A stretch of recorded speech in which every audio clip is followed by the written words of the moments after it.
to deepen transparency, strengthen accountability, and guide us towards collective practical solutions. Let this engagement be a turning point, Honorable Chairperson, and other members of the NCOP and other members of the House. Your Worship, our mayors who are present here, from KwaZulu-Natal, for KwaZulu-Natal, and for local government across our nation. It is in forums like this that we renew our shared commitment to service, rebuild trust with our communities, and affirm our belief that progress is both possible and within our grasp. Together, we can inspire hope. Together, we can build a capable, caring, and ethical state. Thank you very much, Honorable Chair. Somebody. Thank you very much, Honorable Premier, for those very strong, firm words of encouragement, clearly setting the tone of the NCOP's visit, and also showing great understanding of the responsibilities that we all have as lawmakers, but also in your executive as well, and in local government. And I think you have set the tone quite eloquently so. And I think we want to welcome that. And I think using the mother as an example, I can also think, Premier, that that mother who's looking for electricity, who's looking for water, does not really care whether it's the DA, ANC, IFP. And I think in such critical issues, we've got to be united and work as a collective. We can differ in other things, and I'm sure that this House is able to do that. We also have confidence that in your work as the legislature, but also in the executive, you are able to put that mother first before anything else. Having said that, colleagues, in terms of our program, we are supposed to have a tea break, but I want to persuade you, seeing that we've just begun work, that we take the presentation from the Auditor-General so that we can try and move forward, unless otherwise there's a strong objection to that. But I would like to persuade you that we continue with the work. I want to maybe say that we can grab tea, not at one go. As we continue working, maybe you can just quickly step out and have tea and come back. But if we can just help us not move out at the same time. And if there's no objection to that, I would want us to move in that fashion. There's no objection. I would like to call the Auditor-General to come forward. Thank you.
Thank you, Honorable Chairperson.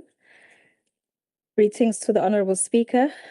Greetings to the Honorable Premier, Honorable Chief Whip, the Honorable Delegates of the NCOP, led by the Provincial Whip, together with the NCOP Deputy Chairperson, honorable members of the House, His Worship the Mayor of Mgungundlovu District Municipality and all the mayors of the local municipality under the district, officials of the departments that are present, and also from the Legislature led by the Secretary of the Legislature, and all officials from the municipalities that are also present with us, and guests. Honorable Chair, thank you for the opportunity to be called in to give a briefing on the outcomes of the local government, of the audit outcomes of local government for the year ended 30 June 2024. We are currently busy with the audit of the year ended 30 June 2025 within the local government. And so you see a lesser delegate from the Office of the Auditor-General because all our teams are scattered around the municipalities completing the audits in this month.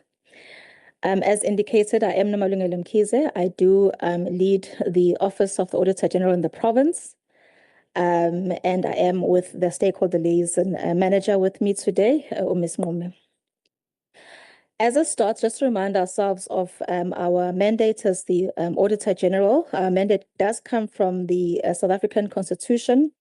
We deliver on this mandate by providing independence assurance to various stakeholders, such as the stakeholders seated in this House, on whether government entities that use public funds have managed those public funds or have managed their financial affairs in line with sound financial principles, whether they've complied with legislation or the relevant legal frameworks, and have also provided credible information on the achievement of their financial and performance objectives. Everything that we do, whether it is in the audits that we are conducting, in the insights that we are sharing, such as in this forum today, and also our elevated focus on the lived reality of South Africans in our audits of performance reporting, all the material irregularities that we do issue, it is merely to enable oversight, accountability, governance to public, and to build public confidence in governments to deliver services efficiently, effectively, and economically. It is therefore a strategic intent that we make a more direct, consistent, and meaningful impact on improving the lived reality of the ordinary citizens of South Africa. We then move on to this diagram, of which many have become accustomed to. The AGSA constitutional mandate compels us to audit and report on what we find. However, the true value of our work lies beyond the audit opinion. It is measured by the extent to which our insights trigger leadership, action, drive reforms, and ultimately improve the citizens' lived experiences. We recognize that our mission in our strategy of shifting the public sector culture through insights, influence, and enforcement is broad and cannot be achieved by the AGSA alone. This is why we continue to leverage and strengthen the accountability ecosystem, which is a network of institutions, actors, and role players, each with either a legislative, executive, or a moral mandate to drive, deepen, and demand accountability. The accountability ecosystem, it is a shared mandate. It's not a conceptual, not just a conceptual idea, but it's a practical, results-driven framework through which audit insights are transformed into tangible improvements. Our success as the AGSA will increasingly depend on the extent to which we are able to influence other role players in this accountability ecosystem to execute their mandates coherently, respond to insights decisively, and to drive reforms sustainably. In this regard, our influence strategy is very intentional, positioning audit outcomes not just as a retrospective listing of findings, but more forward-looking levers for reform. Success of local government, and indeed the public sector as a whole, depends on the collective strength of the accountability ecosystem. Each role player must operate not in isolation, but with a shared understanding of how its role connects to and reinforces others in the ecosystem. When any part of this ecosystem fails to perform, whether at the administrative, executive, or oversight level, the entire accountability value chain weakens and results in the persistent failures in governance, service delivery, and ultimately the citizens' trust. Now, as I move on to share the insights from the 23-24 audits, as I've indicated, looking at the overall state of KwaZulu-Natal, maybe starting off with some of the key matters that we shared in when we left off with the municipalities or local government and the leadership and also the provincial leadership in the audit of the 22-23. We spoke to the prioritization of key service delivery indicators, so in their performance information, with adequate funding that is required for these targets as well. We spoke to the fast tracking of key infrastructure projects for service delivery and the budgeting for repairs and maintenance. I think we've heard as well of the issue of repairs and maintenance, particularly when you are faced with disasters as well and the impact thereof. We called on political and administrative leadership to instill a culture of accountability and actively monitor compliance with legislation and implement consequences for transgressions.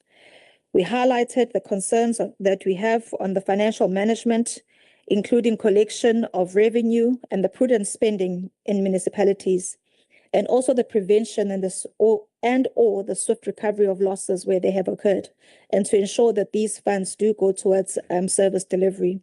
We spoke to disaster management preparedness of the province and ensuring that legislation and applicable prescripts are adhered to, and the coordination of the various departments and institutions. So these are the key matters that we shared with leadership as from the 22-23 outcomes.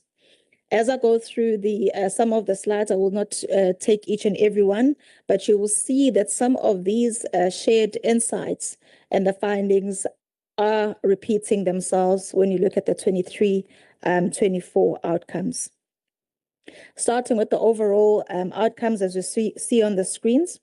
And I just want to highlight here, as you would see on the left, we have got the clean audits that are in green. We then have the unqualified with findings in compliance and or performance information, which is the yellow zone. And then we've got your qualified, which is the purple, and that color in pink is then the adverse findings. And then you had the disclaimers. And we did have an outstanding audit, which I just want to also mention, as you would see, the information, the numbers that are shared today would not include Msunduzi. We did not change our report for this forum.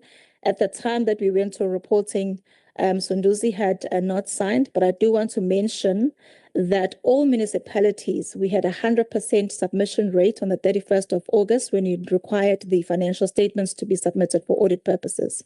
All municipalities submitted on time.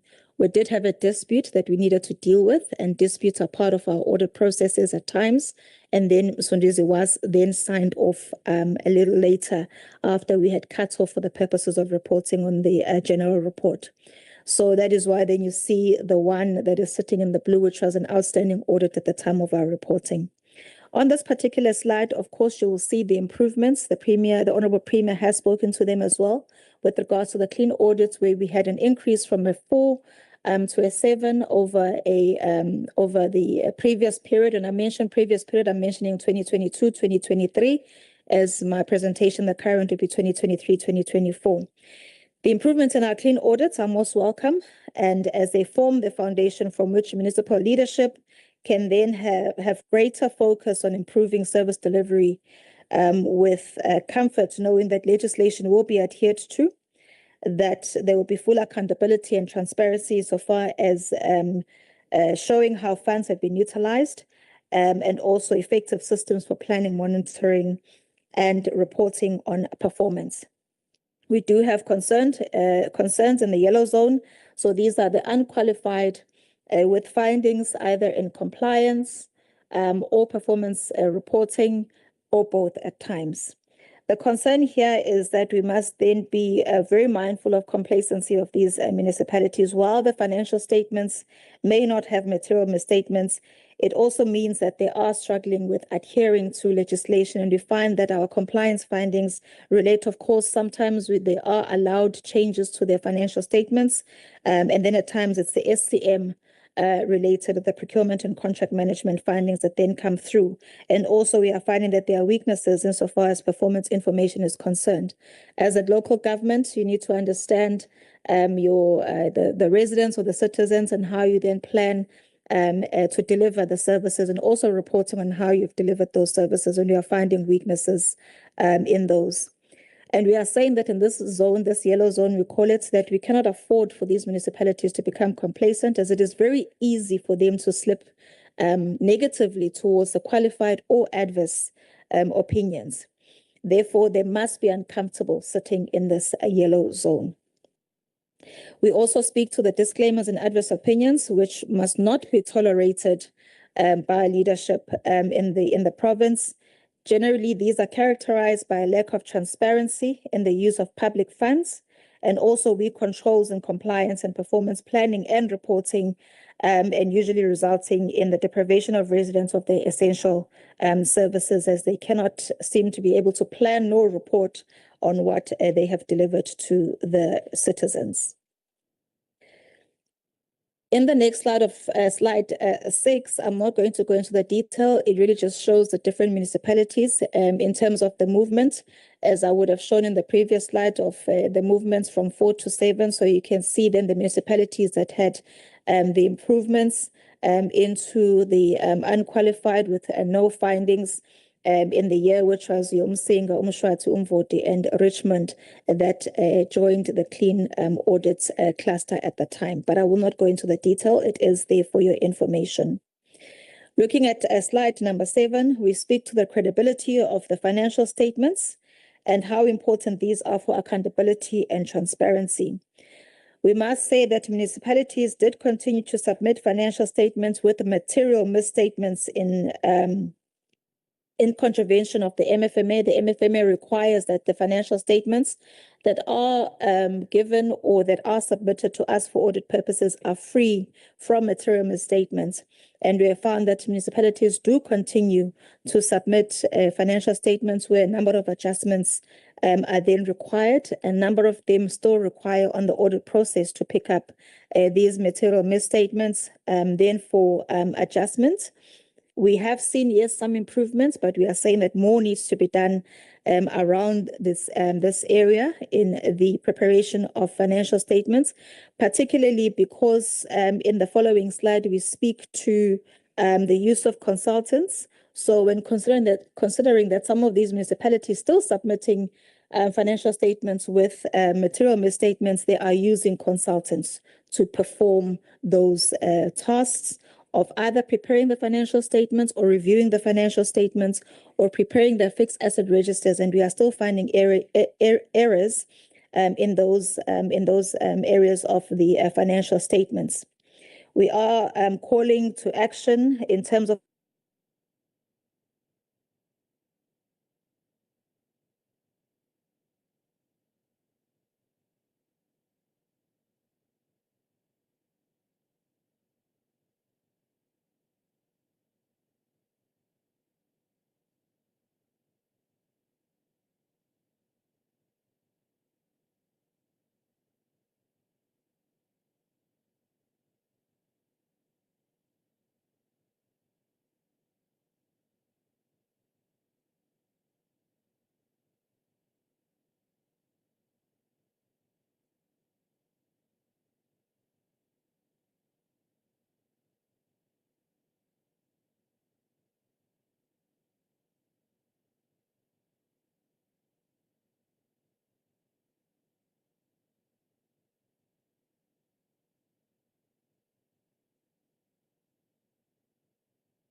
And then the other related findings refer to your procurement and contract management, which is your SCM related findings.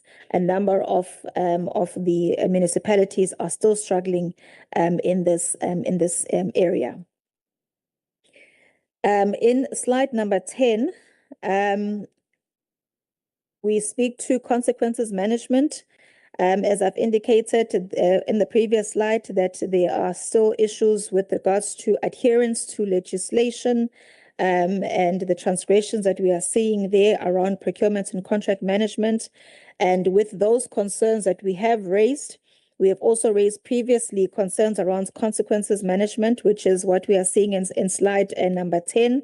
We have seen improvements in terms of the investigations are being done, the write-offs are being done, but we are still having some concerns around the investigations or the quality thereof. And some municipalities are not following through in terms of the legislation, insofar as when to write off and how to write off the relevant approvals that are required. But we are seeing the improvement that investigations are being done either by the MPAC or other bodies that are sitting within the municipalities. We are also saying that whilst the investigations are being done, at times the resultant recommendations from those investigations are not being implemented by the municipalities. So that speaks to the consequences in relation to the transgressions. And of course, then there's thoughts what the consequences management area is about, so that there should be consequences for transgressions. It then does not deter the next person from engaging or causing similar transgressions going forward. And the slide number 11 and 12 together speaks to the performance reporting aspect of our audit, where we are saying that in regards to performance reporting, we have still seen some challenges or issues that were highlighted in the 2022-2023, and they have not really been adequately dealt with by the various municipalities. The quality of the reports that we are receiving for audit has not significantly improved. We've actually seen slight regressions in that area. We are still seeing a lack of evidence to support the reported achievements by the municipality when they submit those annual performance report. And these mainly at times are because of lack of documentation or weaknesses in regards to record keeping. So again, we are seeing the day-to-day controls that should be there on a daily basis not being adhered to or being absent.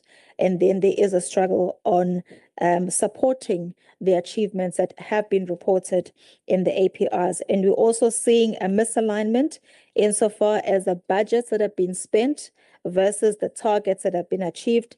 And that is what slide number 12 is showing us, where it shows how much has been spent in the budget. So we look at specific service delivery related targets or programs, and then we look at how much has actually been spent.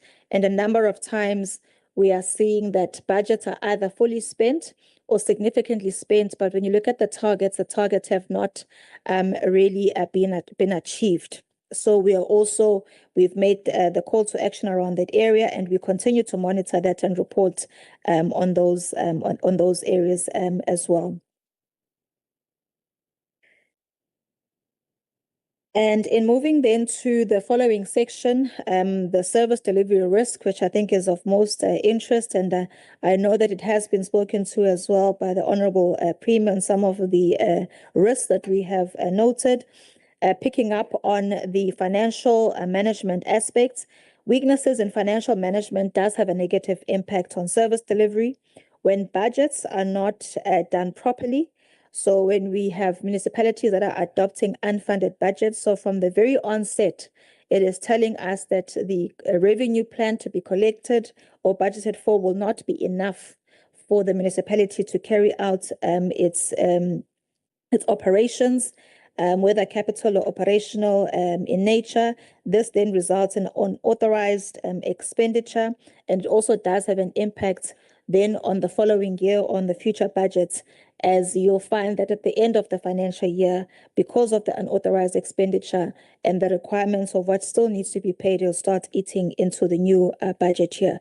So we wanted to highlight in the 2023-2024 that there is the challenge, and I think the Honourable Premier spoke to the fact that there is limited resources insofar as financial resources are concerned, and it is quite critical that we spend each rand and that there is impact on the ground. So from the budgeting side of things, and then also when debts are not collected, and we start off with the billing. So if the billing is not done correctly or not done at all, when there is billing that has been done and those funds are not collected from those that should be paying, it then has an impact in that there isn't enough revenue, either as per budget or will not be enough cash for the municipality to be able to then deploy to other service delivery areas or planned service delivery. And that is where we find at times that we have got projects that are not completed.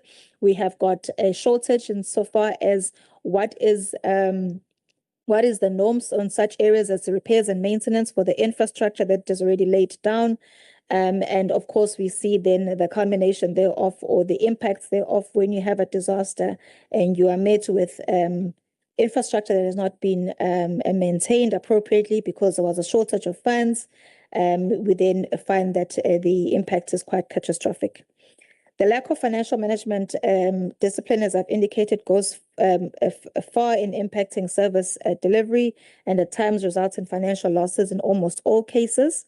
We also have seen that there are a number of municipalities that is at the end of the 23-24 year had already indicated that had it not been, of course, for the equitable share or other grant funding, they had actually reported that there is doubt that they would be able to continue operating into the near future. We had 5 of those, and Pofana was one of them, Ogu District, Utugela District, Mzanyati District, and also Ndomeni.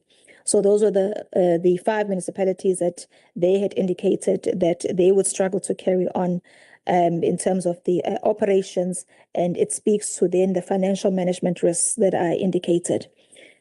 The weakened financial management discipline, if we look at slide number 15 and 16, so 16 will be the examples of some of the projects, but I want to sort of pull through the financial management discipline risk that it actually then spills over into the infrastructure delivery and maintenance, and I've spoken to maintenance already, in that when there's weakened financial management disciplines in the municipalities that are coupled with issues in project management, contract management, there are dire consequences for service delivery.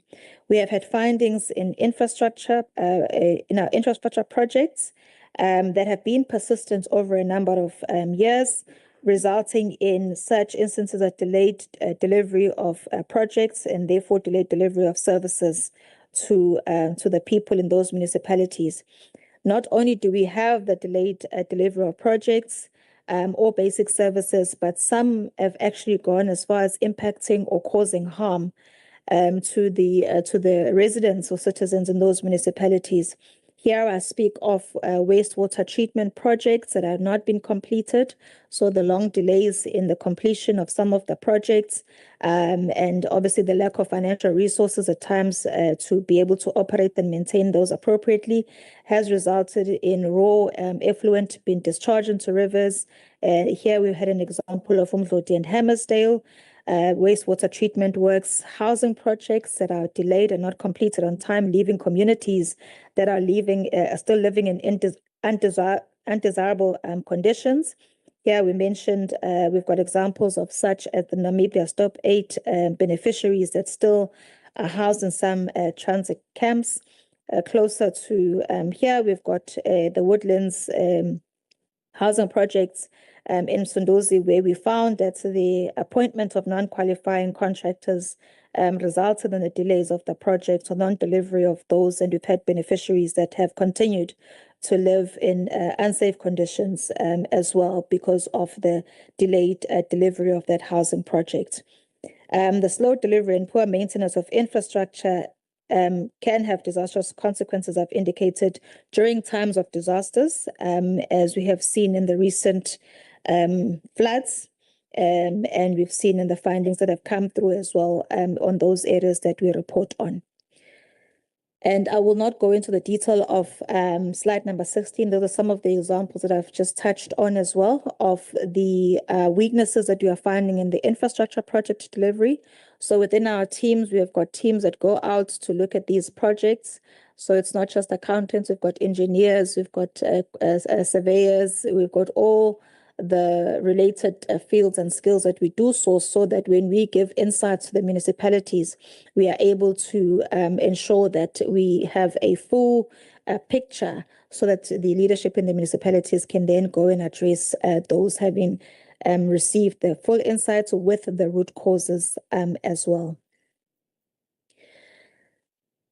With regards to material irregularities, we continue to assess the various non-compliances that we pick up within the municipalities or contravention of legislation for material irregularity aspect. We are moving to fully implement the full definition of a material irregularity.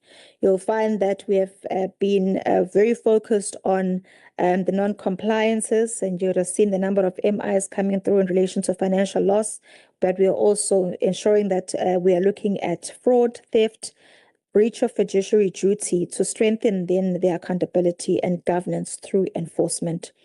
In the material irregularities space, we have had 60 material irregularities that have been notified since the 2019.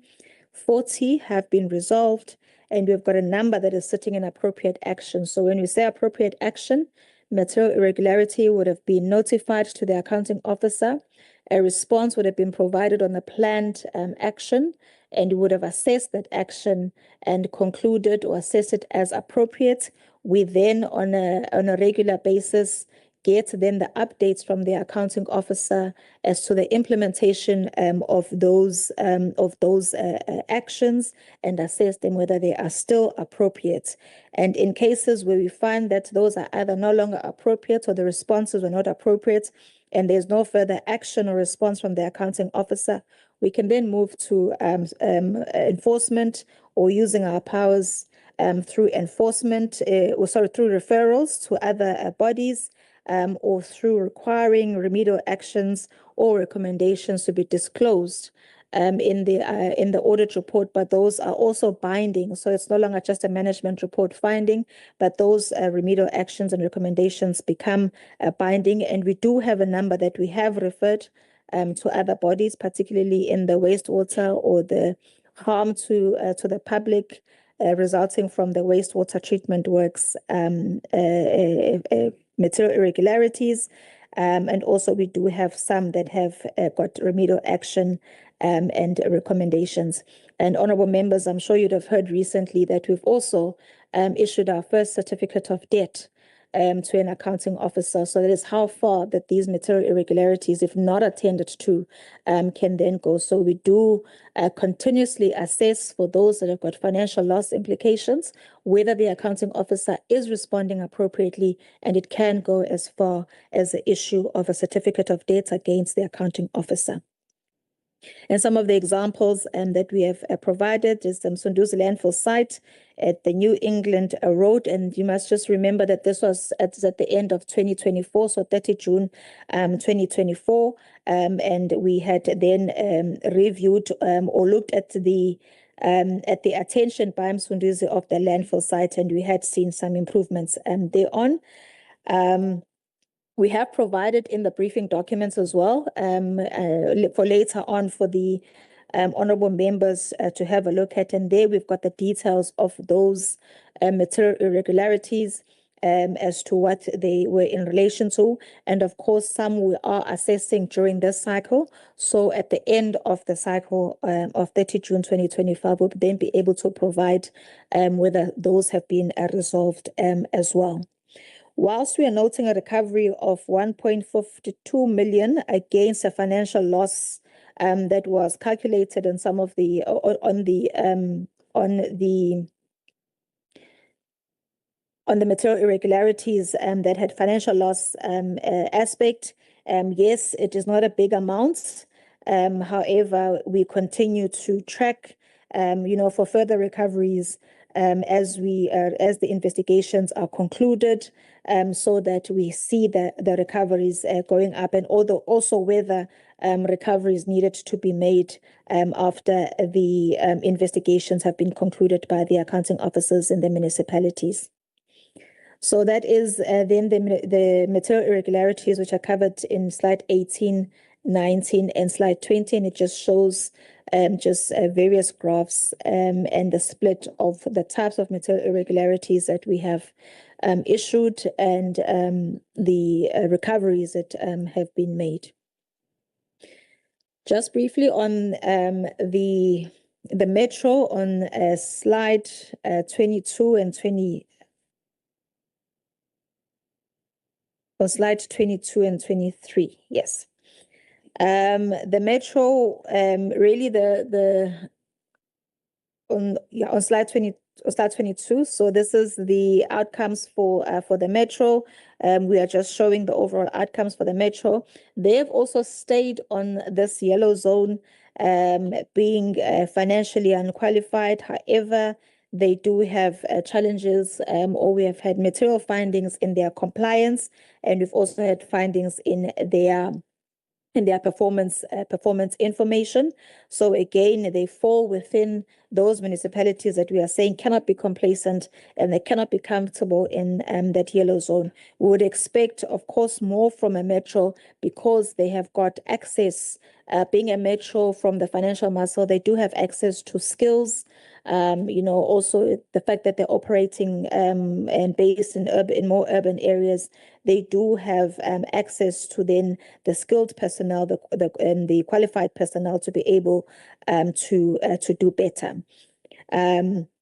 And of course, they also have challenges insofar as infrastructure delivery is concerned. So they are not coming out as immune to those. We are finding the same findings that we have spoken to earlier on. And then in looking at slide 25 and 26, so whilst we have shared the various findings from the 23-24 report, we have made our call to action, particularly to mayors, to councils, and executive and other national, provincial government to exercise their legal obligation or legislative obligation as stated either in the MFMA, the Constitution, or the Structures Act, and all other relevant legislation in exercising the oversight, but also in ensuring that there is performance and there are improvements at the local government space. Looking at slide number 25 and 26, those two slides, I won't go through to the detail, but I'll just explain, for instance, in slide 25, it speaks to the legislative role of mayors and municipal managers. So we are diving deeper into, is the mayor, is the municipal manager adhering to legislation or doing what legislation is requiring them to do? And really, that is what we are depicting in that particular diagram, to say that there are requirements insofar as the MFMA is concerned on such areas as oversight on what the mayor is supposed to do and what the municipal manager is supposed to do. And then we report on those areas, and also the reports that are being presented to the legislature in terms of how they are processed and how they are dealt with as well. And we have been working and having those engagements also with the portfolio committee on what we would want to see insofar as local government and how the findings and the outcomes are addressed, so that we start to see the improvements. So slide 25 and slide 26 is really just speaking to the background in legislation for the various role players in the accountability ecosystem. And it is our way of strengthening the role of the role players in the accountability ecosystem, as we indicated that it has to be collaborative, it has to be all doing their part so that we are able to achieve on the aspect of accountability, governance, transparency, and also institutional integrity. In slide number 27, we then speak to some of the observations that we have made based on what is required by the legislation of the various role players.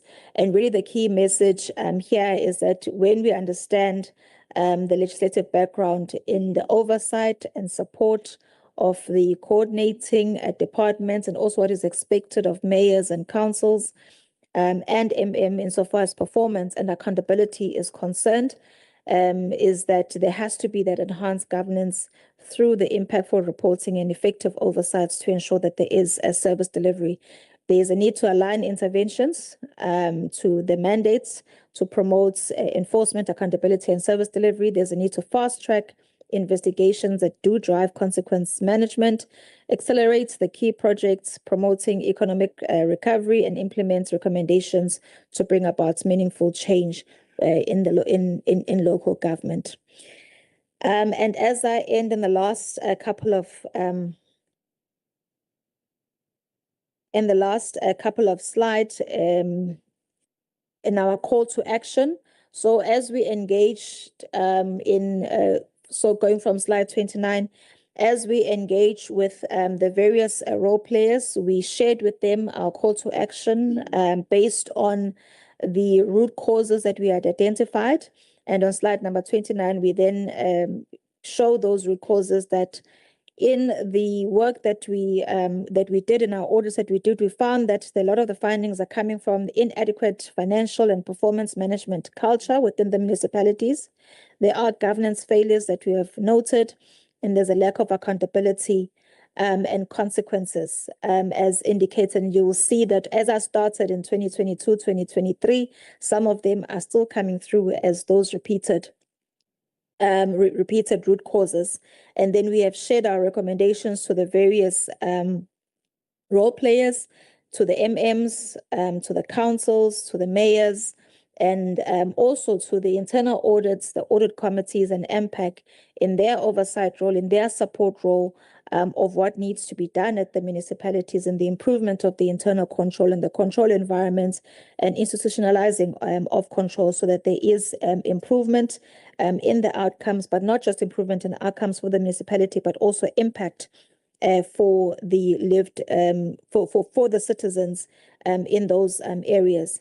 In slide number 30, we then speak to the coordinating departments as well, where we have shared with them our call to action, identifying the risks based on the work that we have done. And we have then shared with them the call to action.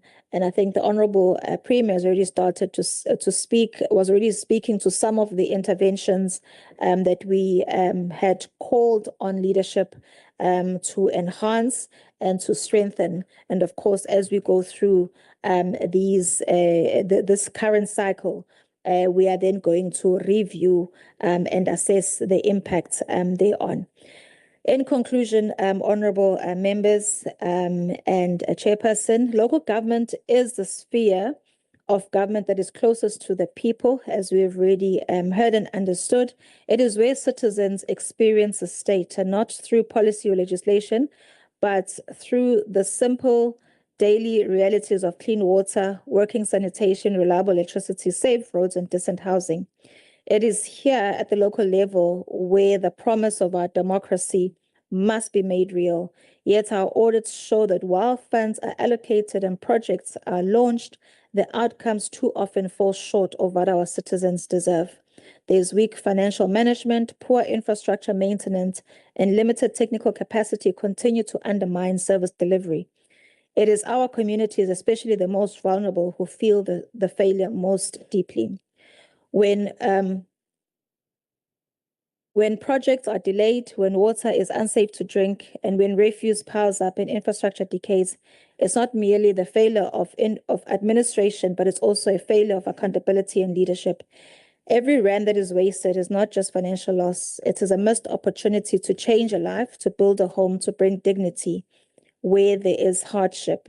And every time accountability falters, public trust erodes just a little bit more. The current state of local government in KZN, in KwaZulu-Natal, reminds us that ethical leadership, sound governance, and institutional integrity are not optional. They are essential foundations of a functional democracy. Financial accountability and performance management are not compliance exercises. They are acts of public service that directly affects the well-being of the citizens. Let us use these insights not as criticism, but as a call to renewal, to strengthen governance, to restore integrity, and to ensure that every municipality becomes a place where public resources truly serve the public good. When local government works, South Africa works, and when accountability thrives, our democracy deepens. I thank you, Chairperson, for the opportunity to present the outcomes of the 30 June 2024 financial year end. Thank you.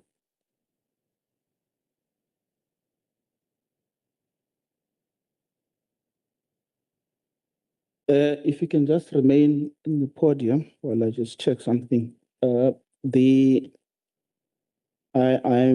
I'm aware that the Auditor General has got other FMA audit commitments. And I do understand that we will have a discussion on this at some point. Can I just check with you if there's going to be anyone who will be able to field any questions? Or you're going to leave now? Honorable Chair, we had asked to be excused for the remainder of the day because of the commitments with our reporting timeframe of the 30th of November, 2025. Okay. Yes. Colleagues, HE had requested as early as last week that they have quite a tight deadline, and I'm happy to release them. I think they made quite a good presentation. It is no wonder that the South African Auditor General is among the best in the world, by the way, especially for its independence. You would have heard some of the damning findings against some people who are here. So that sort of shows you that there is no fear or favor, but it is really to strengthen our municipalities, our government, and it's not personal. But thank you so much, AG. You are more than welcome to be excused. Thank you so much, Chair. Can I then call upon the MEC for Transport and Human Settlement? MEC, Duma?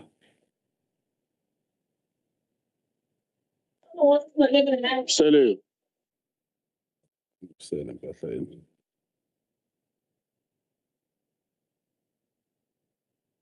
Let me thank you, Honorable Chair, for affording us this opportunity. Honorable Billy, with your colleagues, Honorable Governor Mbimbi, and the entire cohort that is within our shores, we are glad and delighted that you'll be able to afford us this opportunity. The Premier said we must also pass his apology because he was committed. The Speaker is also still part and outside, and we are glad, colleagues, that we serve, who must account after this process in the Legislature, the Chair of Chairs, the Deputy Chair of Chairs, and all colleagues. When we were doing the introduction, Chair, I thought we were also going to warmly welcome and extend to the mayors who are here so that they could be accorded the same status, which is critical. I happen to be the champion in this district. It is led by His Worship the Mayor, Councillor Zuma, who's there. Just raise your hand, Ngamala, so that Wasenga answer this introduction. Thanks, Ngamala. On his right, the Mayor of Richmond, Councillor Ngongo.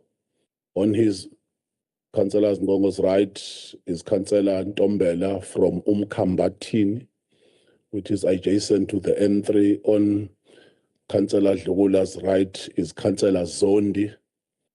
Councillor Zondi comes from Umshwati.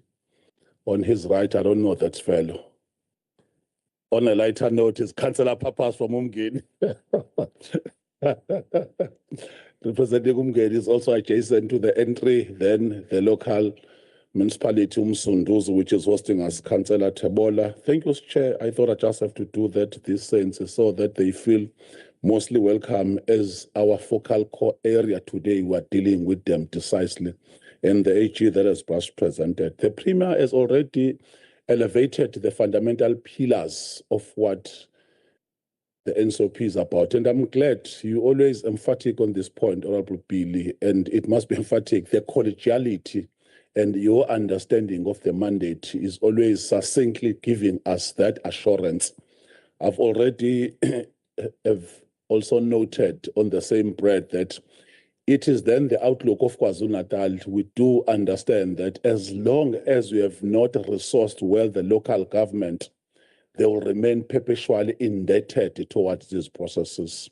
We are fortunately picked that Umgungundlovu as the district is not that rural in nature, but there are hinterlands as well. So it means that those who rely upon the grant funding, like Impendle in particular, something ought to be done so that we change the scope. We're glad then that the president has already started the process coming from that point up to 10% at this point in time, but more ought to be done. As you know, that systematic, they are always dealing with those processes. We are here just to complement and augment what has already been presented by the Premier, Honorable Chair. In this process, DOT has got 4 regions. We are here at Umgungundlovu, which is Pietermaritzburg region, with 2 districts. It's Umgungundlovu district and Herigwala, led by Umadela. I'm sure will be accompanying your team is here. The acting HOD, Mangubo, or probably the SS DDG infrastructure is also present in this process. And other region is Mpangeni, which encapsulates King Cetshwayo, Mkhanyakude, and Zululand district. Then you have eThekwini, which have eThekwini Metro and Ugo district. Then you'll have Mnambiti, which has Majuba, Uthugela, and Umzinyathi. It is how it is structured. So when you see the length and breadth, we are deliberating on this.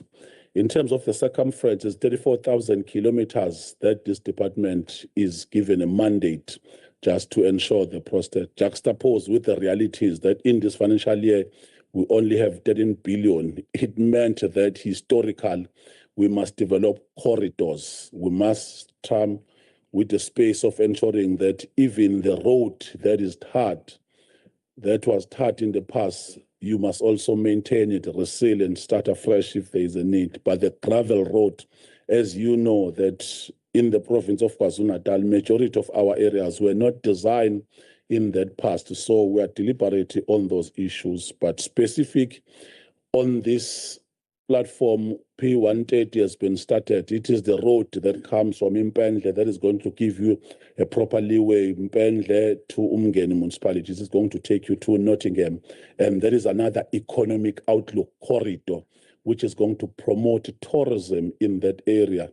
In the future, Honorable Mayor of Umgeni will be able to succinctly understand the detailed analysis of growth vis-a-vis economic outlook in terms of economic 101. So I'm sure you'll understand that as the transport, we are obligated to build a design, but it is other spheres, including the private sector, that must invest and inject your DFSI and all those things. At this point in time, we have those issues. We do have other catalytic projects that we do cover. Recently, as you might know, Honorable Chair, that we've built and designed what is called Welisizwe Bridge in Upper Itindale. You might be lucky if you're going to go in that area, and you're still going to talk a bit about Uvulindlela in the human settlement. So in terms of what has been invested, in particular in this financial year, in this district is almost 2.8 billion, and we are deliberating on different things. I'm just going to give you an analysis instead of presentation because we do have the document. I don't want to do it in that way. It's better that I just talk briefly on what is currently happening. In the transport month during October, Minister was here, Minister Barbara Chris, responsible for roads, to open the road, which is 23 kilometers, Ashpatin, that is taking you to almost Mkambatini area with a value of 6.8 billion. It's a major corridor, as you know, that currently that entry has been with 2 lanes, currently with 4 lanes, and around Ashpatin area is 5 lanes in that steep area, just to ensure that we accommodate more traffic. And it is the only road in the country in the certain spectrum of 10 kilometers, we've got a rust-free boundary, which is why you see certain trucks that are going to be, even the containers coming from the port will be parked there. And you'll be giving a lot of platform in terms of the economy, because as you could see, the dugout port issue has been delayed. It means that you had to come up with another dry port in that area. So those are the opportunities. You know by now, Honorable Chair, that historically, how we were developing and designing, it was always dependent upon the budget. But because of ensuring that we plan together, not in silos, from eThekwini now, coming from Metro to Pietermaritzburg, you will not see in the future that this is the binary line of eThekwini, because it will be designed just like a mid-range concept of a catalytic system. So from the port, you'll drive probably up until Sidara area, up until the Moimpofana. In fact, those are the municipalities that they will have a direct impact. So we are at that point in time in level. There are different activities that are taking place, as I've already highlighted, that the rural communities of Umgungundlovu, they are all understanding what is currently, as we know, in terms of the IDP roadshows, LED strategy. It has been synergy blended correctly. We do have the champions. Minister in the presidency is part and parcel of this district. The deputy minister of health is also part and parcel of the district. And we do meet from time to time in ensuring that we change the outlook of this area. So those are the issues. We don't have a fundamental issue when it comes to the project in this district. I must mention that almost all the mayors, where there are projects, they are clinical on their approach. They just go and straight on the ground, ensuring that they know when we do the handover, they will be there, and ensuring that afterwards the construct process, including the joint operation between DOT, subs, is part and parcel, so that they are able to protect the contractor, because we are clear that when we deliver the project, it is then your duty in that municipality that safeguard that project up until the completion phase and almost all the technicalities, because all the projects that we do as DOT, Honorable Chair, we do set aside CPG process. 30% is allocated direct to local municipality in terms of wards, in terms of those who have construction companies. And we also have what is called NYS. So the issue of skills revolution, we do take that as a pinnacle of ensuring that we are going to change this province of KwaZulu-Natal. Amongst other principles, we are dedicated in ensuring that those who come from tertiaries, after getting bursaries and all those things, we then create a platform that they must also partake and participate in what is currently happening. So those are the issues that we thought that we just share with members. Yes, slowly, the race is not at what we want in terms of ratio, in terms of service delivery from all three spheres of government. Some of the things would have been done in another bed. I'm sure who is worship the mayor of the district is going to talk briefly on the issue of service delivery in terms of water. But in terms of things, we are planning correctly, but the reality, the scarcity of resources, some instances you'll come across with a project that was pre-planned probably in the early 2000s, even today, because of the backlog and all those things. So I think sengiyakubona manje Makeba ukuthi angizange sakurecognize mfowethu, ngiyakurecognize nawe la eThekwini, ngiyabonga mfowethu. Honorable Chair, can I just then go straight to human settlements? Human settlements deals with what is encapsulated in the 1955 document, the Kliptown, which also stated amongst the then principles that there shall be houses and security for all. We are then indebted in the new dispensation. President Madiba elevated that in his first speech, in his inauguration speech in Parliament, that he is going to ensure on the issue of ensuring that the safety features, the integrity of our people is going to be done. We just have to highlight as well, Honorable Chair, that in South Africa, the biggest project that was undertaken by the 5th Parliament was the issue, 4th and 5th, was the issue of Vulindlela, where almost 25,000 houses were developed. It is here in Umgungundlovu, it is here in Umsunduzi. You'll probably find on the ground that there is an epic change when you see that. We then also agreed that let us also develop some small activities in the area in terms of those with technical skills, which is why we are also issuing the clarion call that the TVET or the vocational training in this district is designed in such a way to echo the needs in our communities, which is why that the issue of plumbing is, among other things, the issue of boiler making. Those are the subjects that are required and needed. So in that area, there's an investment of almost 58 million on the ground, where we said that if you've got cranes that are existing and you've got an infrastructure that is there, instead of just leaving it there, just utilize it in ensuring that you do those. There are different projects in almost all these municipalities that are currently taking place, and I'm not going to bore you with going to deeper details. I just wanted to highlight that we do offer that processes, and because of the disaster that took place, there are strategic areas that we are talking about, and you must also ensure that you drum this point, that we are saying that whenever we got a space, our people must understand in terms of geographical setting, because of the climate conditions, that disaster is the reality. No one is allowed to just build in any platform, like in a river frontage. The river frontage is no a go area, even the area where lightning is always striking. It's something that must be done in the wetlands. So we're always talking with Amakosi, Izinduna, that those are the issues, because when we deal and deliberate, which is why the spluma effect, the design of the structure and all those things, even the resilience, the adaptation, the type of material we utilize these days is the material that is user-friendly.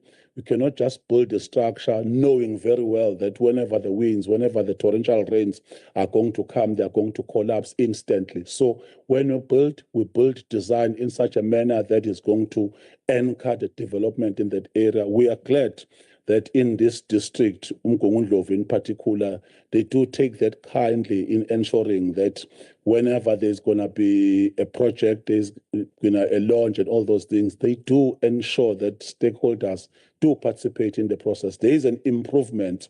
You know, just after Imbali, before in Lenda Sasagona Babumeya before election. Right recently where yes, so we visited the area recently, and from then onwards we decided that when we do the planning, we are going to take that into cognizance. It's something that we do assure you, and we do want to as well, like the Premier has already articulated, that whenever you get a term and the chance, the bills that are favorable on the ground of KwaZulu-Natal, just make sure that you prioritize those, including the issue of local government, the issue of per capita allocation. I'm sure everyone is acutely aware now that is not assisting us. The DORA in our context, you know that this municipality, because they are also closer to what is called Lesotho, some of the kids every day, they come from Lesotho, getting the entrance to KwaZulu-Natal. They are not counted in terms of the head per capita allocation. The same thing applies to medication. Every day you'll come across someone is coming to get the ARVs in the clinics of KwaZulu-Natal, but there is no compensation whatsoever in terms of that. So it is you, leadership, that is going to take kindly in that. And I'm sure you know, if we could just do the census in December, KwaZulu-Natal will have more population than Gauteng as the province. So we are glad, and we are going to ensure that we complement your effort. Thank you so much, Chair, for affording us the opportunity.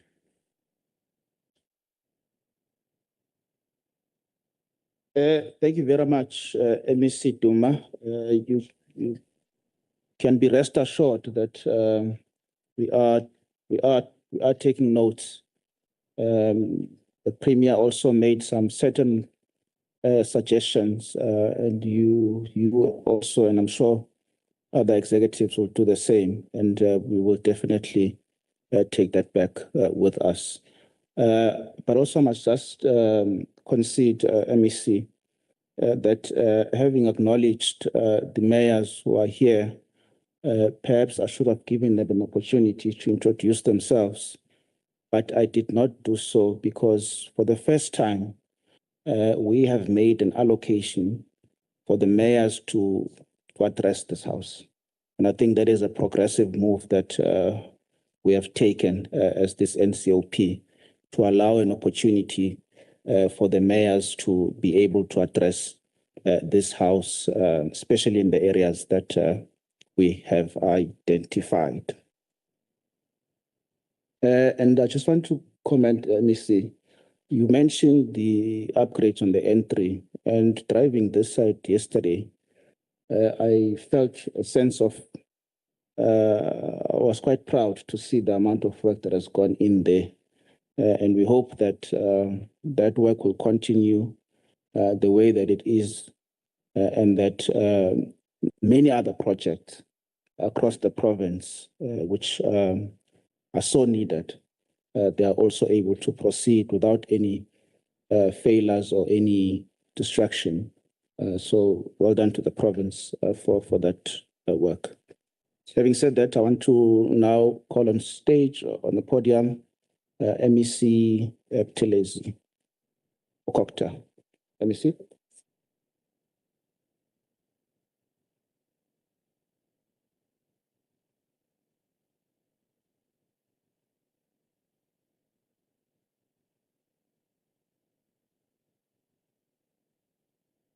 Thank you very much, Chairperson, Honorable Billy, and the entire delegation from the NCOP, Chair.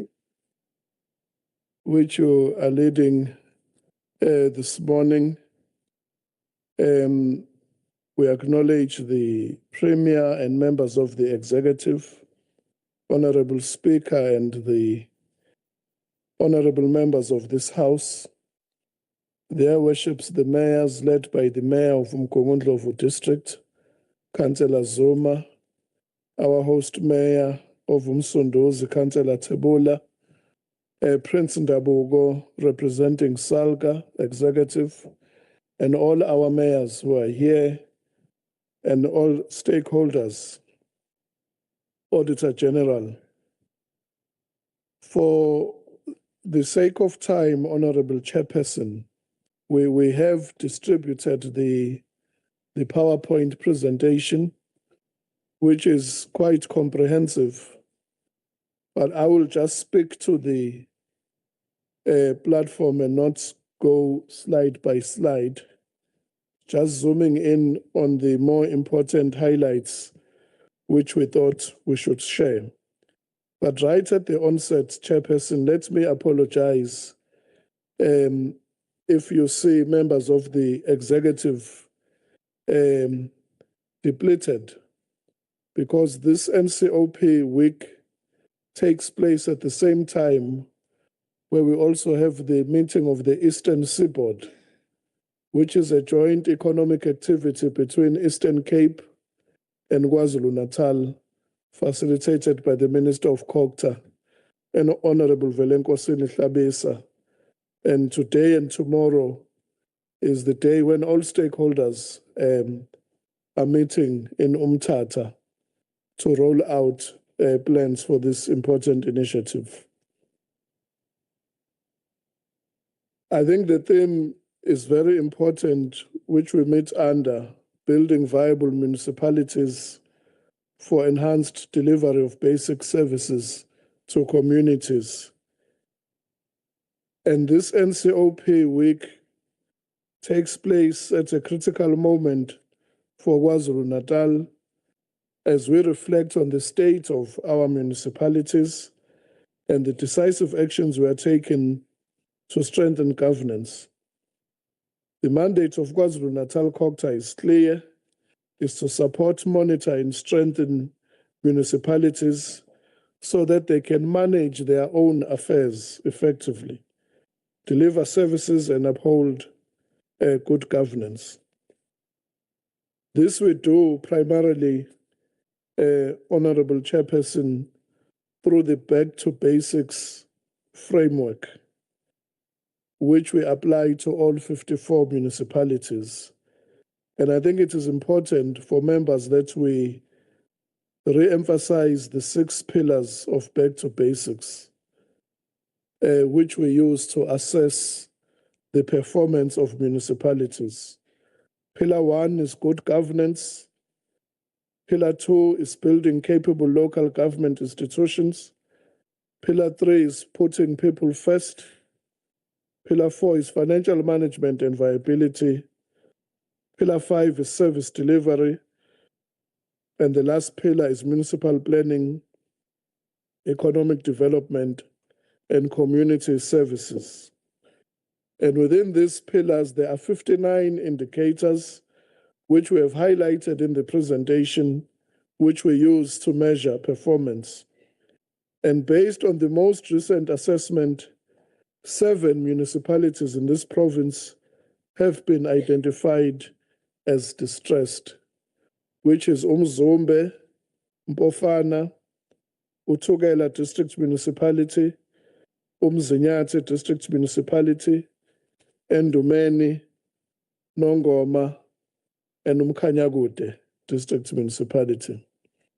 These municipalities scored less than 50% on the standard indicators, or they have adverse audit outcomes. And according to the latest State of Local Government report, 28 municipalities in this province were classified as at risk, scoring below 74%, and 19 municipalities were classified as stable, scoring above 75%, and we have listed those in the presentation. As part of our broader intervention to bring government closer to municipalities, we have adopted a new service delivery model aimed at strengthening support for both local government and traditional leadership institutions. And we have declared 2025 as the year of local government. Therefore, municipalities have been grouped into 4 clusters. The first cluster is the inland cluster, which comprises Uthugela, Umzinyati, and Amajuba, followed by the North Coast cluster, which is Umkhanyakude, King Echwayo, and Zululand. Then we have the coastal cluster, which is eThekwini, Ilembe, and Ugu. And finally, the southern cluster, which is Herigwala and Umgungundlovu, where we are. Honorable Chairperson, we are supporting 9 municipalities with technical experts who are seasoned local government practitioners who bring a wealth of knowledge and experience. And the following 9 municipalities have been identified for a package of support. In eThekwini, under Section 154, we have deployed Mr. MJ Mazibuko to work within the Presidential eThekwini Working Group for the turnaround strategy. In Umsunduzi, we have deployed Dr. Mike Sutcliffe, who works within the Premier's Working Group to ensure the turnaround of Umsunduzi. At Nongoma, we have seconded Mr.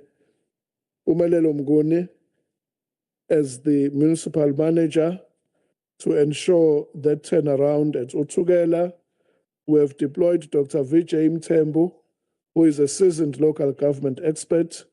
At Umkhanyakude, we have deployed Mr. Bambandwandwe to ensure that he deals with the issues there.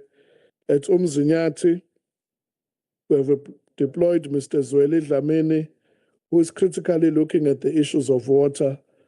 And at Umdoni, Nkosi Mtubatuba, and Mpofane, we have deployed local government champions who are daily working on the ground. It is our pleasure, Chairperson, to congratulate the following municipalities who have achieved a clean audit for 2023-2024 financial year. Umhlathuze Municipality, Umvoti, Richmond Municipality, whose mayor, Councillor Ngongo, is here with us today. Umshwati Municipality, whose mayor, Councillor Zondi, is here with us today. Nondaba, Umsinga, King Echwayo, and Umlalazi. Therefore, it means the family of municipalities within Umgungundlovu are leading together with King Echwayo in obtaining a clean audit. And really that deserves our support and applause. Most importantly, as KwaZulu-Natal COGTA, we are making our input into the review of the white paper on local government, where we have been assured that according to the parliamentary calendar, we do expect the Minister of COGTA at a national level to finalize this process by March 2026. But of particular importance are the strategic reforms which we have proposed as KZN COGTA, which include the legal framework and accountability, strengthening ethics within the sector, the institutional roles and oversight, the professionalization of local government, which includes introducing training, certification, and performance-linked remuneration, also the coalition bills to ensure that we formalize coalition agreements at local government level, the citizen participation, and finally, the implementation of support and funding models. We do continue, Chairperson, as a department to facilitate training for councillors through platforms such as the National School of Government, where we are offering intensive training on key areas, including unauthorized, irregular, fruitless, and wasteful expenditure, municipal accounts committees, code of conduct. We must emphasize, Chairperson, that what we are finding across municipalities is that the MPEC chairs are not being given the space to exercise their oversight authority. In certain municipalities, the municipal managers are writing the oversight reports on behalf of the MPEC committee. And that is a concern because the MPEC chairs are supposed to do the work themselves and not to rely on the officials to do the oversight work. As I head towards closure, Chairperson, I would like to focus on grant expenditure, where the province has an allocation of 3.8 billion rand for the municipal infrastructure grant, with 1.7 billion which has already been transferred to municipalities. To date, 22% of the transferred amount has been spent, meeting the minimum threshold and placing KwaZulu-Natal third nationally in terms of grant expenditure. We are working hard to ensure that the full allocation is spent before the end of the financial year, which is June 30, 2026 for municipalities. Because if we do not spend this money, then the province forfeits this to other provinces. We are pleased that in terms of grant performance, Umshwati is sitting at 65%.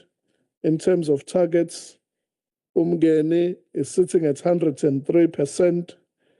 Mpofana is sitting at 82%. Mpendle is sitting at 135%. Mkambatini has exceeded the target, sitting at 283%. In terms of work opportunities created, Richmond at 119%, Umgungundlovu as a district sitting at 75%, and Umsunduzi at 40%, which means at the end of the second quarter, in Umgungundlovu alone, we have a total of 2,696 jobs that have been created through the grant expenditure. Chairperson, our municipalities remain at the coalface of service delivery, and we are committed to ensure that they function effectively for the benefit of our residents.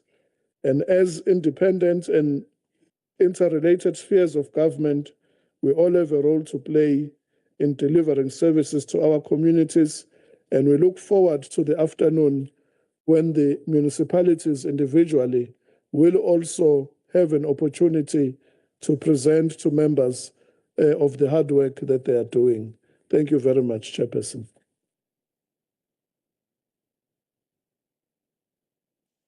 Yeah. Thank you very much, MEC Telezi. Indeed, we all have a role to play, and we would want to see all those grants being put to better use and uplifting our communities. So please do ensure that the grants are being utilized appropriately. It is a concern what you did raise about the impact in municipalities not being given sufficient space to do their job, because MPECs are the pillar of accountability in municipalities. And when you neutralize MPEC, you have completely dealt with accountability in a municipality. So we do capture that, and we will feature it quite strongly in our report for Parliament. I think there is a cry for help, and we want to assure you that we will definitely consider that. I just want to maybe say, MEC Telezi, that it is certainly not ideal to have this program clashing with any other program, and I would say that that needs to be corrected, because we would want the parliamentary program aligning with the legislature's program, so that we can have everyone in one room for the duration of this important undertaking. But I think I note your apology for the members of the executive who have had to step out. Hopefully, we will be able to do better in the next round. I wanted to then maybe take this opportunity to welcome the Honorable Hlomuga, the MEC for Education. Honorable Hlomuga. Yeah.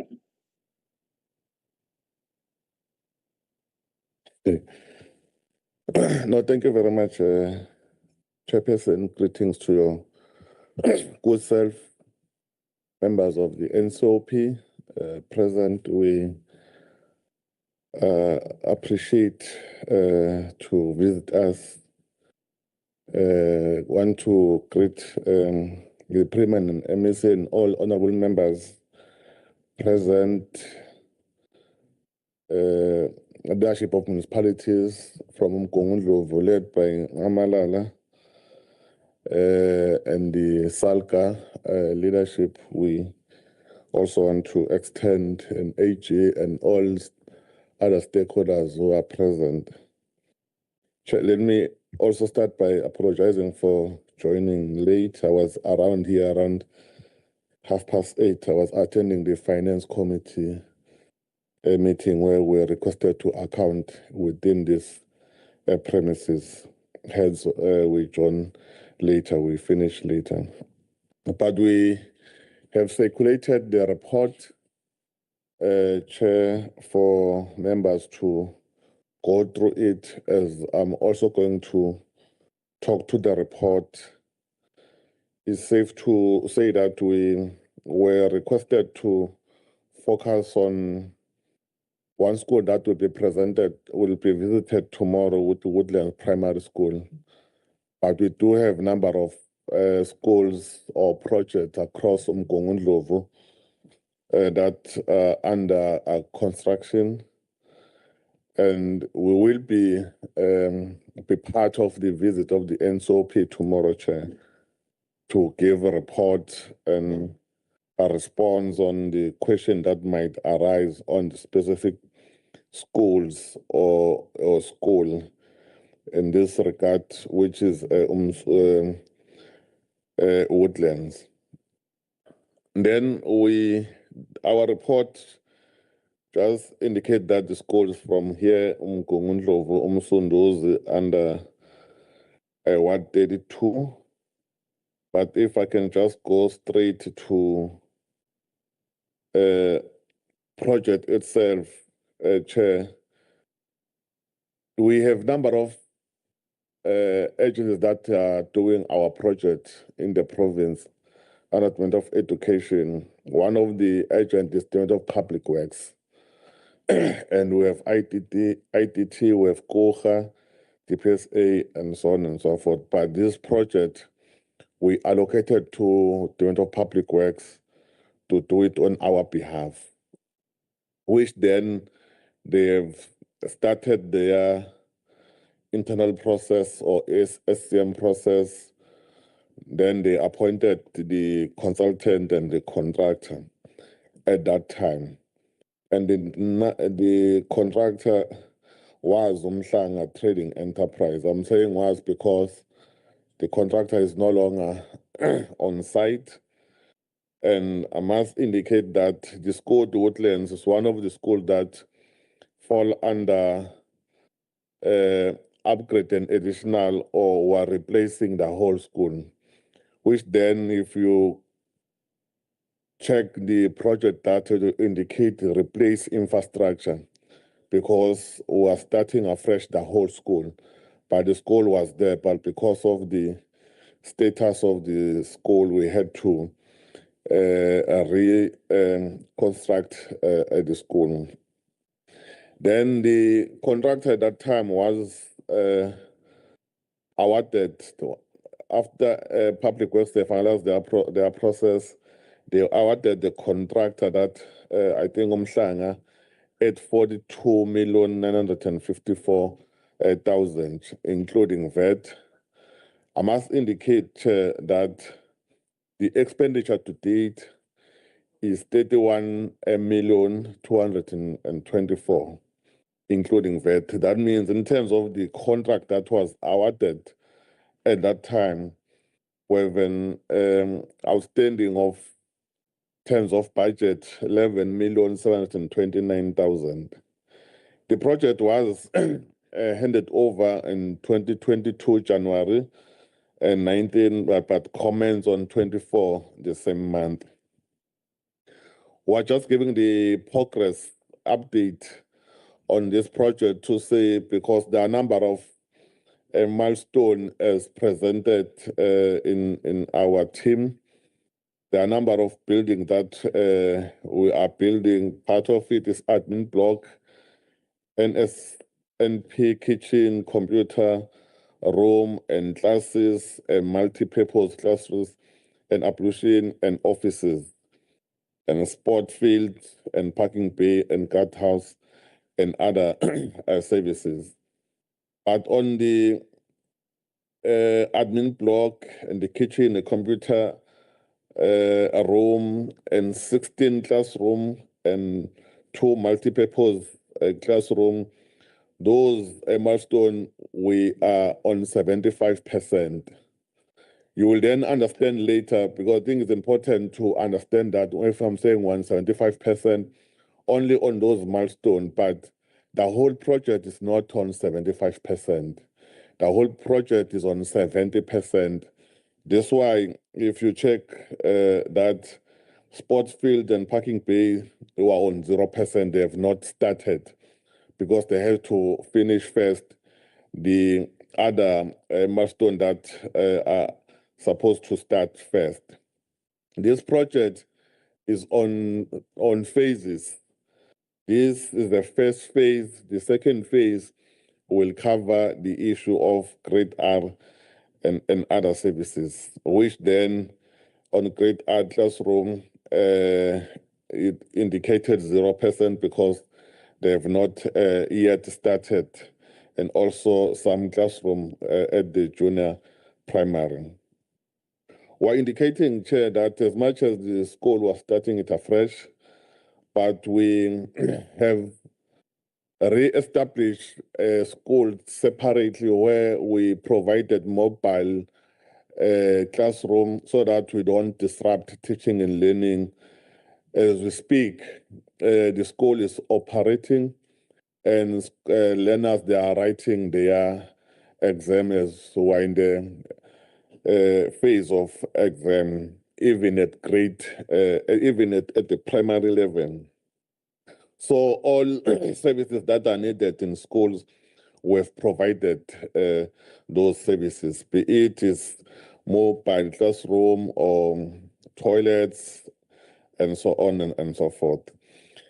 Then the project itself had problems, which we thought is important that let's explain those challenges so that we don't hide any information, especially as we're going to visit the project. I think members, they will see for themselves. I indicated that this project commenced on the 24th of January 2022, and it was supposed to be completed on the 23rd July 2024. But as we speak, we have not yet completed it. There are a number of reasons then that make the project not completed. One of the reasons is that the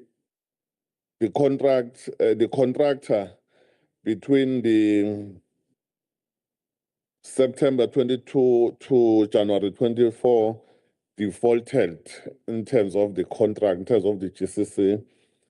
Then the Ministry of Public Works have been engaging with the contractor to say they must respect the contract as has been signed, and also to ensure that they maintain the quality standard. And despite the letters that have been sent by Public Works to the contractor, which Public Works wrote 6 letters until the January 2024, but the contractor was not terminated even at that time. He have been written to them for failure to comply with the contract.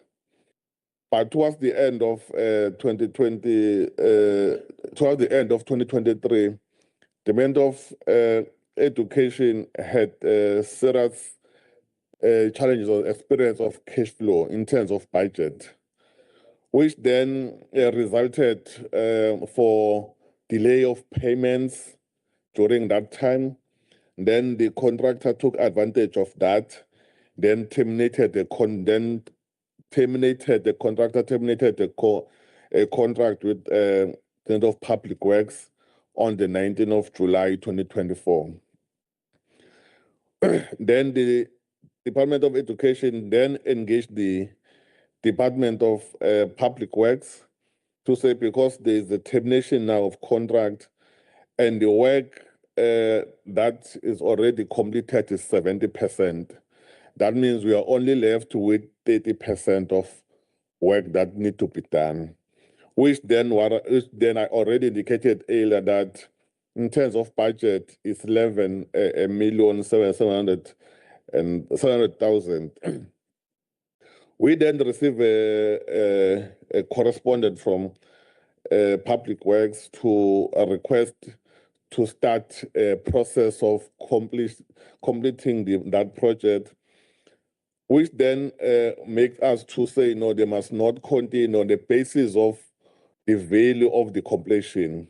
The value of the completion that was proposed at that time was 35 million, of which the money that was left in the original budget was 11 million. We then said, we think we need to verify the issue of specification of bills of quantity and also the unity, because the way it escalated in terms of the budget, in terms of the cost, was high.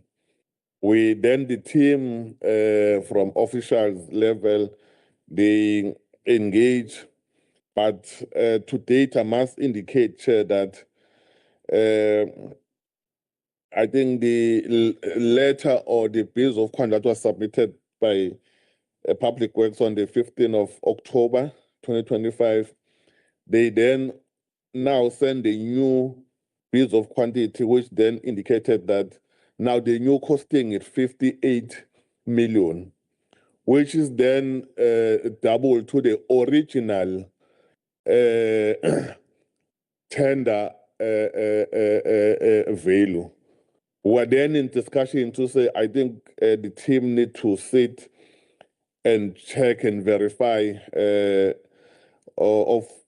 we assume that maybe there are new items that have been added in this new reviewed bills of quantities, because the only work that is left is 30%.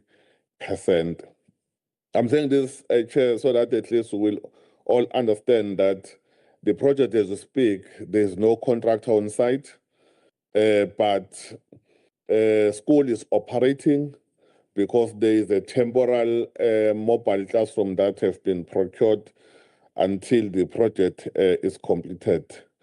The HOD for the Department of Education KwaZulu-Natal have also written to acting HOD for Public Works to say they must meet and finalize this matter. I think the sooner they finalize it, of which the letter was dated on the 5th of November to ensure that everything is finalized. The team today, they did indicated that they are going to meet with a team of Public Works and try to deal with the issues. I'm trying to summarize or talk to the report, but the details is in the report. We then gave the pictures of what has been completed so far in terms of that 75% that I have raised earlier. Thank you very much, Chairperson.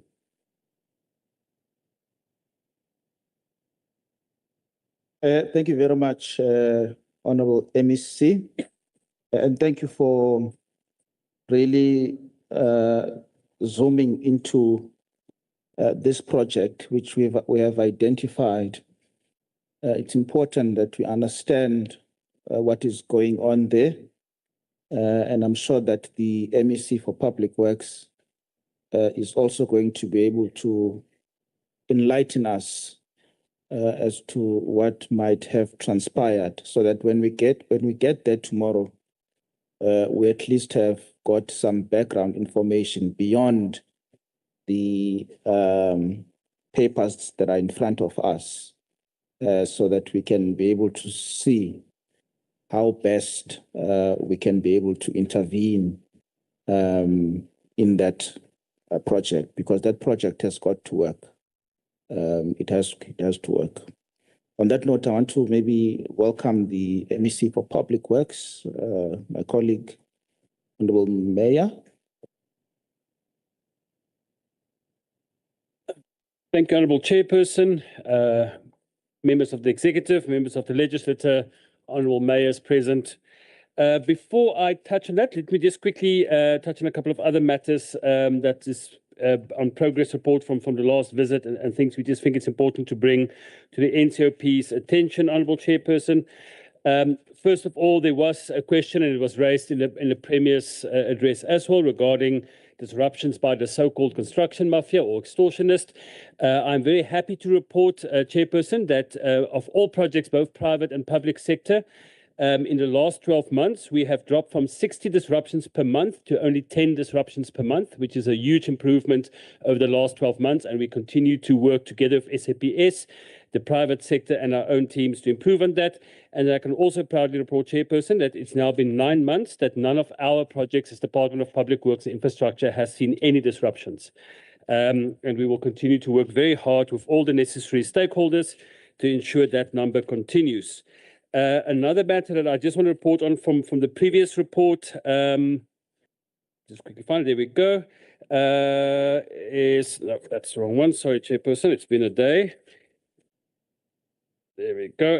Is that the matter regarding unpaid contractors, that the last time we spoke to the NCOP, we had contractors unpaid for up to 5 years, that we are now on our 3rd month, going on to 4 months, where all our contractors are being paid within 30 days. And I want to thank the colleagues of the executive and all our client departments that our IDAs has now improved dramatically, which has also meant that we have cut our debt as a department from 900 million to a mere 200 million, and we will continue to work to get that other 200 million also cut significantly, Chairperson. Then the last matter I just want to report on before I get to the issue of Woodlands Primary School is just last week we got news, Chairperson, that there has been a big improvement in employment numbers led by the construction industry, and there has been a 10.2% increase in people employed in the construction industry quarter on quarter within the province of KwaZulu-Natal, which is 35,000 extra jobs. And that is largely due to a return of trust by investors and construction companies with the turnaround regarding the construction mafia and other matters. Regarding Woodlands Primary, we will visit there, and then the team will be able to give a full report when we're on site, Chairperson. And I want to thank MEC Hlumuka. He's also given a very detailed report from the side of the Department of Education. Let me just add a few matters then, because a lot of it was covered. First of all, Chairperson, the Department of Public Works and Infrastructure admits that there was a failure of proper project management here. And when this new administration inherited this project, it was already at a standstill and the contract was already off-site. And there's a couple of reasons for this massive increase in the amounts for the completion. First of all, and these are matters that we need to learn from, Chairperson, and that we would like the NCOP also to take up regarding the relevant regulations and legislation. First of all, the first contractor underquoted by 20%, which is a massive underquote. And that again is a failure on the side from us, but also the failure on the side because the regulations say we must take the cheapest quote. And the cheapest quote is not always the best quote, Chairperson. I think we learned that here. The second problem that we face is that the quote was given in 2018, but due to other issues and then COVID, we only started on site in 2021. That's a 3-year difference between when the quote was given and when we went on site. And in 3 years, how much prices can increase, but more so that part of that was COVID, and COVID saw a huge increase in prices for building materials and other issues, which means that by the time we got on site, that 20% underquote has now become a huge underquote. So that the money is spent, and yes, we are standing at 70%, but when our quantity surveyors then went on site to see what is needed for completion, we realized it's going to be almost the same amount that was originally quoted for the project. Part of that now, unfortunately, is because the project has now been standing still for such a long period. Unfortunately, if you don't continue to work on those things, there is deterioration of the matters on site. And that has also led to a further increase in cost. I can also add to what the Honourable Hlumuka has said, Chairperson, that there has been a preliminary meeting between Public Works and Education last week, that we have discussed the cost, that there were some changes made. A second meeting is being held next week, if I'm not mistaken. And we are confident that an agreement will be reached in that meeting next week between the two departments, so that we can get back on site with this as quickly as possible. If we manage to find an agreement, Chairperson, and we go back on site in December, we've already worked out a full timeline how that would look, and then we have a new estimated final completion time that would be the 28th of February. No, sorry, I lied. There is no 28th of February. The 24th of February, 2028. That will then be our final completion time if we manage to go back on site within the next 2 weeks, if there's an agreement between ourselves and education. And as I said, Chairperson, that we are very close to finalizing the agreement on this matter. The issue of woodlands, now, Chairperson, we have an approach in Public Works that we know many mistakes have been made in the past by this department. The most important thing for us now is to learn from these mistakes and to improve and to make sure that we become better as a department. And therefore, we are improving our tender processes, improving the way that we look at tenders. We're also very excited about e-procurement that will be coming live very soon. But ultimately also, Chairperson, there needs to be a relook at the regulations and the supply chain management regulations that as per given to us by the National Treasury. And we would like to ask the NCOP to also take up this mantle for us and look at how can we improve supply chain management and also the tender processes going forward. Combined with that, Chairperson, while I have the ear of the NCOP, we've also written to Minister McPherson and raised at the MINMEC that the GIAMA Act is now completely outdated, is not serving the purposes of the Department of Public Works and Infrastructure, and that unfortunately, gives us a lot of responsibilities, but it doesn't give us the budgetary or legislative teeth to enforce those responsibilities. So we would also like the NCOP as the guardian of legislation within our national government to also please take up this fight of the GIAMA Act, that the GIAMA Act must urgently be re-looked at, and that process should start as quickly as possible. The last matter I can report to you, Chairperson, just on a previous question from the NCOP to the department, is regarding engagement with contractors. Sorry, I just forgot to do that in the beginning. Under advice of the NCOP, we did have a contractors in Imbizo. We visited all but one of our regions where we had extremely successful engagements with our contractors. It has vastly improved our relationship with contractors. We had one in Kanyakude district, and part of Zululand district was held in Umhlatuze Civic Hall on the 20th of May. eThekwini district was held at a KZN Shark Sport on the 9th of June. For the southern region, which is Pietermaritzburg and Ugu, we held that in Uvongo Town Hall on the 15th of July, and the last one will be held in Utukela district and early next year. And that we have reached, if I remember correctly, over 500 contractors and subcontractors through this. And we want to thank the NCOP for this recommendation, and it has worked brilliantly in making sure that our relationship with our contractors improves. Thank you so much, Chairperson.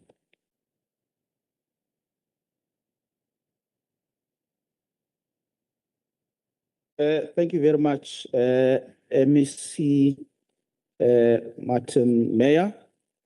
And thank you for confirming that indeed our visit is never hostile, but it is rather to assist, especially where there are bottlenecks and things are not moving forward.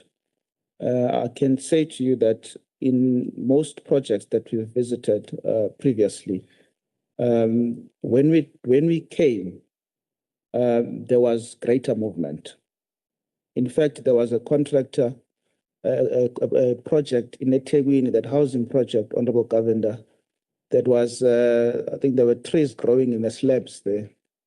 But people heard that NCOP is coming, and suddenly the contractor came back, which clearly tells you that in some instances, it just needs a bit of a push to get things done. So again, I want to say that even to the mayors that are here, the intention is purely to assist you and to ensure that where there are bottlenecks, it might be issues of funding, it might be issues of construction mafias, as we have seen in the province, and we stand ready to assist where we can. And I'm glad to hear that the issue of construction mafia is beginning to be eliminated, because I think in our engagement when we went to Umlazi, that school project that was also struggling with construction mafias, I think one of the, what my takeaway from that meeting, especially from the business forums that had attended that meeting, was that they want opportunities. And I think where there are opportunities and there's competence, opportunities must be given in a way that is in line with our laws, with the legislation, so that we avoid this back and forth. But what we are not going to tolerate is when people begin to not respect the laws of the country and think that they are going to hold government into ransom, and think that they are going to intimidate and bring rifles to construction sites, and then people suffer. That I don't think that your provincial executive or any government for that matter should allow. So we stand ready to assist where we can. I can assure you that much. Colleagues, we are now we are done with the MECs. We still have another 20 minutes or so before lunch.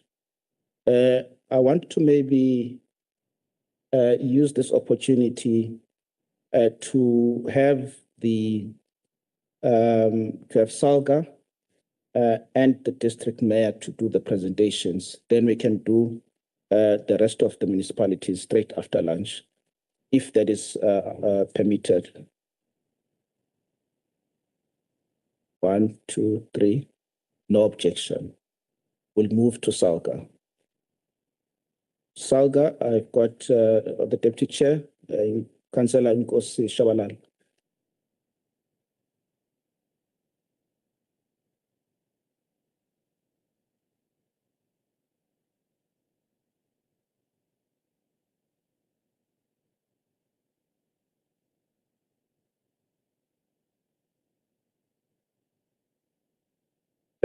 Thank you so much, Chairperson. I must correct something, Chair, that I'm not Nkosi Ushabalala. I am not Nkosi Ushabalala.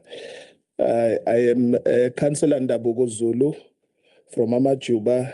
I'm the PC member for Salga. Well, thank you, Chairperson, for affording Salga an opportunity to present. I'd like to greet the honorable members of the NCOP, the MEC Shenge, as well as MEC Shomuga and MEC Mayor as well present today, the Speaker of the Provincial Legislature, which is present, as well as the mayors present today, led by Mhlonishwa Uzuma. Mangusho loku sihlalo wami ukuthi as uSalga, we are really, it is a privilege to address this House on behalf of the South African Local Government Association. Salga is steadfast in supporting municipalities to strengthen governance, improve service delivery, and build institutional resilience. Today, I present an overview of the state of Umgungundlovu District Municipality, led by Councillor Zuma and 7 other local municipalities within the district. Based on the evidence from Salga's district support intervention report, financial analysis, and engagements with the municipal leadership, the assessment confirms that the district faces complex challenges, including financial instability, governance weaknesses, infrastructure constraints, risk and disaster management gaps, and service delivery pressures. The financial health, according to the Section 71 report submitted to Council and to the Provincial Treasury of KwaZulu-Natal, Umgungundlovu District Municipality is experiencing severe financial stress with declining revenue, unsustainable deficits, abnormal accounting entries, and high levels of irrecoverable debts. This information comes from a Section 71 report that is submitted to Council and then subsequently sent to the Treasury. Well, we have circulated the report. I'm just summarizing the report because it's been long circulated. To address these challenges, Salga has provided critical support, including the MFMA, compliance advisories, capacity building workshops for the municipal finance officials, and guidance on financial governance to improve revenue management, credit control, and expenditure oversight.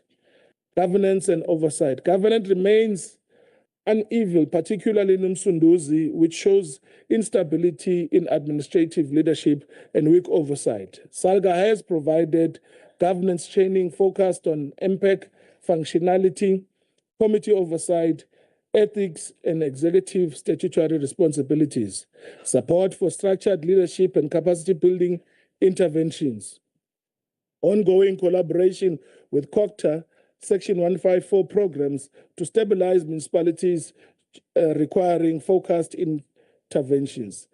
Aging and poorly maintained infrastructure is a major concern, affecting service delivery, water losses, revenue, and regulatory compliance. SALGA's support in Umsunduzi also includes technical training on water governance, maintenance planning, and blue or green drop compliance readiness, guidance to municipalities on infrastructure audits, and refreshment of planning. District-wide risk and disaster management structures are inconsistent. Several municipalities lack fire budgeting and fire units, and key leadership posts. SALGA interventions have included the following: establishing and strengthening of district risk and fire services forums, training in ethics, fraud prevention, and risk governance, supporting municipalities to develop climate change and disaster response plans, benchmarking support to establish a water and aquatic rescue unit. SALGA has continuously supported municipalities to strengthen performance management system, HR governance, labor relations, and municipal capability. Specifically, honorable members, facilitating the review and alignment of individual performance management system, capacity building workshops for senior managers, supervisors, and HR officials, investment readiness and support, including policy guidance, sector planning, and investor facilitation to boost local economic development. The recommendations that we have, honorable members, to address these challenges include the following: financial stabilization, governance strengthening, water and sanitation reform, risk and disaster management, structured Section 154 support. In concluding, honorable members, Umgungundlovu District and its local municipalities continue to face deep-rooted challenges. While the support is provided by SALGA together with COCTA, Provincial Treasury, and National Treasury, MISA has been substantial in covering governance, financial management, infrastructure performance, and risk management. The pace of improvement requires a continued, disciplined, and coordinated effort from all the stakeholders. SALGA remains committed to working with all stakeholders to stabilize governance, strengthen financial management, enhance service delivery, and rebuild community confidence. Through these collaborative interventions, we are confident that the municipalities of Umgungundlovu can achieve sustainable recovery and institutional stability. I wish to state that there is a bit of change that is happening after the support is being provided to Umsunduzi municipality. And this is the evidence that we have is coming from Treasury, and it's something that needs to be shared with the NCOP, with the hope of getting assistance from you, Honorable Les Governor and your team, led by Chair Upili. I'd like to thank this House for the opportunity to present SALGA's KZN assessment and assure you of our continued support and partnership. Ngiyathokoza kakhulu. Thank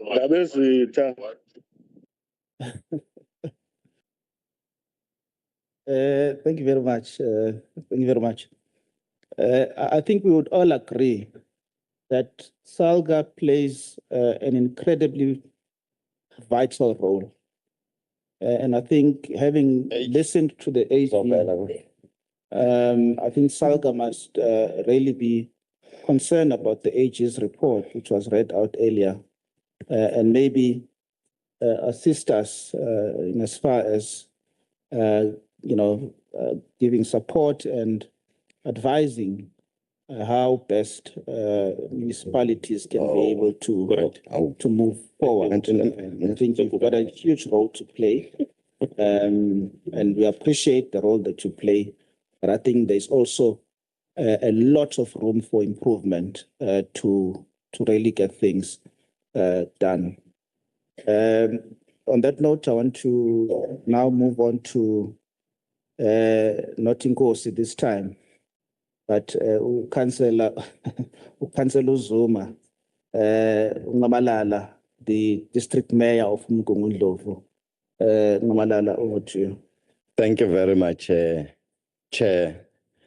Greetings to yourself, the members of the NCOP present in their various responsibilities, our MECs, MEC Shenge, MEC Hlomuga, and all the members of the Provincial Legislature in their various portfolios, our colleagues, fellow mayors who are part of the meeting, and all who are stakeholders who are part of the meeting.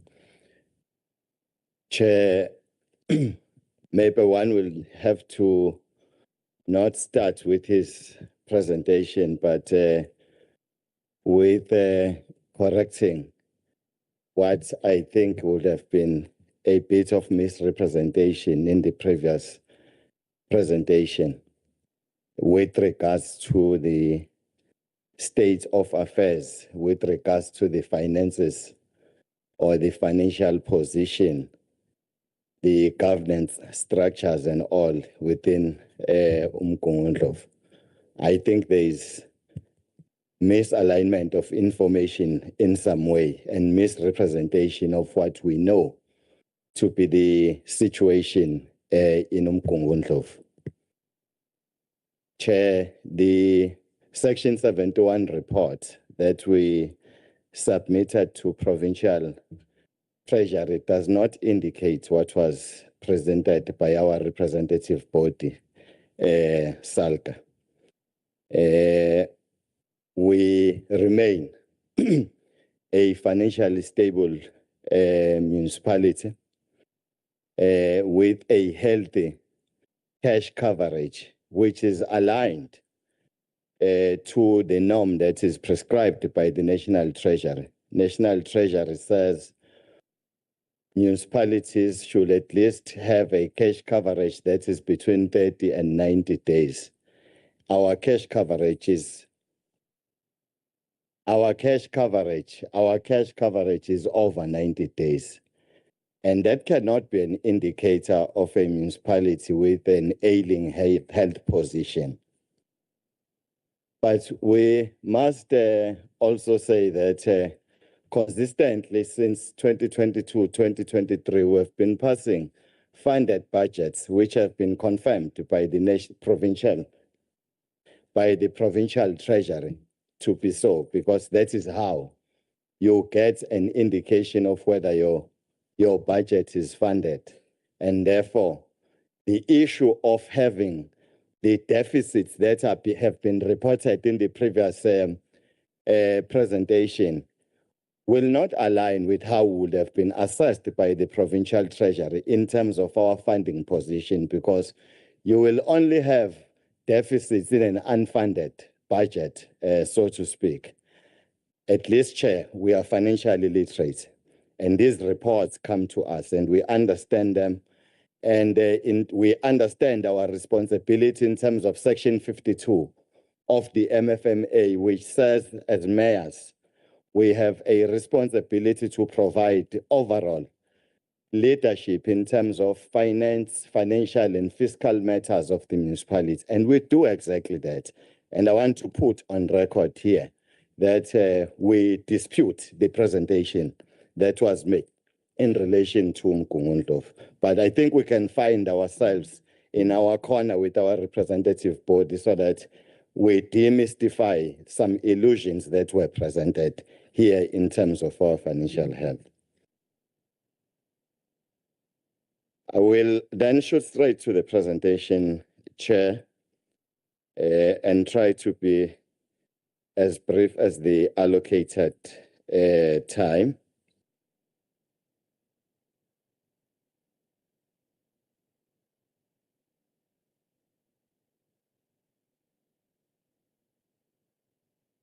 Maybe we should start by indicating, and it will be known that Umgungundlovu comprises of 7 local municipalities as they have been introduced. We will be focusing in the main in terms of our presentation, not on all the aspects of work that we ought to deal with as the districts, but also having consulted with the technical support of the NCOP because of the time that is available for the presentation, we'll be only focusing on the issues relating to water and sanitation. We'll just also close over on some of the catalytic projects in terms of what we do in terms of advancing economic development in the district.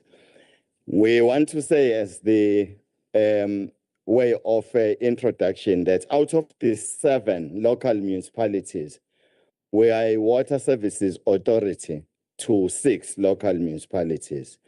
Umsunduzi is a water services authority on its own. So we are responsible for the provision of water and sanitation services to Umshwati, Umgeni, Mpofana, Impendle, Kambatini, as well as Richmond.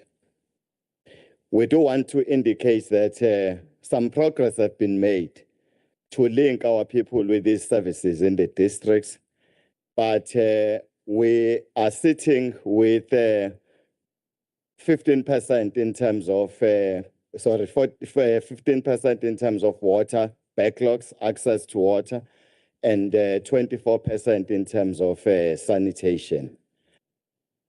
And our programs, therefore, our capital program is trying to respond specifically now to those specific challenges in terms of the backlogs that we currently have in terms of water and sanitation. We must also indicate that we have costed our backlogs in terms of water and sanitation to be at least requiring 6 billion for us rands in order to eliminate the backlogs that we have as the districts. And we should indicate to the NCOP that in terms of the DORA allocations, where at least consistently from the beginning of the term of office, we receive at least an average of 200 million, just less than 200 million, both in terms of water services infrastructure grant, as well as the municipal infrastructure grant, which we use to roll back this backlog in terms of sanitation and backlogs. It indicates, therefore, to us that we may need in excess of 15 years to roll back the backlogs that we have, because what we get in terms of the national transfers, that's the kind of period that it will take us to eliminate these backlogs, unless something drastic happens in terms of capital injection that will see us realizing the elimination of these backlogs maybe in a space that may be shorter than the period that I've just indicated. We started by indicating that one, as the districts, we have a responsibility in terms of the DDM coordination, ensuring that DDM structures are functional, that the DDM processes that would result in your DDM 1 plan and 1 budget are realized. We can report to the NCOP that the first generation and the second generation of the 1 plan, 1 budget documents were adopted by the district, the DDM political forum, but also by our council. So we are complying accordingly in that regard. Our structures are functional.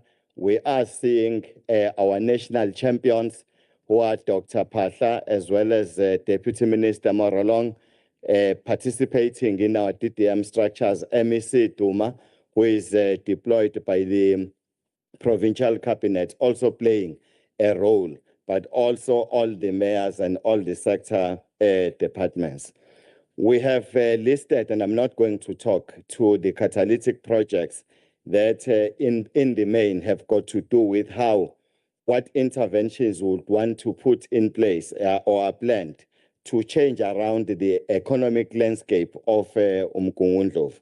We have listed the catalytic projects that are part of the DDM framework, and they've got a district-wide footprint in terms of how they've been identified and how resources are lobbied for the implementation of the same.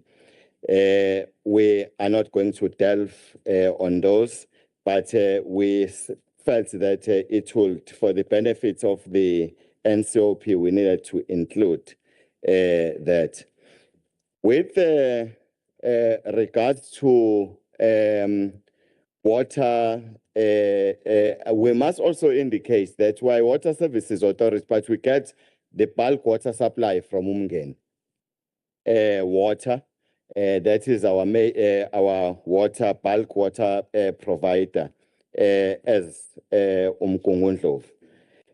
We would then quickly go to the projects that we are implementing across the districts. We have an AC pipe replacement project in Rosetta, which is currently running allocated 30 million. Kwamatwanya reticulation project, which is in its final stages, allocated 5 million. Nyamvubu community project, which is allocated 40 million. Mpofana bulk connection,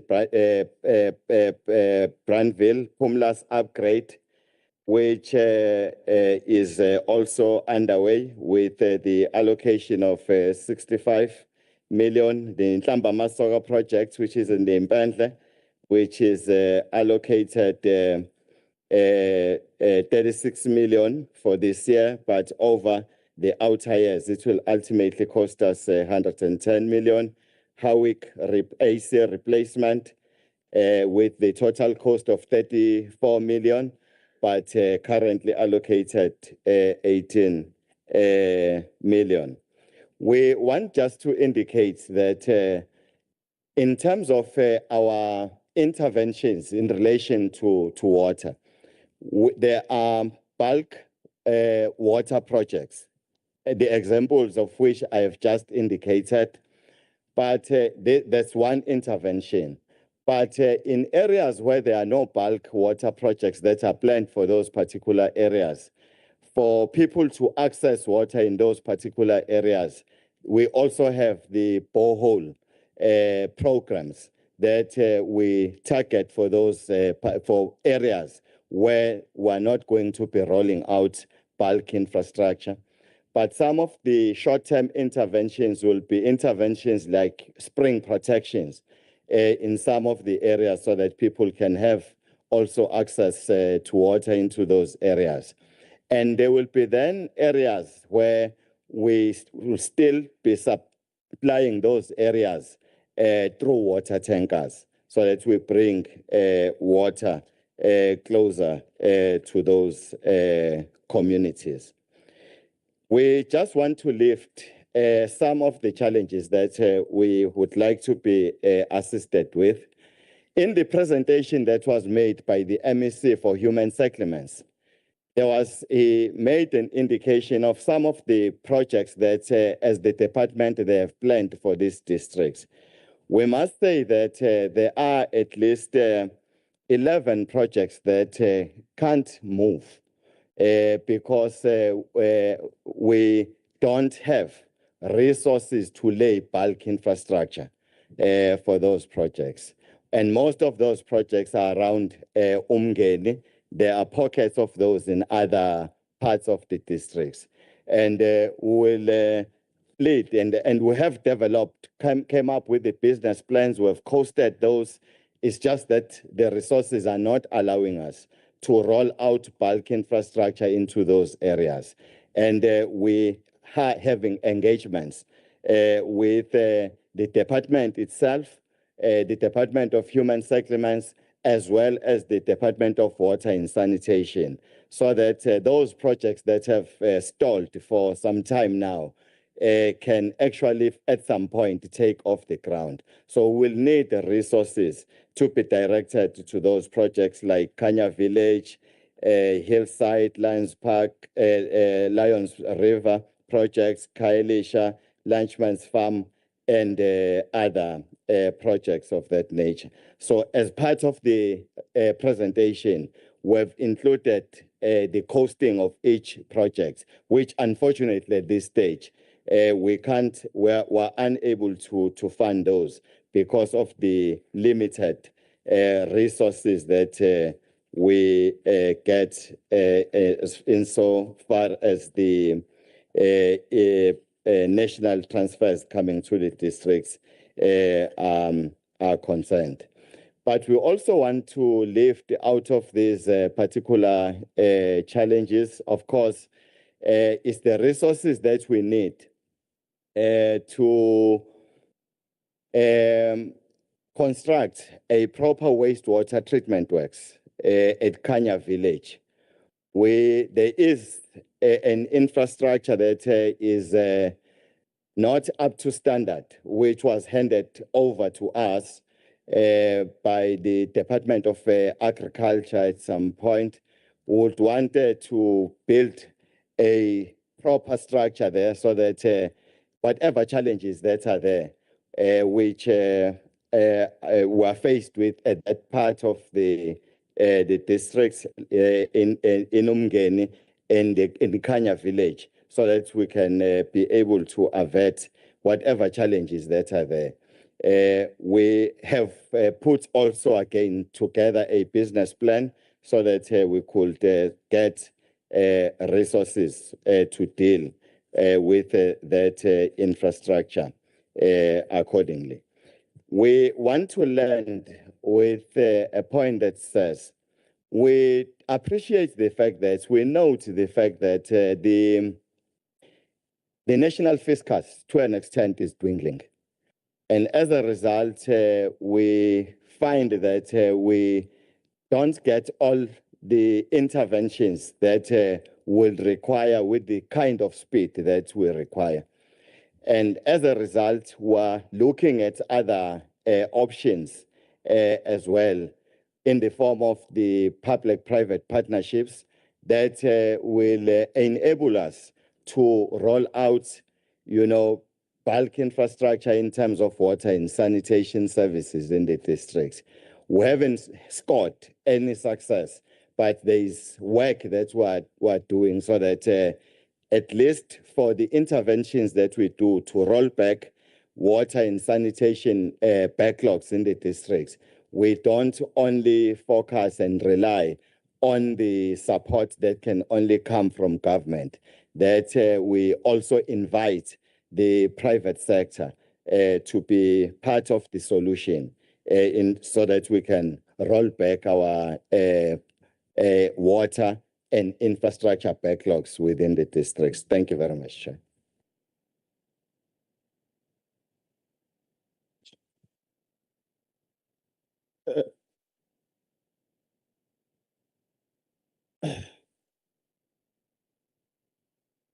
Thank you very much, the Honorable His Worship the Mayor, for those inputs.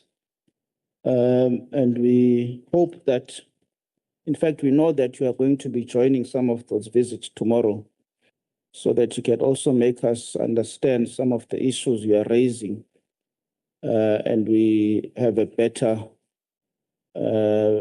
understanding of the challenges that you raise, and the recommendations you are making, especially with regards to water-related projects.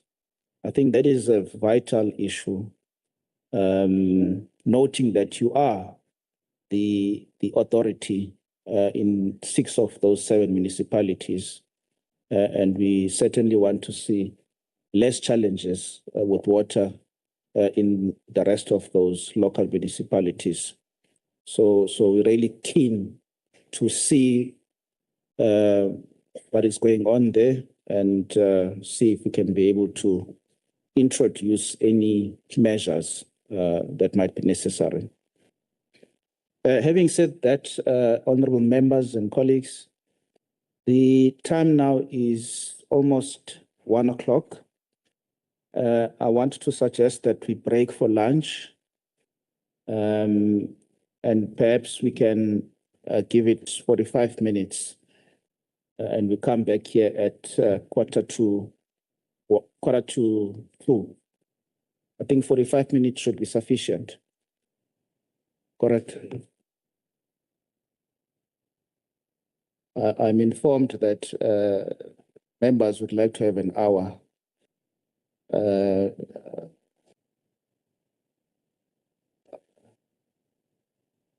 I'm also informed that 45 minutes is sufficient. So can I then use my discretion? I think we'll take 45 minutes. We'll come back at quarter to. Yeah, should be enough. The meeting is adjourned for now.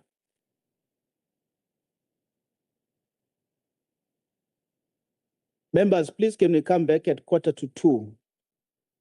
I know that we all have commitments, but please don't disappear.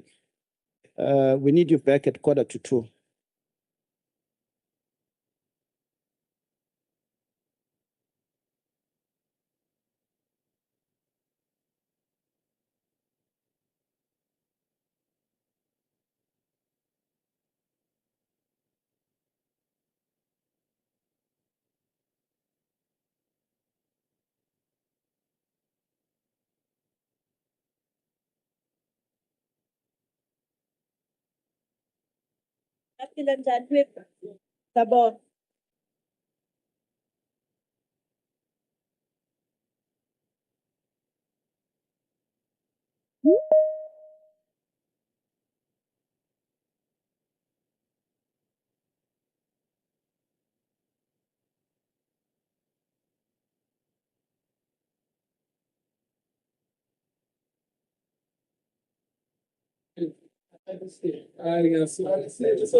Sorry.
Yeah.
Honorable members, if you could please take your seats so that we could be able to start the meeting.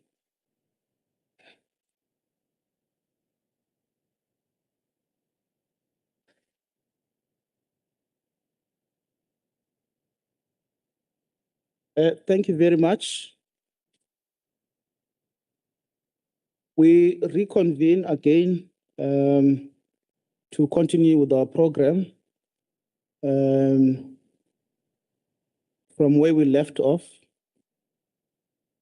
And I think we've managed to really do well with time.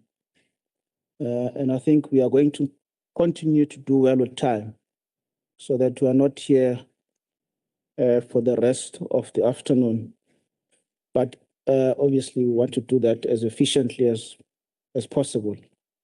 I'm going to now call the local municipality mayors that are with us in the way that they appear on my list. And I would maybe ask that others come closer as well so that we save time. I'm going to start with the Impendle local municipality. His Worship Councillor Dlamini, who's an acting mayor.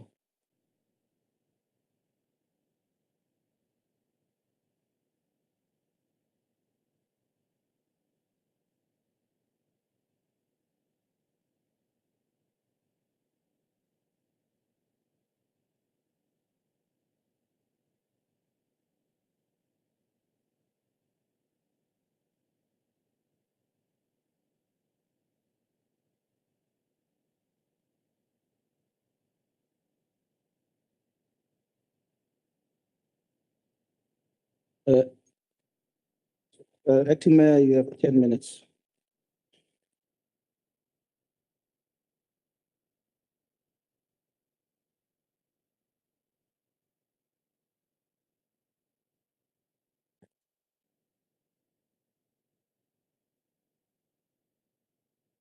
Honorable Chair,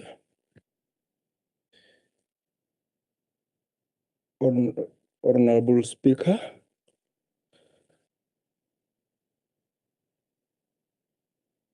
the Premier on his absentia. Sorry, Acting Mayor. Yes. Can we be assisted with the mic, colleagues? Thank you. Am I audible now? Oh, am I audible now? Thank you, Honorable Chair. Speaker, Premier on his absentia, all MECs, NCOP members, all mayors present under the leadership of Honorable Mzi Zuma, managers from all the municipalities, everybody present. I hereby greet you. It is a great honor to be part of this gathering on behalf of the Impendle municipality.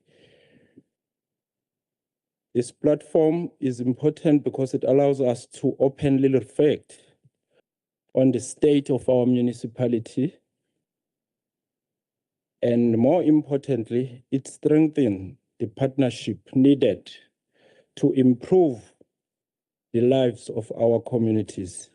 Under this theme, building viable municipalities to enhance development, delivery of basic services to communities.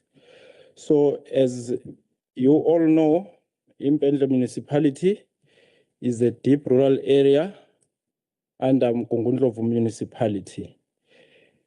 Starting on my presentation, I would like to cover the stability, political state and leadership in our municipality. Firstly, all council structures are effective and are sitting as it's supposed to be. MPEC, Finance, EXCO, ward committees, and councillors do hold community meetings regularly. Municipality has not experienced any major protest because we've got good relationship or relations with community. However, there is less participation of Amakosi as per Section 81. We would like to extend our appreciation to Honorable MEC Duma. I heard him mentioning that P130 will be starting soon. Yes, it will indeed. He came and assured us that P130 will be now a tar road from Impendle to Umngeni municipality. However, they're starting with the first 3 kilometers as the start, as they are beginning. So we appreciate that on behalf of Impendle. Progress in building viable municipalities. Impendle municipality is making a progress in building viable and effective local municipality. Noticeable achievement of opening the DLTC and traffic unit is making a huge impact in our community and municipality.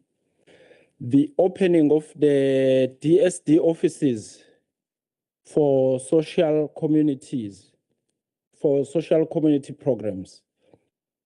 We also have donated land to the Department of Agriculture so they can build their offices to strengthen and improve our local peoples when it comes to agriculture. The Impendle municipality have managed to build a number of roads, which is contributing in job creation. However, there is still a lot to be done. As we are a deep rural area municipality, we reliant more on equitable share.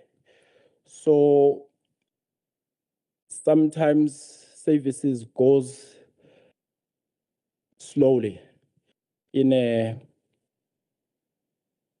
very slow pace that we will love this house to note and intervene wherever we ask for their intervention. Progress in delivery of basic services. We acknowledge that Umgungundlovu district, under the leadership of Mayor Zizuma, is doing very well to our municipality.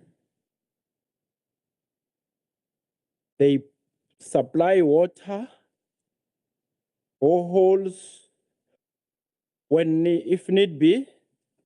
They also help with water tankers, as well as sanitation.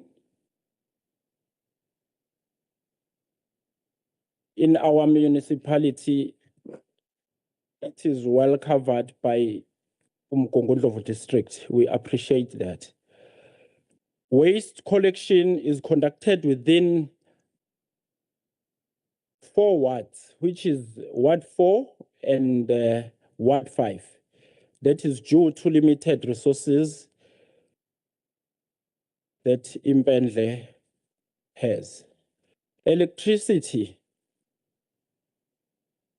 We all know that it is the ESCOM function. However, our municipality do provide basic portion that is claimed monthly from ESCOM.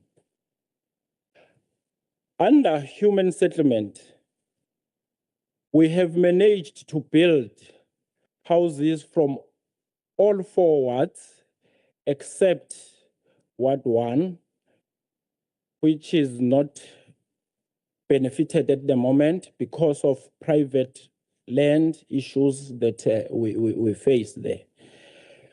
Also, we have we're upgrading all our communities' houses. Remember, in Impendle, most houses are muddy. During heavy rains, disasters, thunderstorm, sometimes it gets washed away. So thanks to human settlement for helping us with that service or providing that service.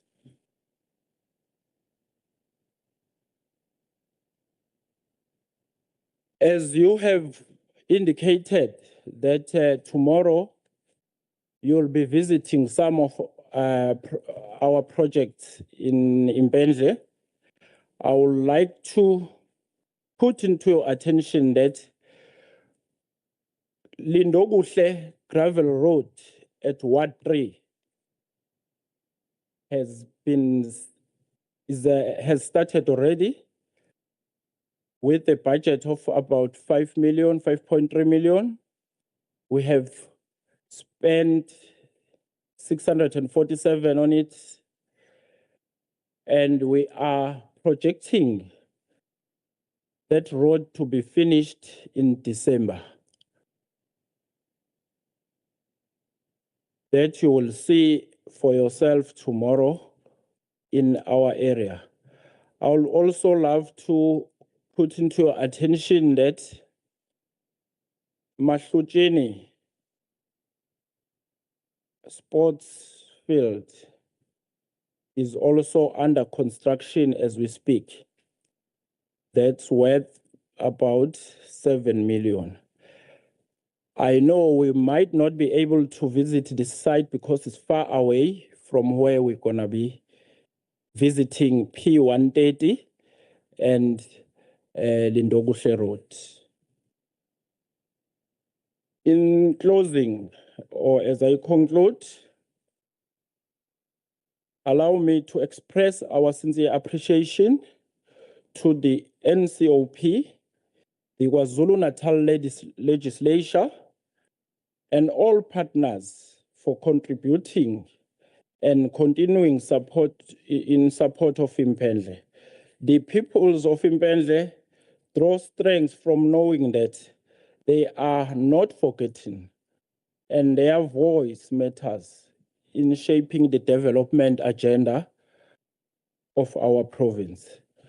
I thank you. That's the end of our presentation. Thank you very much. Ngibonge kakhulu Councillor Dlamini, thank you so much. Can we please have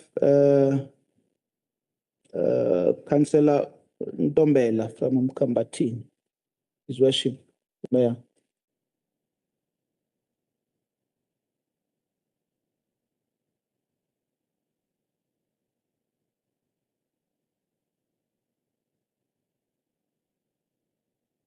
Is Councillor Ntombela still here? Chair, thank you very much. He is coming back. He had to step out because there was an IDP in Bezo today. So he is on his way back. He has concluded that business. We will request that another municipality is given an opportunity. Maybe towards the end, he will be here. I'll step out and check in as well, Chair. Thanks. No, Blungile siyabonga, Mayor. Can I then ask Mpofana, Councillor Makubane, to come forward, please?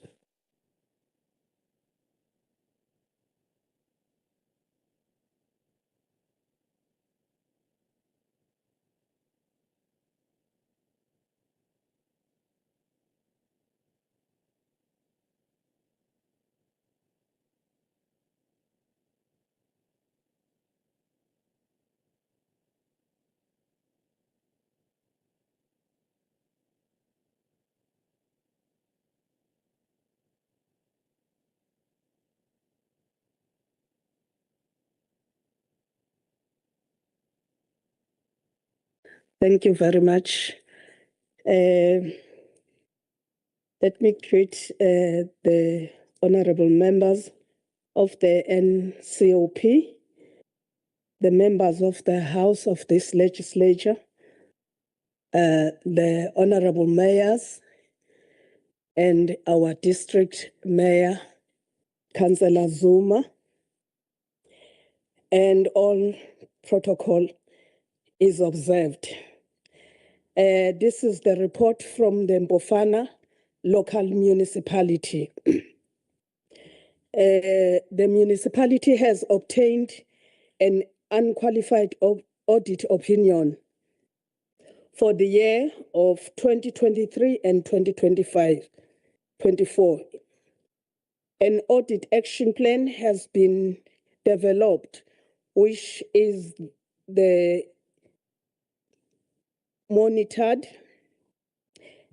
continuously in terms of the audit action plan of 11 items that has been addressed and the remaining 9 items that are in progress. These items are long-term in nature and are directly related to the dire financial situation of the municipality. The items in progress include but not limited to the following: exorbitant electricity losses, indigent implementation, payment within 30 days, adoption of the unfunded budget, prevention of UIF, etc. The institutional strengthening. We have improved governance through regular council sittings and also strengthened oversight committees. We have enhanced financial management with improved audit action plan. And also we have an ongoing skills development for administrative and technical staff to improve operational efficiency through SALGA and NSG skills programs. We also have the infrastructure and basic services. Water infrastructure is currently being upgraded. We had a very big problem of water infrastructure, which used to get flooded in the pump station. Now we've got a new infrastructure of water, and we don't have any problems now with water, as we have more upgrading in the city, also in the rural areas. We have established an electricity maintenance teams, improving response,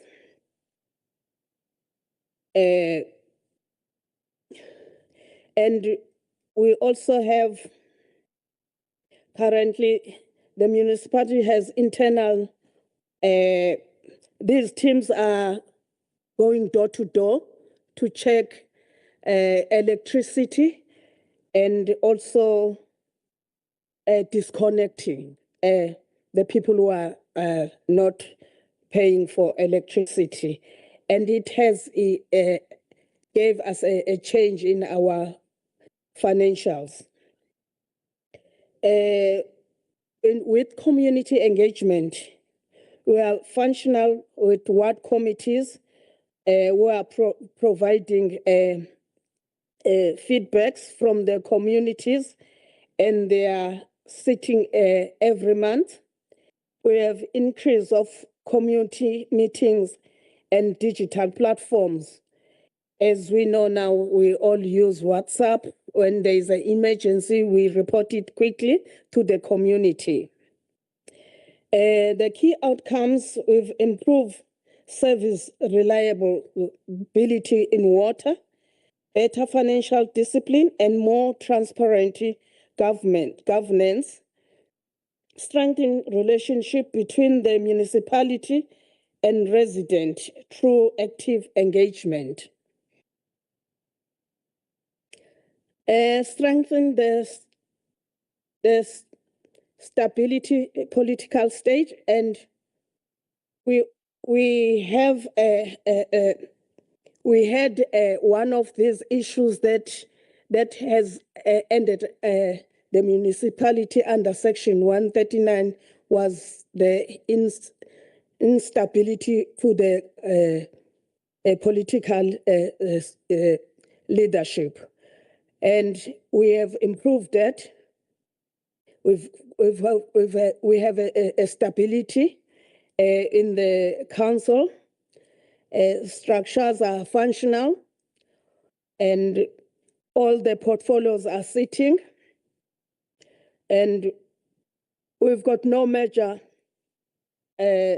disruptions reported in the council activities.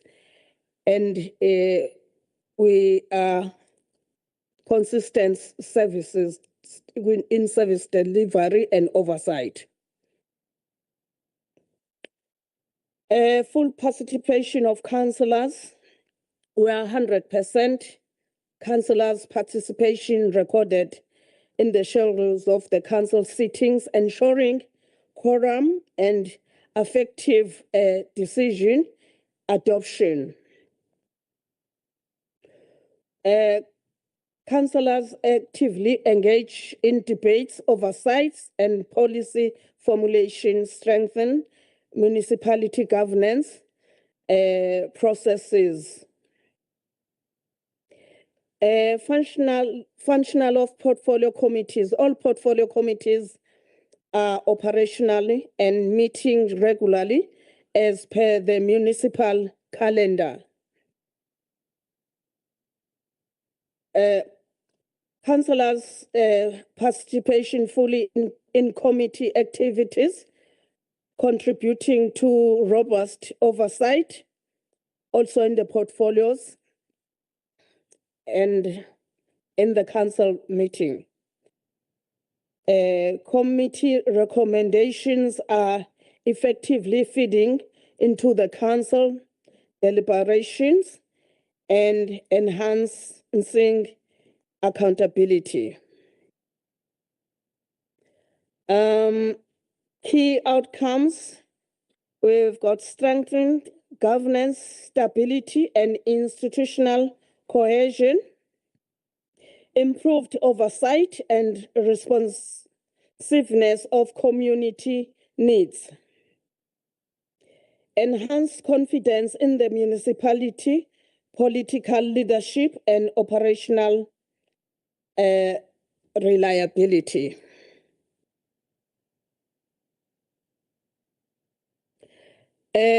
Mechanization to strengthen the governance in the municipality.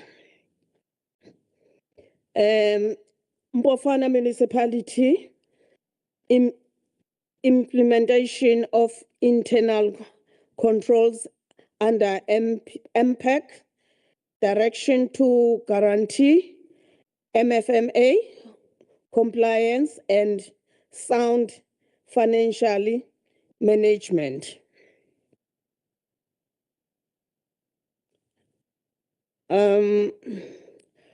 Regular financial reporting to council, oversight structures, and we've established an audit committee. The audit committee is fully functional, and we have appointed to provide independent oversight on financial management, risk, and internal controls.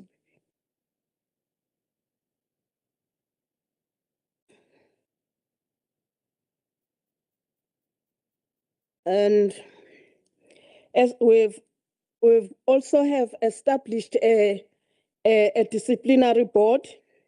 The disciplinary board established in line with regulations to address allegations of financial misconduct and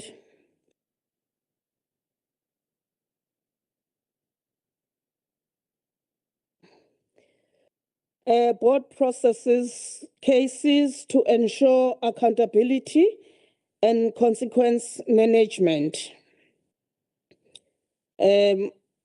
We've strengthened enforcement of SCM regulations and municipal codes of conduct. Key outcomes: improved financial discipline and reduced risk of management.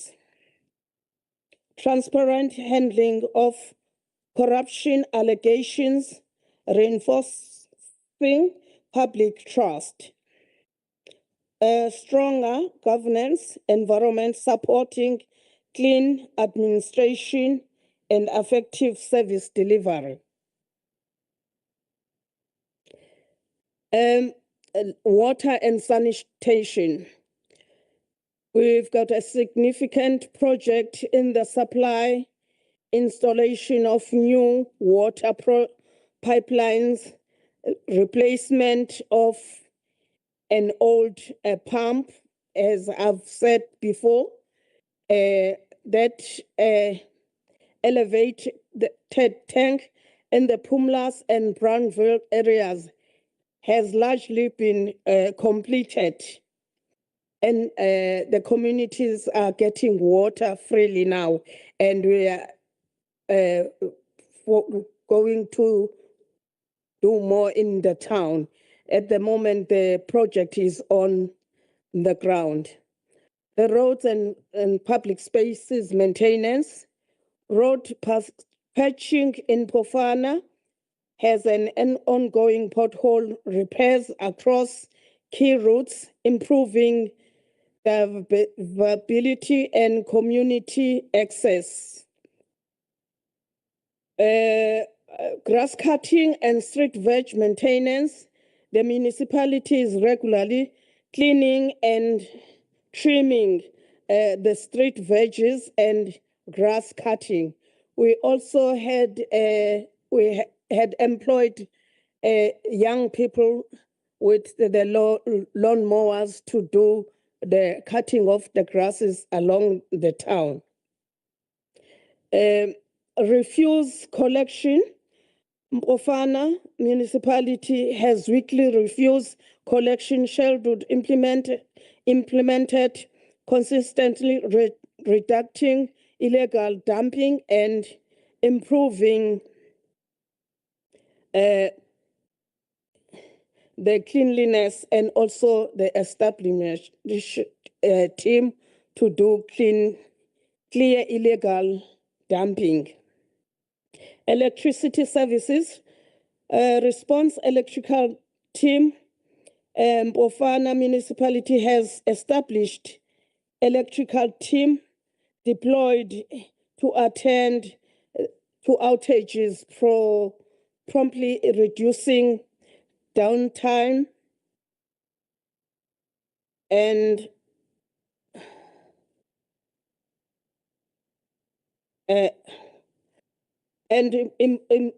Bofana municipality has also applied to Department of Minerals and Energy a rehabilitating for the current aging infrastructure. That's what caused the electrical loss in Bofana, is that the infrastructure of the town is very old. Now we've got a lot of electricity losses. Now we have written to the department, and also we've written some business plan to the other private sectors to assist us with to improve our infrastructure. Economic development investment, establishment of Bofana Industrial Hub, major initiative underway to stimulate local investment at the identified Bofana Industrial Hub. That is the old Moy River Textiles, and now which is the Taiwan Textiles. We are trying to establish it as a industrial hub where we are inviting all the industries to come and settle in that huge factory site. With human settlement, Bofana has got 8 human settlement projects with different challenges ranging from lack of bulk infrastructure, as district mayor has mentioned. Some of the projects just need the infrastructure to start. Some projects, some are holding back by the spluma. There are some lot of challenges that holds the Bofana human settlements project. Currently, Bofana municipality has I've said that we've got the municipality. As you conclude, Honorable. Okay, Yeah. Thank you. The municipality to provide project scope where applicable to their municipality. A significant project of supply and installation of new water is on at the moment, and thank you to the district mayor who is assisting our locals. Thank you very much, Honorable Chair. Thank you.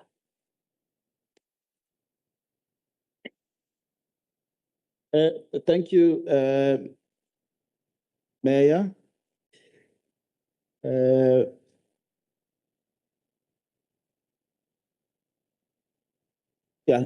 Thank you to the mayor of Bofana.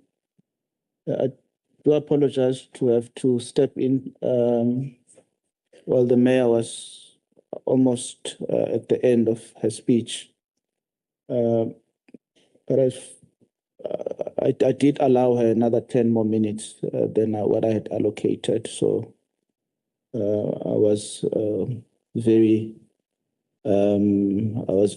lenient with time. but that's not an invite to other mayors to do the same.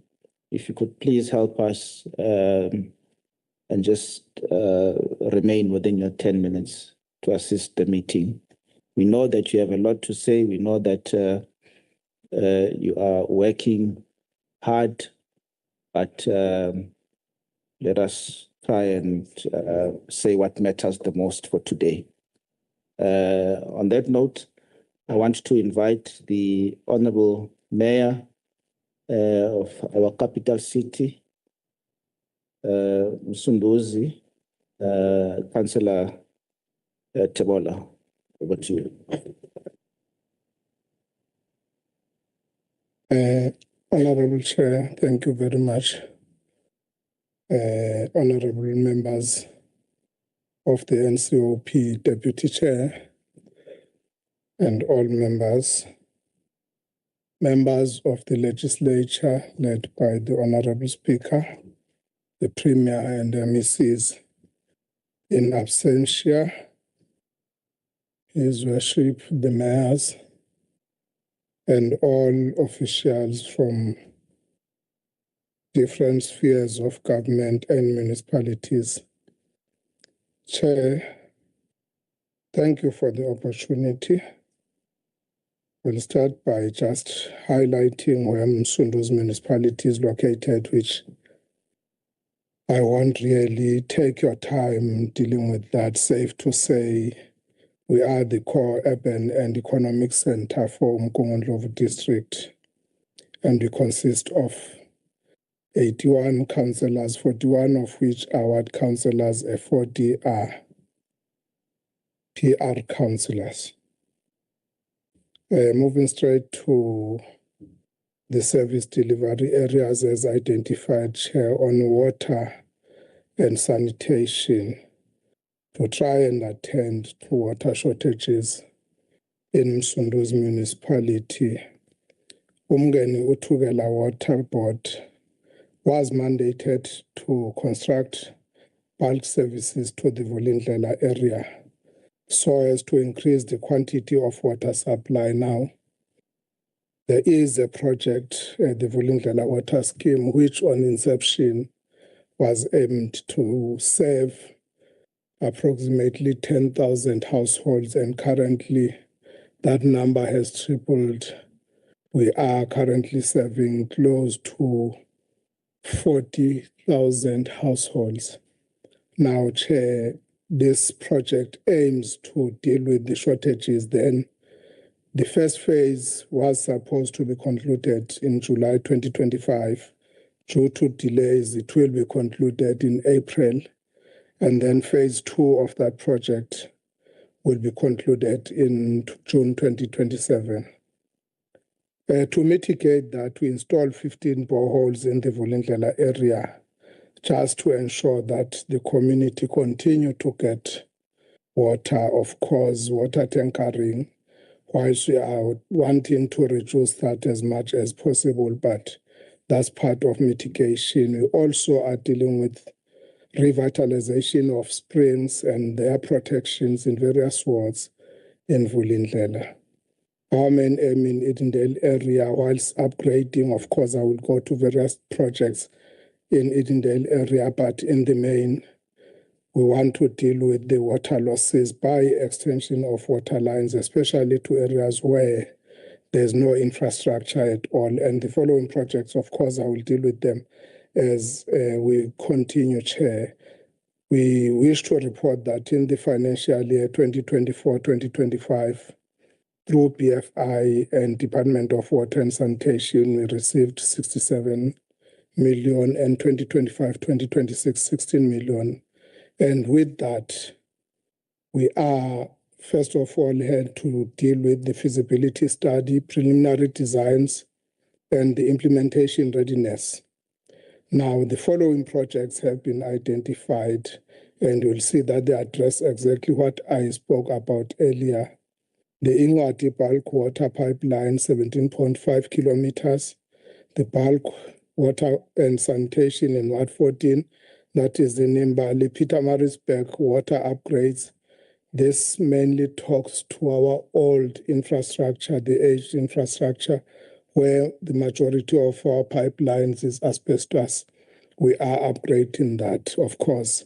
I've made mention of Indale and Vulindlela Chair. To address the frequent burst pipes, we are putting pressure reducing valves across the Msunduzi area, and of course with constant maintenance plans being developed. We are doing this, Chair, also to attend to a directive by DWS of us, including few other municipalities here, to curtail water, to reduce our take from a source so that we can preserve this for the future. So the pressure reducing valves are trying to mitigate so that even when there's curtailment, very few people can suffer or feel that there is reduction in water supply, whilst we continue, of course, to deal with water losses and all.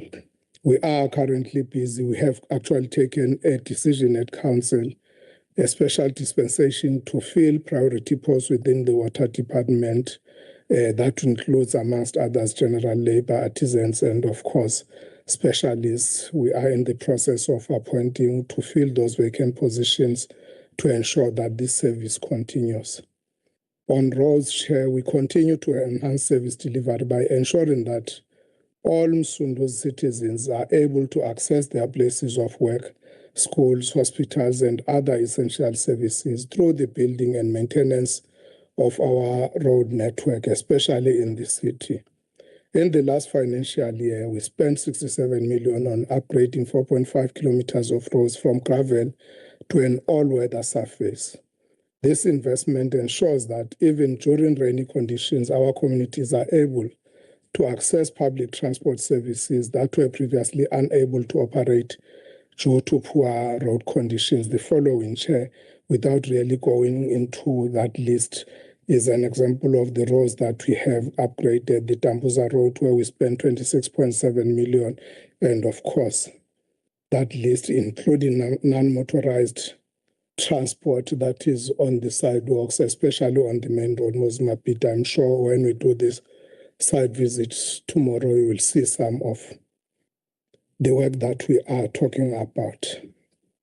Chair, we are also continuing with our road rehabilitation program to extend the lifespan of the roads network and reduce the development of potholes.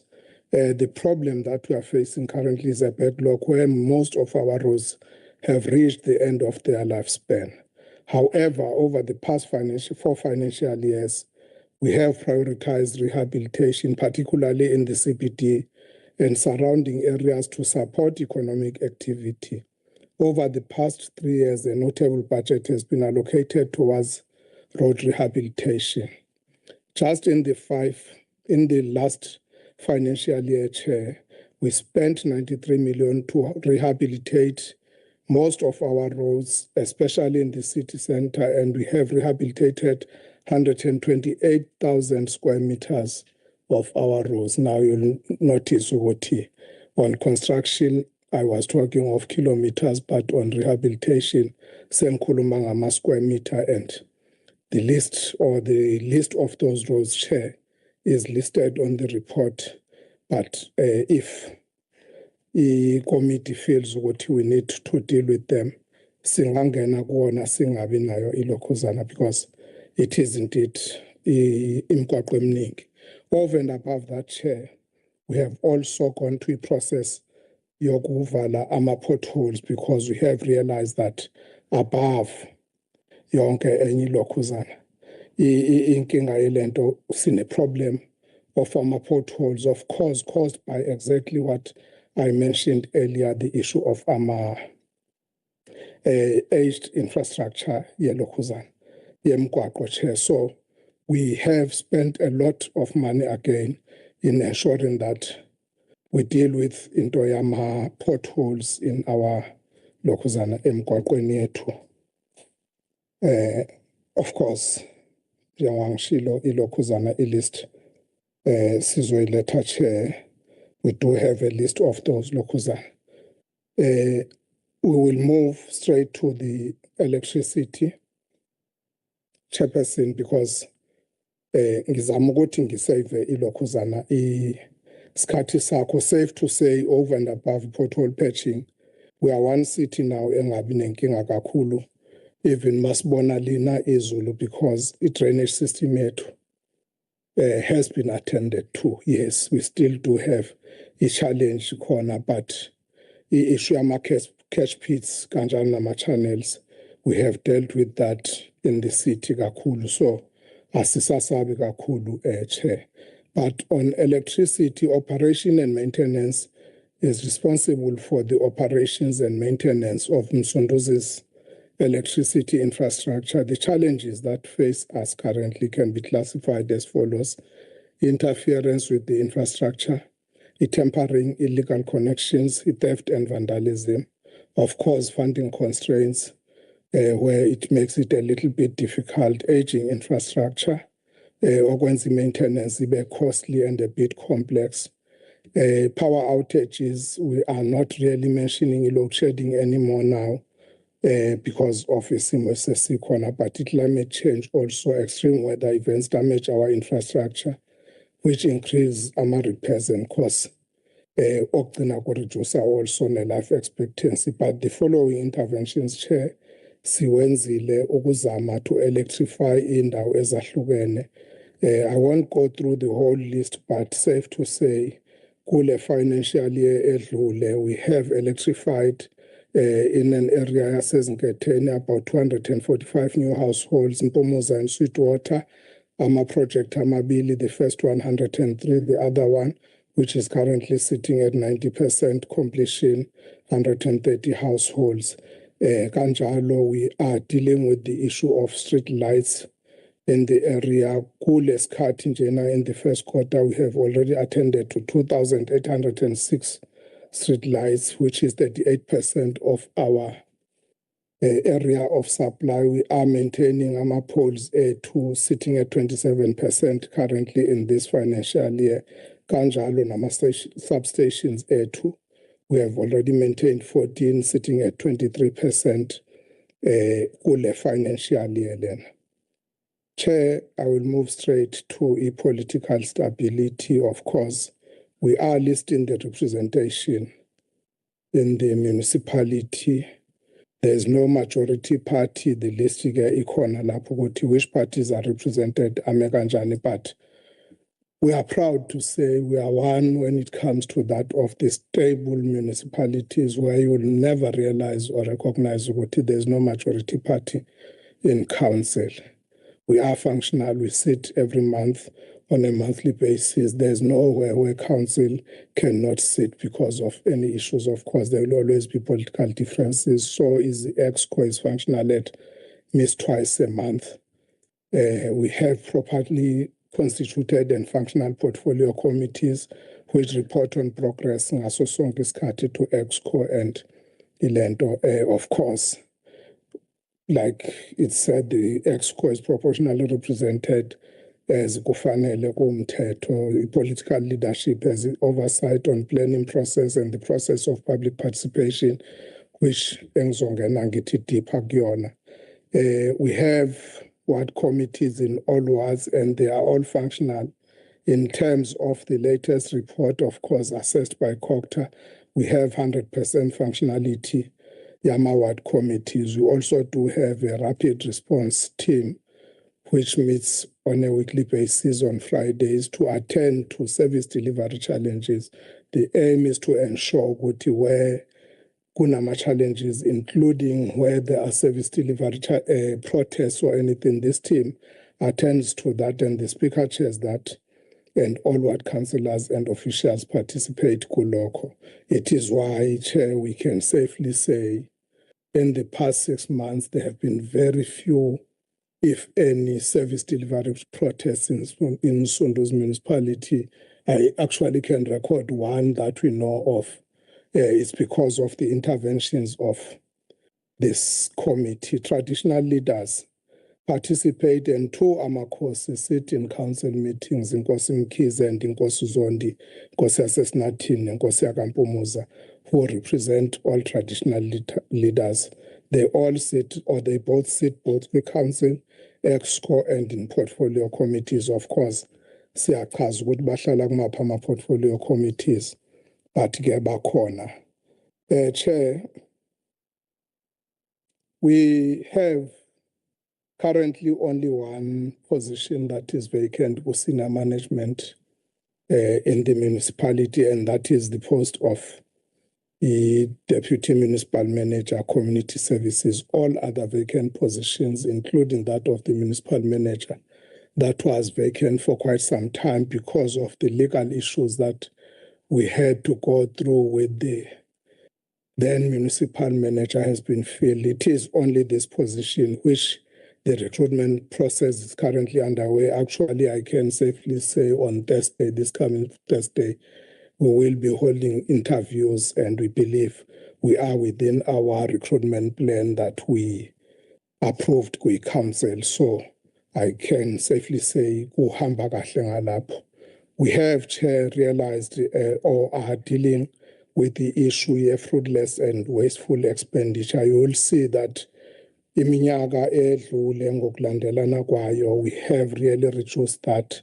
That is why today we are only reporting on wasteful and fruitless expenditure of 1.9, or no, it's 1 million kuphela, and our council tenders of only 128,000. That's a significant reduction from the previous years because sizamile kako konke okusemandleni ukuthi sikwehlise lokho. I won't go through ilokhuzana a number of our cases, but the total cases that are on the roll are 65, 60 of them are ongoing.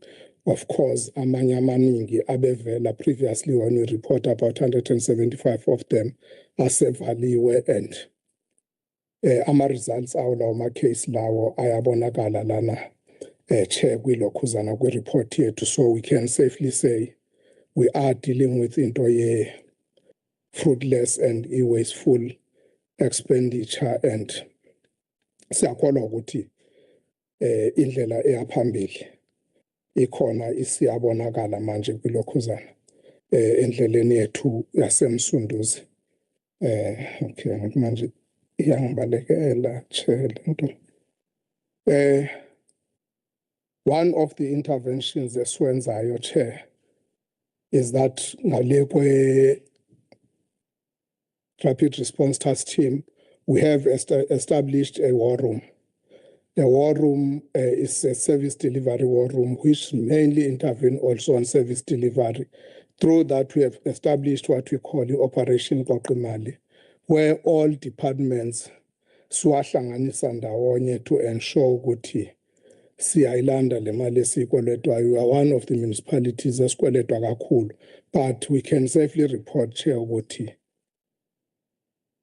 because of Operation Koqimali, the government only owes us 3%, and the business owes us just above 21%. The rest, it is imphakathi that the majority of the people are people anyway who cannot afford. What we need to do is just to siqinise into indigent register yethu siyikhulise so that sizokwazi ukwehlisa our debtors book. We also have established through the same war room what we call the Operation Ilima, which is part of the Kuculula campaign that prioritizes into compliance, especially in the CBD. Kungaba ma illegal structures, kungaba ilokhuzana indaba yama immigration issues, dealing with undocumented foreigners, of course the legal way, nalabo aba trader edolobheni lethu ngongekho emthethweni. The intention is to ensure that we restore law and order, but also to give our people isiqiniseko sokuthi the city is a safe city and, of course, a crime-free area. This involves As you conclude, Mayor.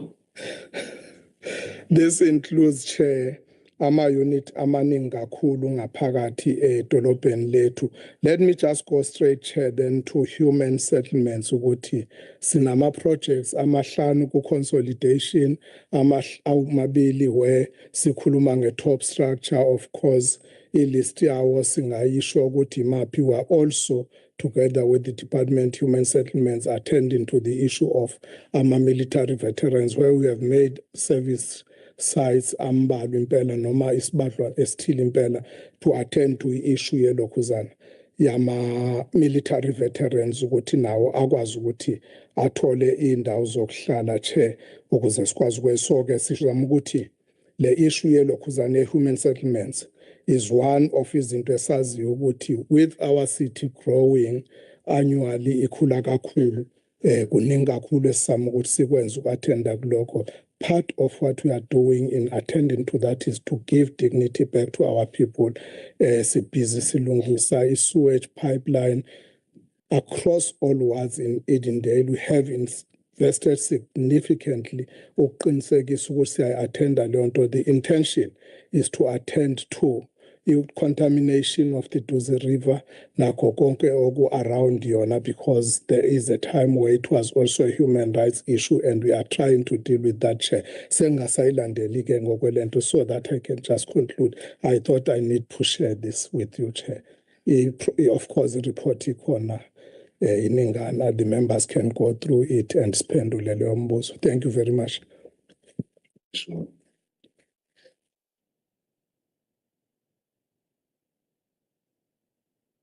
Thank you very much, Mayor. The next person is Mayor Ngongo. If you can come forward. Mayor was a Richmond.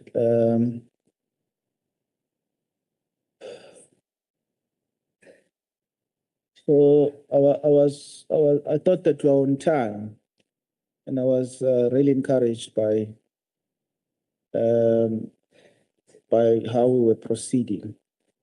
But I see that there is a challenge, but it's not a bad challenge.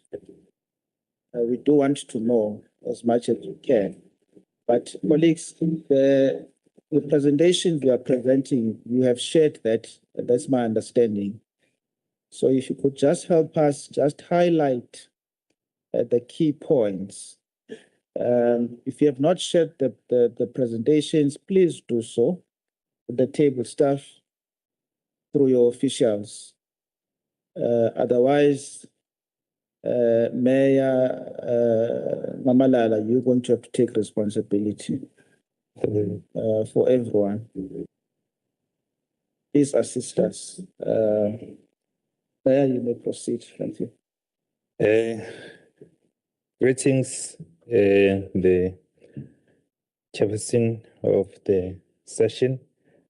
Greetings in the absentia, the Honorable Speaker, Honorable Premier, the members of KZN Legislature, my colleagues, mayors of Umgungundlovu, District Municipality, the officials, the municipal managers, the administration of the provincial government as well. My name is Meli Ngongo, the Mayor of Richmond Municipality.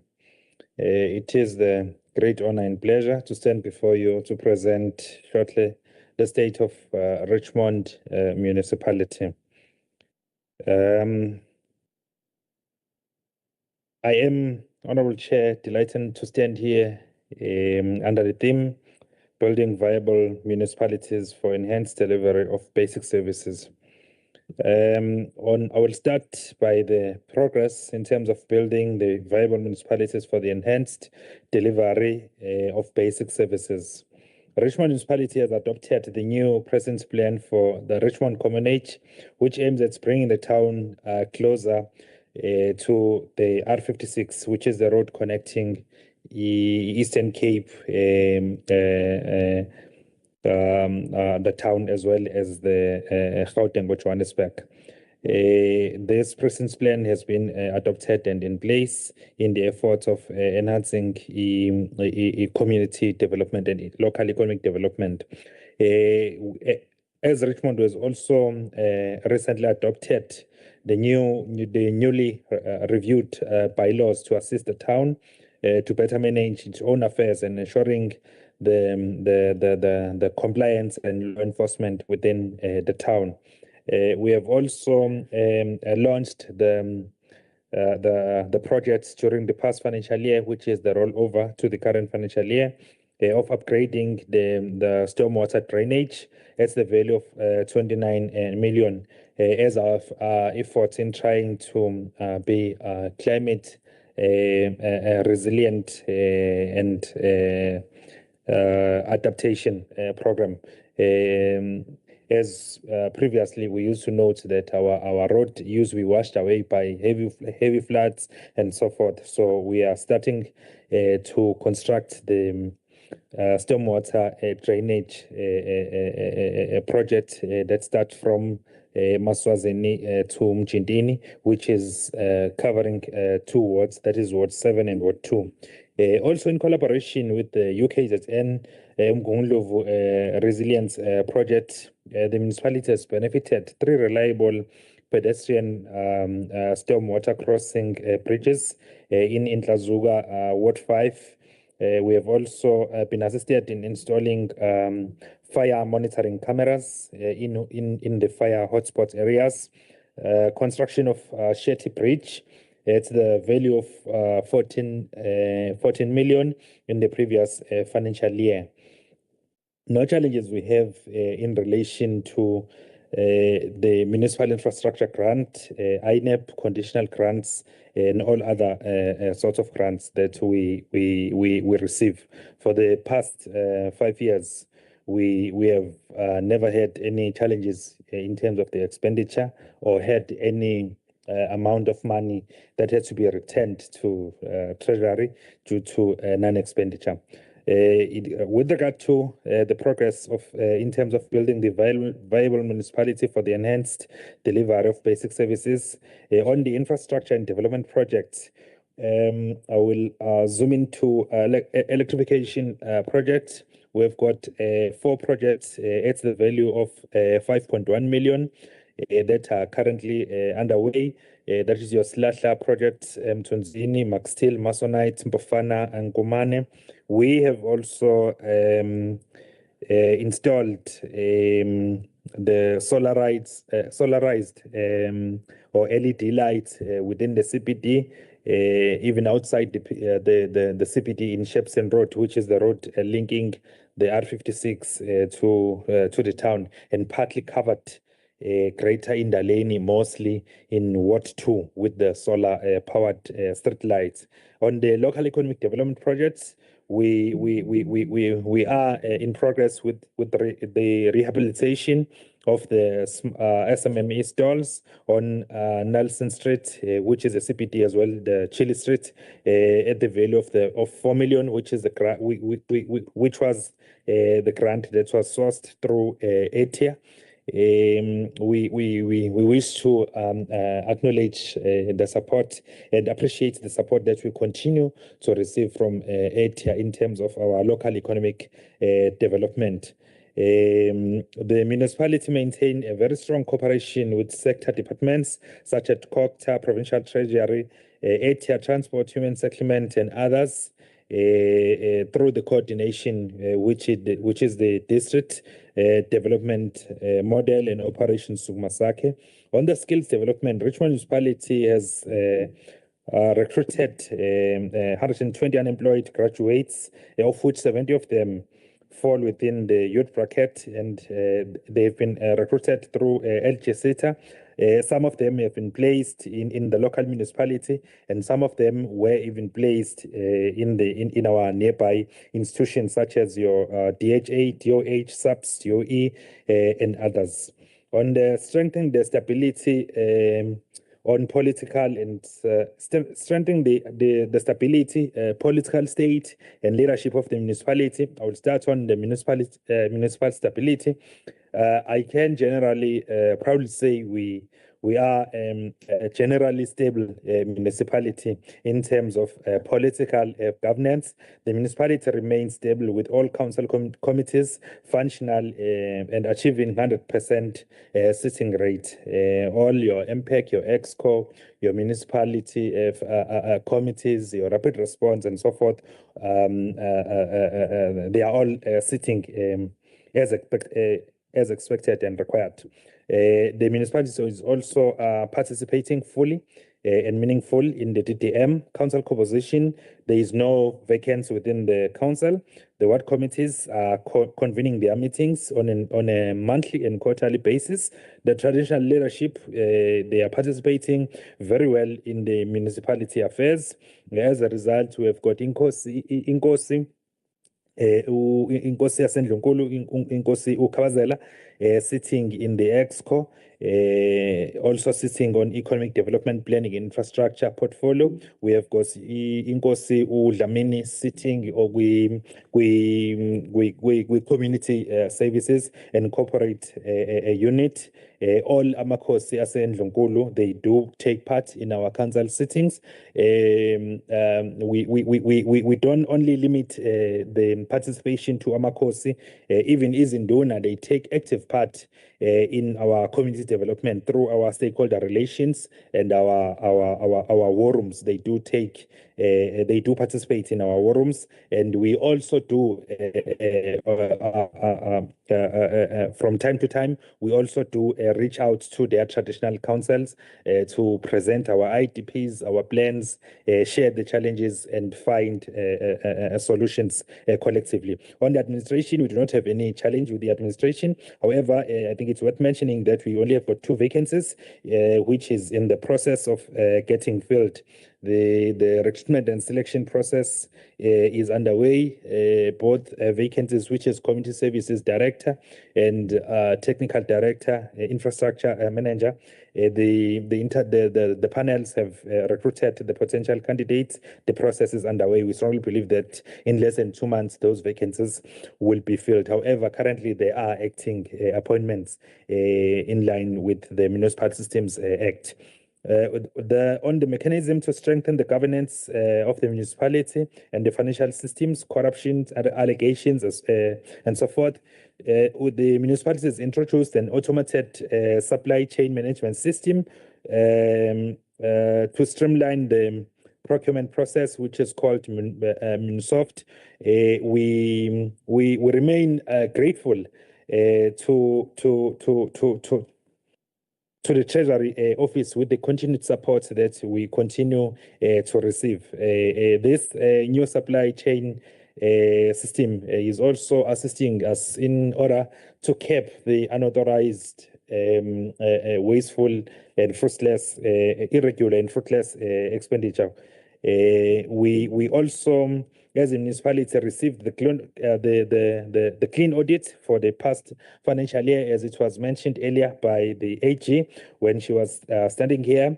It is noteworthy also mentioning that for the past 3 financial years, we have continuously received the unqualified audit with no findings, and then we performed on we excelled on the past financial year. We hope for the best as well with the current financial year, as the AG is with our offices doing the audit of the past financial year, which is 2024-2025. The municipality has the disciplinary committee board in place and the fraud hotline for any corruption allegations and whistleblowing system, which is publicly known. Our vehicles are branded with whistleblowing contact numbers. We are very active on social media in all platforms, your Instagram, TikTok, Facebook, and those numbers are there. The system of reporting any suspects of fraud and corruption are known public. We also make use of the IDP and public participation platforms to alert the public on the systems that are in place to report any allegations of fraud and corruption. We also have got the complaints and compliments box that is placed in the strategic points, in the community halls, in the libraries, reception, and so forth. The municipality currently has got no unauthorized, irregular, fruitless, and wasteful expenditure for the past 3 years. The MPEC and the performance audit are fully functional and very active in enhancing as well the oversight. On the progress of the delivery, on the water and sanitation, RLM is not a water service authority. However, we are grateful from the support that we continue to receive from Umgungundlovu district municipality. We know that currently we've got 4 megaliters supply, and we strongly believe that in less than a year, we may have 10 megaliters project that will improve our water scheme, so that we can be able to reach or supply the huge demand of Richmond municipality. We have noted the challenges with regards to access to water, but we remain grateful by the support of our water service or our water cans through Jojo tanks. We also have received 5 boreholes and spring protection. We can generally say that our water provision status has improved. There is also a rehabilitation project of Agosi human settlement project, where 1,605 units has been rehabilitated by the Department of Human Settlement. There is also a project like Husia Tutuga, which has got 1,000 units, which has been approved. Currently, the project is on the beneficiary administration phase.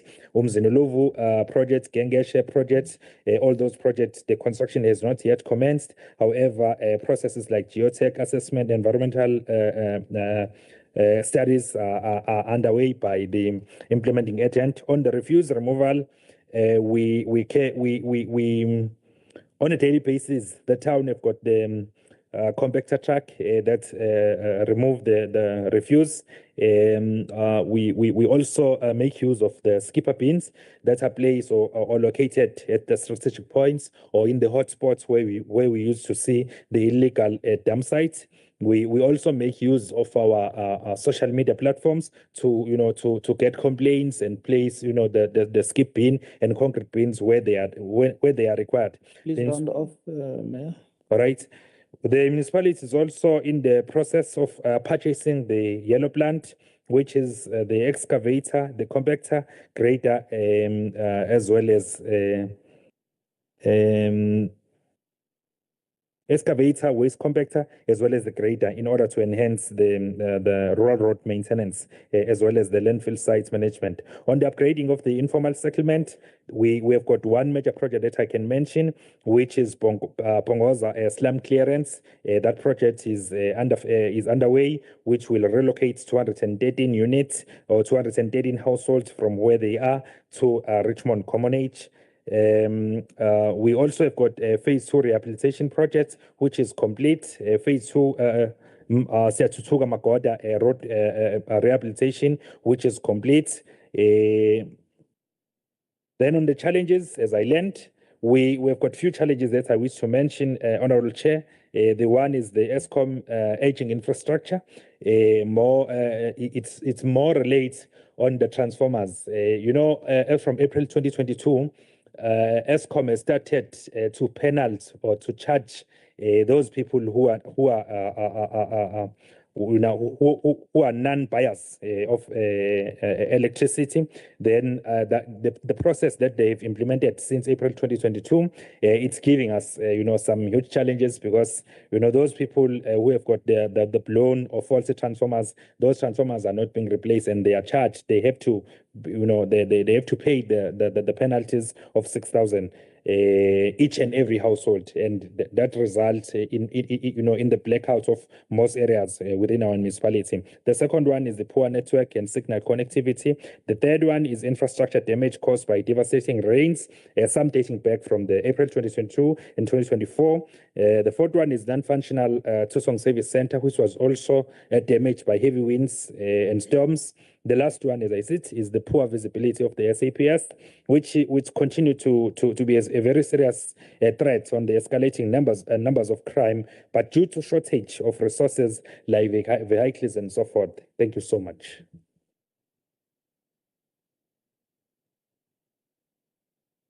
Siyabonga Mhlonishwa Mayor.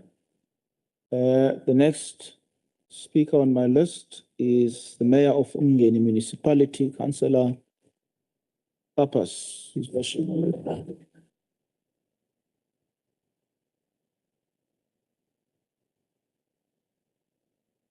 Thank you, Chairperson. I'll stand on the protocol that has been observed. As you have indicated, I am here to represent the Umgeni local municipality, which is a sister municipality in the Umgungundlovu district. I have sent a presentation through to the officials. I'm sure it will be circulated. Our municipality is located to the north of the Msunduzi local municipality, the capital of the province, and is the second biggest municipality in terms of population as well as economy in the district. We are not a water service authority, and we rely on Umgungundlovu to supply us with water and sanitation services. Chairperson, our unique selling proposition to the people of KwaZulu-Natal is our location in terms of logistics along the N3, our agriculture, our tourism assets, our natural assets, as well as it being a relatively safe place to live and to retire in KwaZulu-Natal. Our vision, Chairperson, is that the Umgeni municipality will, by 2035, become a beacon of excellence and efficiency, delivering quality services, building safer communities, and supporting sustainable socio-economic development. And this is based on 5 key principles: building safer communities, infrastructure investment, financial sustainability, responsive and transparent government, and waste and the environment. To begin with, Chair, I will outline some of our challenges. I think many of the mayors here have indicated the broad challenges around infrastructure and funding. I will focus a little bit more closely on those that are unique to Umgeni. Firstly is the Curries Post landfill site, which is the second largest landfill site after the New England Road here in Msunduzi. Chairperson, landfill sites are not often things that we notice until they go wrong. The Curries Post landfill site is now full, and we require around 100 million rand to get this running. Both EDTIA provincially and environmental flares nationally have indicated that they have no money to assist us, which means that this landfill site is on the brink of closure, which could affect the regional economy and have knock-on effects on Msunduzi, because refuse will then be sent to Msunduzi. Cash flow remains a challenge, like many grant-dependent municipalities. We have high numbers of unemployment. The geographical boundaries of our municipality have incorporated large areas of people who are either living in traditional authority land or are unemployed and cannot contribute to our cash flow. And this puts a strain on our ability to roll out specifically capital projects.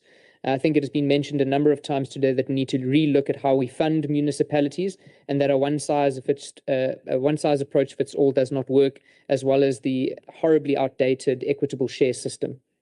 Electricity losses is our biggest single threat to the financial viability of the municipality. We currently have electricity losses of between 35 and 37%. This equates to around 70 million rand a year. Again, reaching out to the provincial and the national government has not assisted us in terms of getting the finances that we need to try and roll out an infrastructure upgrade project. We are on the brink of defaulting on our ESCOM payments in an attempt to try and fund the capital that we need to eventually turn around this electricity loss program. Slow land reform, Chairperson. The failure of Department of Rural Development as well as the land reform courts create conflicts between rural land dwellers and farmers in particular, and slow land reform and the inability of the Department of Rural Development to deal with these issues is something that is far away from us as a municipality to deal with, but yet is so close to home, as our communities are the ones who have to bear the brunt of this inefficiency. Human settlements delays have been alluded to by Councillor Zuma, so I won't go into those. Illegal migration, the incredible strain that is put on municipal services from thousands and thousands of people, specifically from Lesotho, who come into the municipality and require us to deliver services.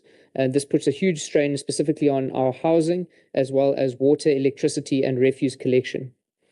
Regional infrastructure. I note that Honourable Duma ran away before I could respond to him properly, but that is, I'm used to that from my time in the legislature as well.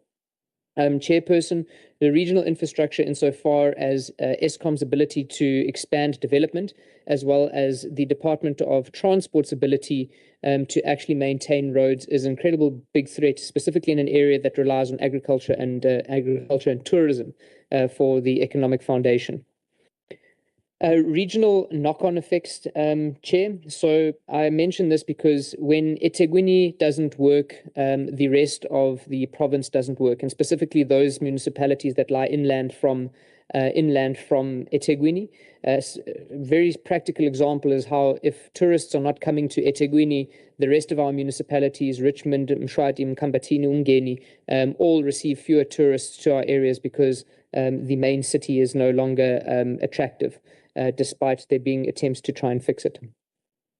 An important one, skills attraction and retention. We are unable to compete with big municipalities like eThekwini, like Msunduzi, so highly skilled officials leave our municipality to go and get relatively low jobs in terms of ranking, but much more higher paying.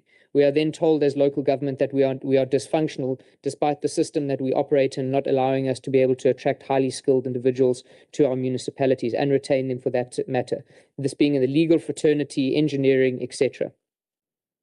National and financial constraints, national and provincial financial constraints have been mentioned. Skewed assistance. I say this one cautiously, Chairperson, is that in South Africa, in KwaZulu-Natal, if your municipality performs well, you do not get assistance. But if your municipality performs poorly, you get a lot of concessions and you get a lot of assistance. So it pays to be a poorly performing municipality in South Africa because you are then given assistance. Poverty and unemployment creates pressures on us. And then an interesting one, Chairperson, is that accountability is expensive. For us to be able to implement the consequence management that we know that we have to and that is necessary, it requires a lot of money because of the systems that we work in. As an example, a manager reporting to the municipal manager requires an independent investigation to be conducted. These independent investigations can range from anything from 300,000 to 2 million rand, depending on the longevity and the depth of the investigations that need to take place. So we have to compete with that. I have got pictures here, but it's pointless showing those. I'll go to some of our achievements. 2,000 new LED streetlights in our urban areas, 35 million rands on specialized equipment, 3 consecutive unqualified audits. We haven't got to the clean audit yet, but that is something that we're working towards. We come from a space where we've had consecutive qualified audits and even adverse findings at one stage. We've increased our roads investment from 3 million to 35 million rand. That's tripling our budget. We have expenditure on grants of anywhere between 95 and 100%, depending on which grants those are and the year in question. We have a very stable council where we work collegially with the EFF and the ANC and the DA, which are the 3 political parties represented in council. We have a 95% collection rate. We've started a digitization of building plans. We've been recognized for 2 UNESCO awards, including one that we share with Mshwati. The Howick Falls revitalization, which is a partnership with Mgungu, is now completed in phase 1, and we're moving into phase 2. And I hope to show you this when we visit the CBD tomorrow. The Mtunzima substation, which is about a 70 million rand project, is 66% complete and will allow us to continue to electrify the rural areas and the Mpokumeni township, which is our largest urban area. The Curries Post landfill site, despite the challenges that I've mentioned, we've managed to deal with 80% of the compliance issues that have been issued to us. And again, I have a picture that I would show you to show you what that actually looks like practically. We are one of 4 municipalities that have been chosen for a presidential infrastructure program known as Adopt a Municipality, where President Ramaphosa, in conjunction with the Infrastructure and Public Works Department, have chosen us for a public-private partnership program. We are also the site of the National Rowing Facility, which will be the first Olympic rowing facility in Africa that we have started work on. We've extended rural collection of refuse officially to rural areas and farming areas. which is not done in many municipalities. And a personal achievement is that despite it not being a grade 3 municipality function, we have a mud house eradication program. I'll move past these. Just some economic statistics before I round up. Chairperson, we have 2.3 billion rands worth of approved investment to the Mgeni municipality. These are mainly residential estates, shopping centres, and a few industrial developments. We have approved 1,750 building plans in the last financial year, and we have issued 1,043 rates clearance certificates this past financial year, which shows the property market. If the visuals were working, I'd show you a presentation. Despite us being one of the smallest municipalities, we are second in terms of the value of building that is taking place per capita. In other words, after KwaZulu-Natal, which is the Belito area, we are second in the province for the value of building plans approved per value, which shows that we are an investment destination of choice. Youth unemployment, since the new administration took over in 2021, the new council, we have decreased youth unemployment by 7%. And importantly, Chairperson, in a report by COCTA recently, we were named the #1 municipality in KwaZulu-Natal for access, where access means making sure that as many people as possible get basic resources and services that they need, including water, electricity, housing, healthcare, and other essential services that help them to bring opportunities closer to them. The infrastructure projects you can have a look at in the packs that will be provided. Future development, we are assisting the Mgungundlovu District Municipality with the drilling of boreholes. We are establishing our own fire and rescue service. We have applied to ETIA for the revitalization of the biggest industrial area outside of Msunduzi, and that is Maryvale.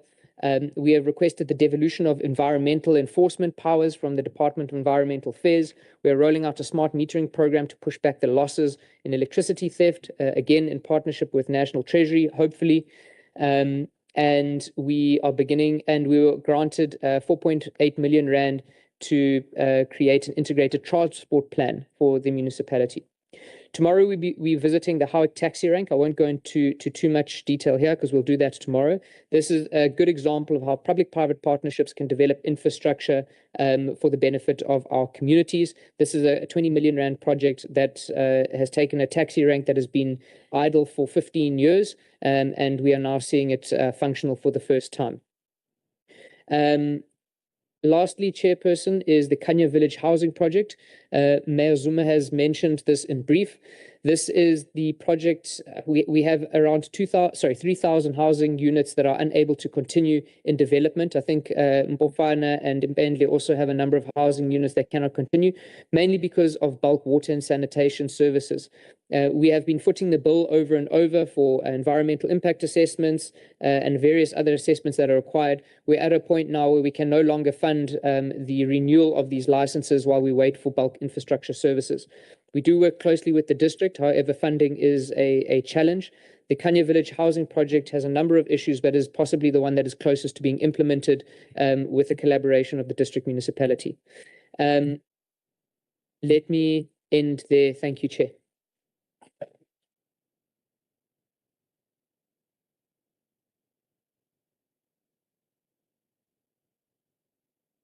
Thank you very much, Hlonishwa Mayor Chris Pappas. I would like to move on to the next speaker, which is Hlonishwa Mayor Uzoni from Mswati. No, thank you very much, Chairperson. I think I will be the one to serve you in time. Firstly, by standing on the protocol which has been established early in the morning. I will just go straight to a presentation here, which is the shortest, I think. So we'll start with our financial indicators, more especially related to MECS and indigent support. For the past 3 years, we have been getting allocation from MECS, and we have been spending 100% on. When it comes to indigent support, as the municipality, for 2024-2025 financial year, we budgeted 1.7 million. And I must say something on that one, just in passing, is that more especially we are directing this to IFRI basic services. But the unfortunate part of it, when it comes to subsidizing our indigent community members on electricity, some of them decided not to collect the vouchers, and we have identified the challenge. What is the challenge? The voucher, a practical example, the voucher might be for 20 rand, and after this illegal connection to a grid, Yawa ESCOM, people are no more buying electricity. So collecting those vouchers, it doesn't help them. That's what we are thinking of.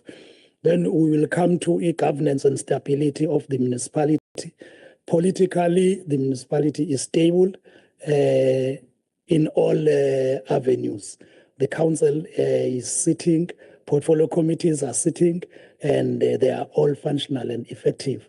The municipality is made of councillors, 16 from ANC and 11 from the opposition. But when you are in a council meeting, you wouldn't differentiate who is ANC, who's what, because of the stability in the municipality. When we deal with issues of community members, we put aside a political affiliation and deal with issues concerning our community members. Then coming to e-governance, the municipality has a funded budget. For the past 3 years, we had a funded budget. Then coming to e-trust, e-public trust, the municipality IDP is credible. And when we deal with our IDP, is really the public participation, because we visit each and every ward rather than doing it in a mass meeting. So we visit, out of those 14 wards, we have 14 IDP budget is in Mbizo. And we will end up with the final one where all the stakeholders are invited.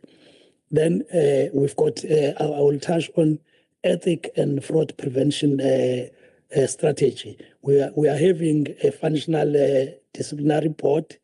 We are having an advisory committee, which is made out of the audit committee and a performance committee, and we are having a risk committee. So we are thinking that when it comes to ethic and fraud prevention, we are on par.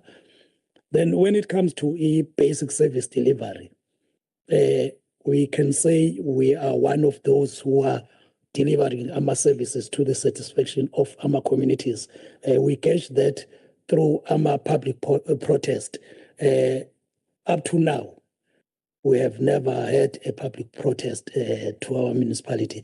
Maybe it's because of the effectiveness of our rapid response team, because even if we hear through grapevines that maybe some people might be thinking of marching, more especially not for services which are directly our function. Mostly it will be electricity or something else. But we will just approach that community and explain to them what are the processes. And also when it comes to our roads, our municipality is a rural municipality, but we are making sure that it's easy to drive through our roads. And also when it comes to water and sanitation, we are pleased to mention that Umgungundlovu district have invested a lot to Umshwati, so we don't have a problem. A problem it can be that the water source is not there, but the infrastructure to the communities is there.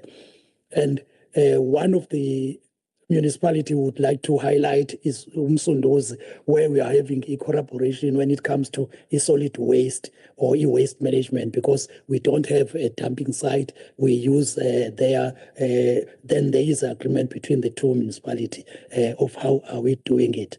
And we are using our funds or our resources in developing a stormwater management plant. And MEC wakwa-COGTA once spoke of back to basic scorecard.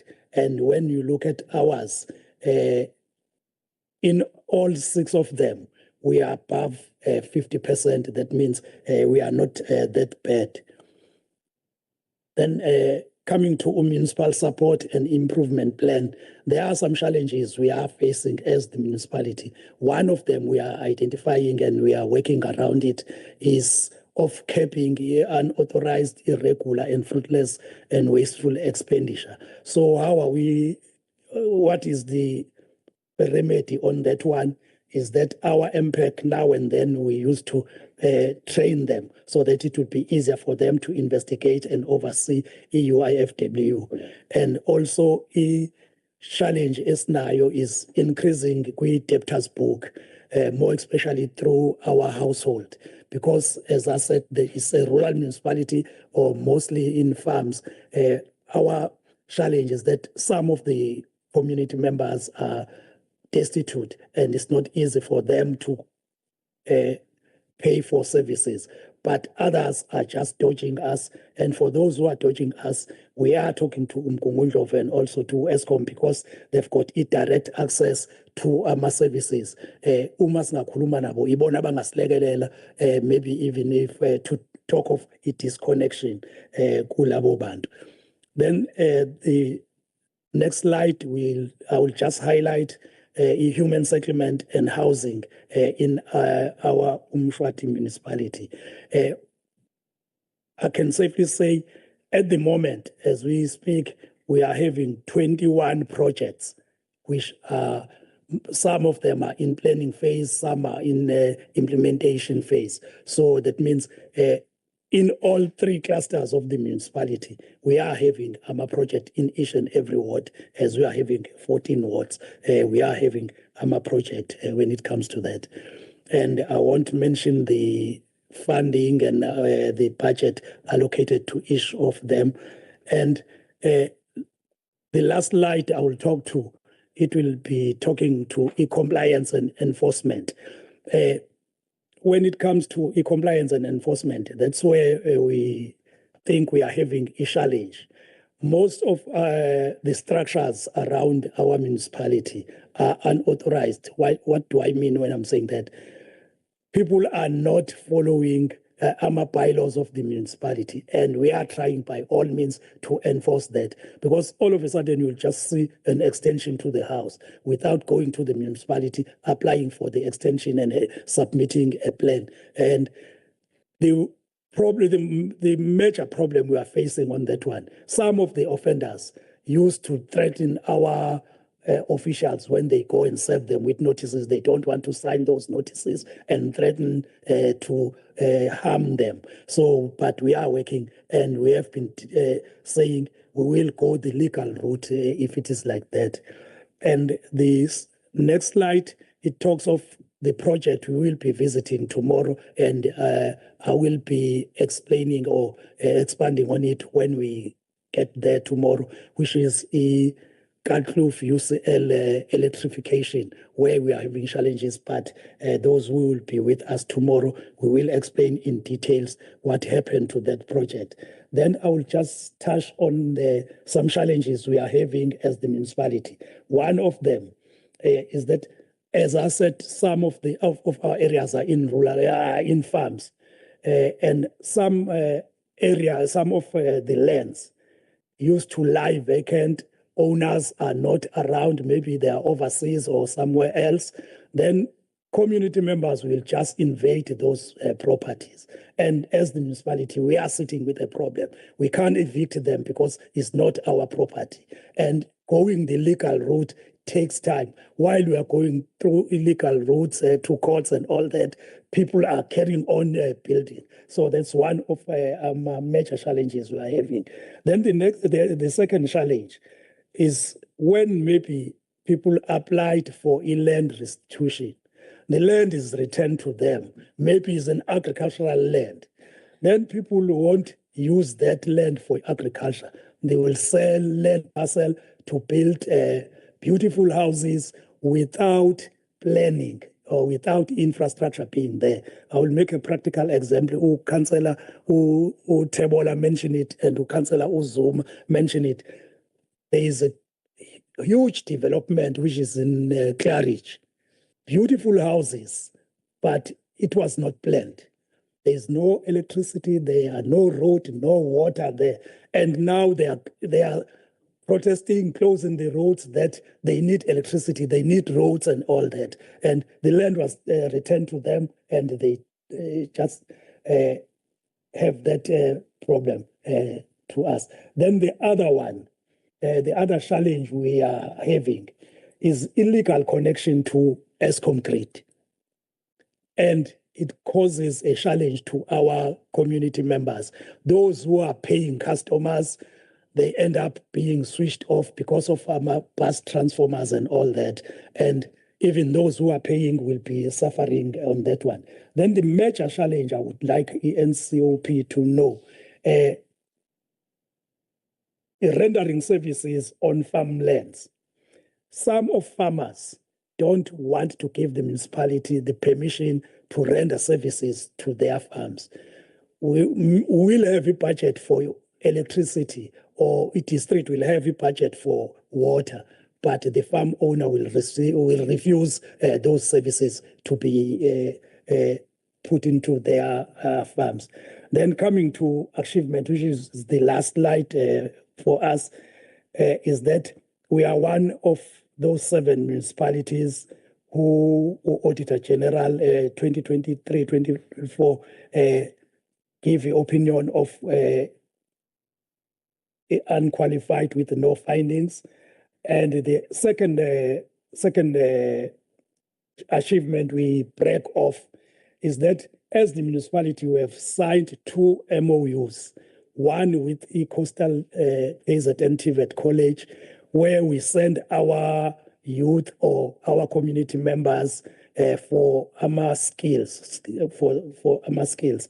As we speak, we are having 30 of them at the college, busy with carpentry, and they are now waiting just for their trade test to go out and work. And the other MOU, we sign it with our local industries, that is Ilovo, because Ilovo Sugar is in our municipality, and also there is UCL and there is UMSINS. There are some memorandum of understanding we have signed that some of our graduates, rather than sitting at home, whenever there are some spaces in those industries, they will tell that, no, they've got learnership, but they don't have funding. So we used to send a student there, and as the municipality, we pay their stipend. We have just budgeted a stipend so that they get exposure, not that they will get it through government entities only, but even to a private sector. As you conclude, I'm done. The last one was just to brag about that the municipality have bought a land where we are developing 2,922 housing unit solely for clearing some slums. As I said, we are having so many slums. I thank you, Chairperson.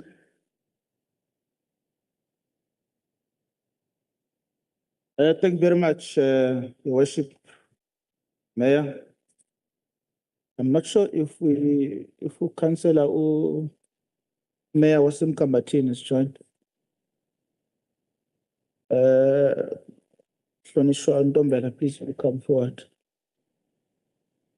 as we come towards the end of this section of the program.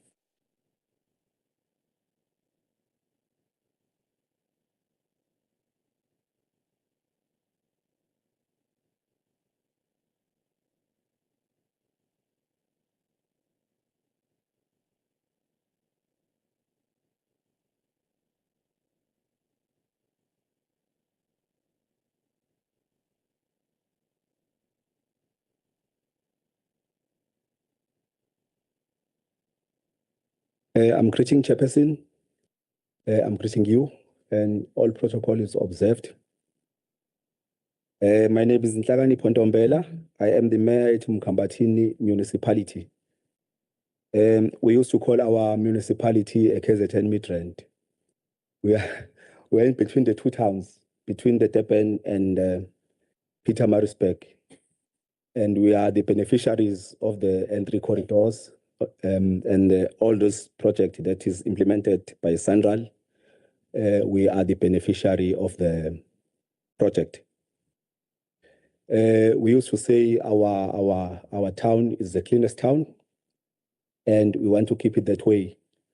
We are pushing for the solar farm as we are using a solar energy or solar electricity.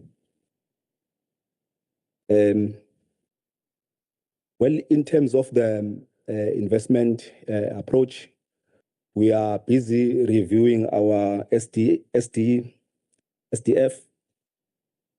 Spatial Development Framework, and we have established the safety unit in our municipality for the safety of our community, and we are stable. We are a stable municipality, I think, in our region. Chris, yeah, in our region, yes. Our full council seats, all our committee seats, and we are financially viable. We have received an award for the. We have budgeted for our IDP. Then our national court has received. We gave us the award for that. That for the past 10 years we are stable and we are approving the budget, the budgeted IDP.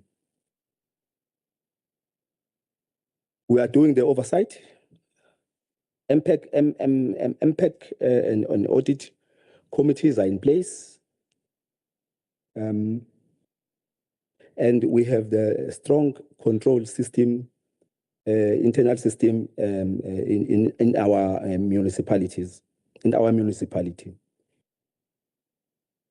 We have the fraud and corruption risk management strategy to monitor that.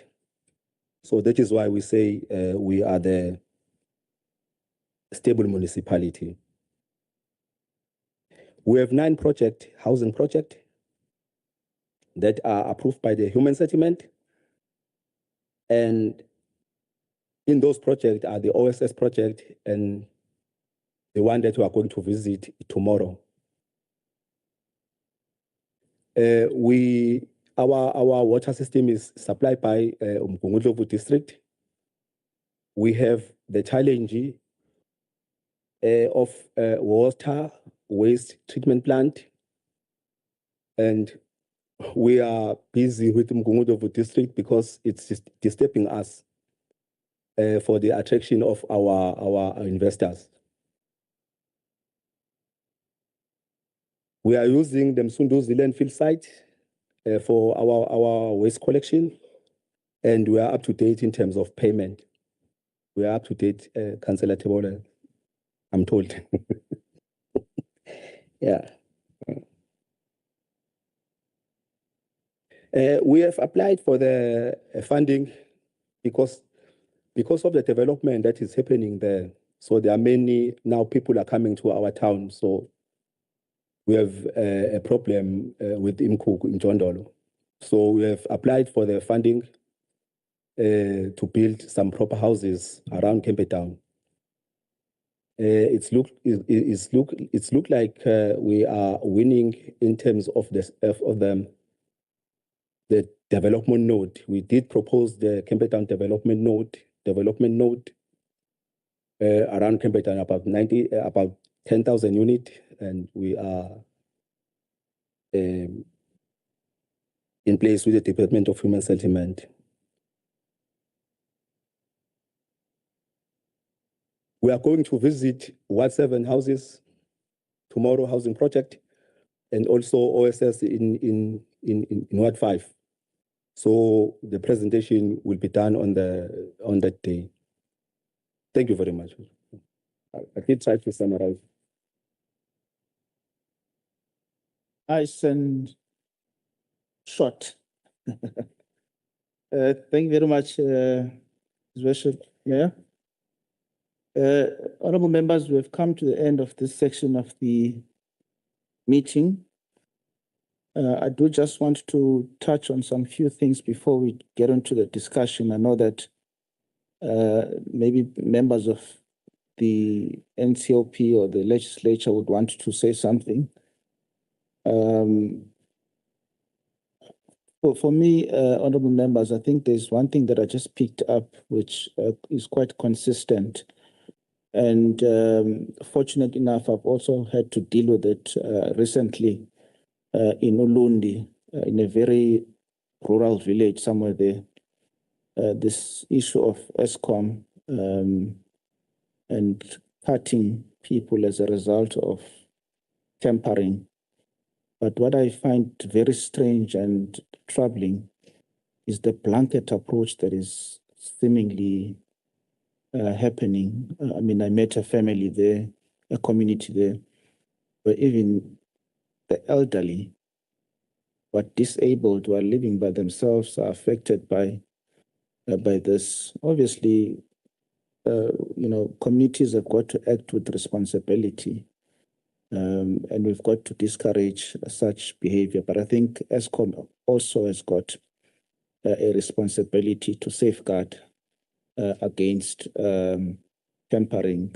So I think maybe, honorable members, something that we just need to deal with as a discussion, and perhaps at a parliamentary level, on how best we can find common ground on how to deal with this. I do have a meeting with ESCOM on the 2nd of December in Ulundi with the management that side. Look at some of those things. But I think since it's coming up in this district as well, I do get a sense that it is something that is affecting people across the provinces. And okubuhlungu kakhulu ukuthi affecta imphakathi esemakhaya, because angikhumbuli kuthiwa abantu baseThekwini bakhathele ugesi ngoba bakhokheli. So it's something that we just maybe have to look at a later point. And then I just want to, the issue of water also, water and sanitation, and the district being the water service authority, and how this is working out in the district. I do get a sense that, honorable members, it's something that we just need to have a look at and see what would be the best model to try and fasten some of these issues which are coming up, especially where there are difficulties in terms of making sure that there is infrastructure and that housing projects are not being delayed as a result of the water infrastructure not being there, for whatever reason it might be. So I think maybe in our assessment and recommendations to Parliament, we're going to have to try and grapple with that and see how best it can be done. I also just want to touch on the issue of skills in local municipalities and retaining that. I find it very challenging, and I think it is a problem that we have seen, that there are less people who are skilled and highly qualified who are wanting to work in Gomasipala basemakhaya. And I think that presents a huge challenge. And I think as lawmakers, perhaps it's something that we just need to relook and see what could be done, especially if you look at the modeling that is used to determine the levels of municipalities or the gradings of municipalities. I know that municipalities, mostly in Nawin Zasemakaya, they struggle even with with people paying for services. But we can't just leave it like that. It's a challenge that has got to be dealt with, and we need to see how best we can find the best possible way, because that is what Parliament is about. It's about looking at what is working in terms of law, and it is the reason why we are there as lawmakers. So as ukufika la or anywhere and throw our hands like everyone else. We also have a responsibility as lawmakers to play a role in as far as influencing or making laws that are consistent with the times and the realities that we find ourselves in.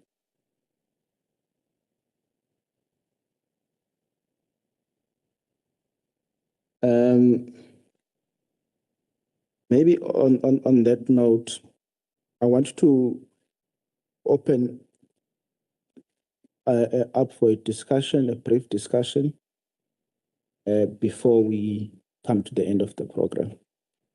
If you can just raise your hand, I will note it, then we will move in that order. If you can just maybe start with your name, and then we see Honorable Governor.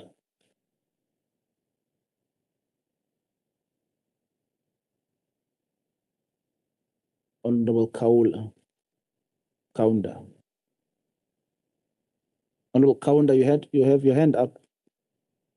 Oh, you can't see. Okay.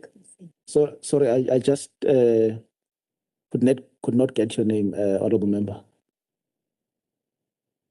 Honorable Khadeb. And next to you is Honorable Nzam.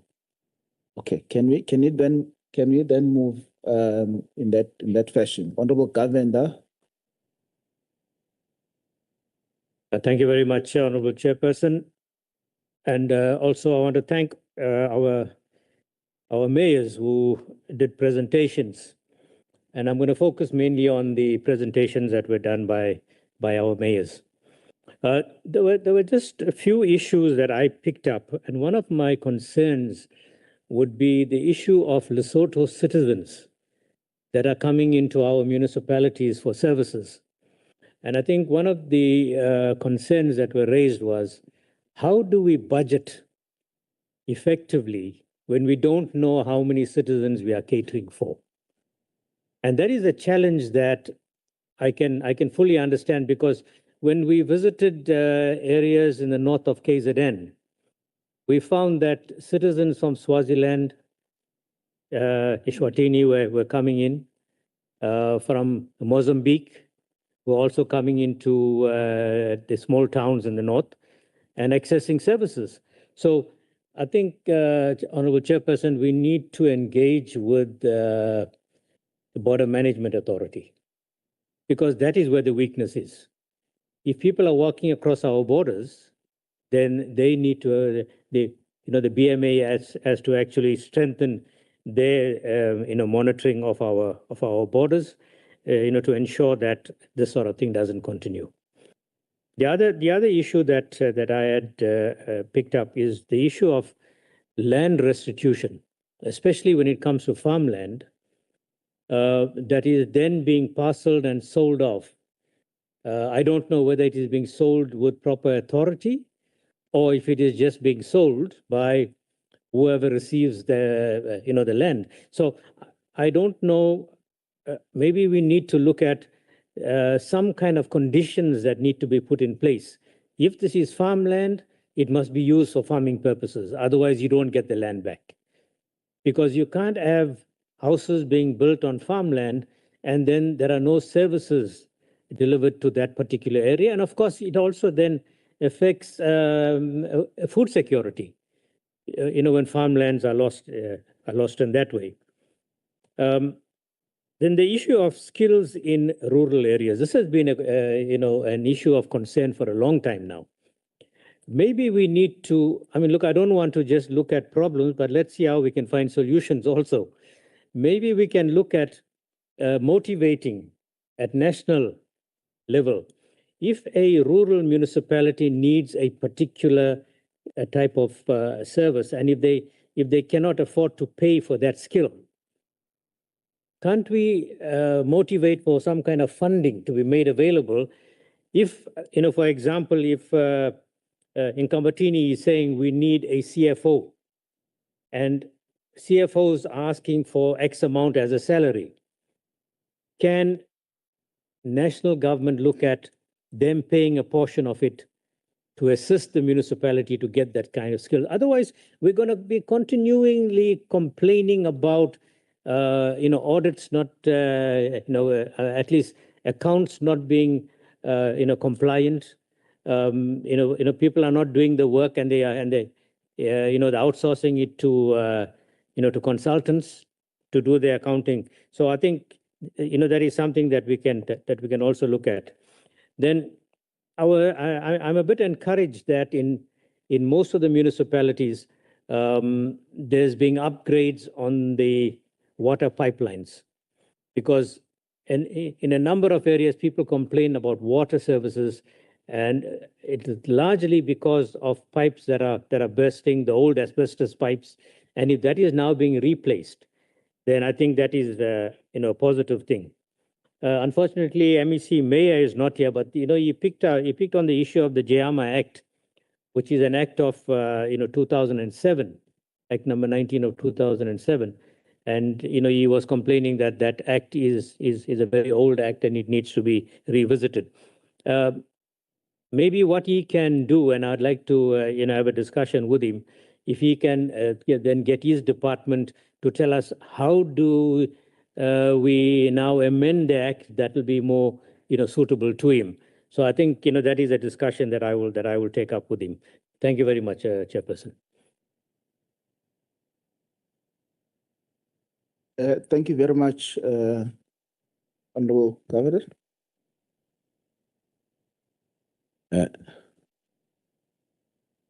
Thank you, Chairperson. Chairperson, my name is Honorable Hatebe. I'm going to pose my question with regard on what has been alluded by Honorable Councillor Z.W. Dlamini. My acting mayor, Z.W. Dlamini, Councillor Z.W. Dlamini, through your chair, said that at Mbendle, many homes are built with mud. Surely during heavy rains, these muddy houses are at risk of collapse, posing serious safety risk and health concerns for residents. What is your plan to assist residents to prevent collapses, improve housing condition, and mitigate the risk of fatalities arising from these conditions? That is my first question, Chairperson. Could you please outline any short-term relief measures? For an example, emergency drainage, temporary housing, repair subsidies that you will implement during the next rainy season. What long-term investments are planned to improve housing quality, drainage, and road impact mitigation during, to reduce mud and collapse risk? How will the municipality involve affected communities in prioritizing repairs and monitoring progress? Are there partnerships with provincial or national programs to support housing improvement, and how will residents access those resources? Question 2, Chairperson, regarding claims that you said local chiefs are excluded from municipal activities or traditional leaders. Mayor Z.W. Dlamini, you have stated that local traditional leaders are excluded from municipal activities. Could you please clarify on that one, my Honorable Mayor? What are the specific reasons beyond excluding local traditional authorities from municipal processes? How does this exclusion affect governance, community representation, and cultural legitimacy in Mbendle? Are there plans to reintegrate or consult traditional leadership in municipal decision-making, budgeting, and development projects? If so, what form will that involvement take? Mhlampe mase ngiza kumbuzo wokugcina okhulunywe eMshwathi ngisase ngiqeda konke. eMshwathi kunento ekuthiwa kunendawo ekuthiwa ise-clear state. Kuthiwa these people have built, the communities built beautiful houses, big houses, but without electricity. They do not have electricity, they do not have water. Inkinga ke le, inkinga nje enkulu. Kuthiwa sebeyaprotesta futhi labantu. Kumele benzeni uma bengenawo amanzi nogesi. Maduze nje umatric kakhulukazi, because youth is our future. Umatric uyabhala noma ububhala basabhala abanye bafunda kanjani bengenagesi. Isiphi isibindi sithathathi sihlephulileke ugesi noma abanawo ugesi kumnyama kuleya ndawo. Mhlambe ba willing nokukhokhela lo gesi, kodwa manje nanibalekelela kanjani? Yiphi indlela ezokwenzeka ukuthi akube khona ugesi ngokukhulu ukusheshsha kuleya ndawo, namanzi ababe nawo futhi ngokukhulu ukusheshsha. Ebese kuba abantu abaningi ke kunalento ukuthi ugesi bawuntshontsha okanye bahlephulela ugesi. Don't you think inkinga lana i-causal factor yalo ntshontsho kagesi asikupromote? I-causal factor kungebe yini ama triple challenges oku unemployment, poverty and inequality? Because emndenini makushone wonke umuntu kusela abantu abangasebenzi. Sometimes abanye qualified graduate, they're unemployed. Bazokwazi kanjani, bazowafeda kanjani ukukhokhela ugesi namanzi? Mapha ama-plans enawo as omasipala ukuthi ucreate ama-job opportunities? I submit, Chairperson.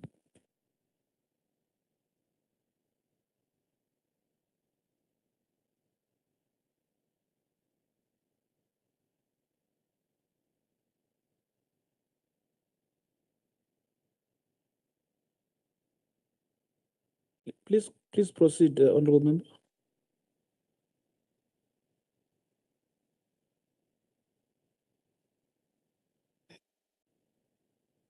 Thank you, Chair. Ngibingelele igama uDudu Kanzama. We welcome the presentation. Siyabonga kakhulu. Wonke ama-presentation esiwaphiwe womeya. Kodwa kunokuncane nje bengikulindele ngithi kuzovela. Ukuthi ama-street vendors la khona, abantu bakithi abagcwele umgwaqo, abadayisayo. Bengithi mhlambe ngizothola ukuthi bangakanani sebethole ama-permit okudayisa emgwaqweni, since bene-challenge yokuthi bahlezi behlushwa amaphoyisa ebaphuca impahla, nokuthi abantu bokufika kuyatholakala ukuthi bona abagcina sebenama-permit ngaphezu kwabantu bala eSouth Africa. Owesibili umbuzo, siyabonga mameya Imbokodo Magubane. You mentioned you're having a challenge in Empofana, nama challenge ka human settlement ne infrastructure of building houses. Kubuye ngazuthi kuyinto ongoing because angizwanga uchaza uclarify laphana ukuthi imaphi lama challenges enawo kwi-infrastructure, because phela since i-KZN ihlala ihlaselwe ikhukhula, ukutholakala kwezindlu kuyinto ebalekile, abantu nje babe nempermit ebalekile, but ngizwile nje uyibeka engathi you just ticking a box nje uyadlula ukuthi nje nama challenges with human settlement ne-infrastructure yakhona. Mhlambe ungake uyibeke mameya ukuthi imaphi lama challenges enawo e-infrastructure Empofana. Babu uNgqobo eRichmond ngikuzwile ukukhuluma ngogengeshe, cha impela siyabonga if ukuthi ukhuluma ngogengeshe noma sangazana lezo ndawo for this 30 years democracy ngempela sixakekile ogengeshe laphana awasho uhamba mekumnyama ngengidlule ngakhona ngiyazi ukuthi ukhuluma ngendaba zo geotech engathi impela bengenzeka kusheshe because laphana laba bantu urural oxaye ngempela kogengeshe. I submit. Thank you, Chair. Siyabonga Hlonishwa. We're going to go back to I think the questions were directed to very specific individuals. But I do want to maybe just comment on the issue of Lesotho nationals, which is a massive problem for border management. And I think it, I mean, I was recently in the Free State in the past 2 weeks at the Masero border. And we were taken by the BMA, by the South African police, by the army. And the challenge is bigger than that of the BMA. The challenge is as a result of massive defunding of all of those entities I've just mentioned over the many past years. And if you look at the borders there, you soon realize that we actually don't have borders. And that has been a systematic,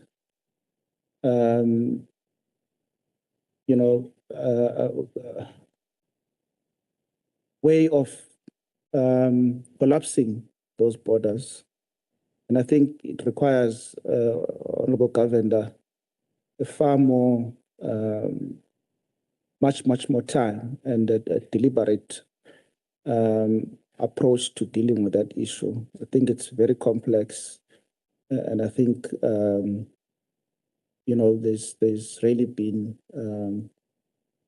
a lot that has not been done over the years in as far as intensifying the efforts around the South African borders. But I'm sure we will obviously deliberate on that.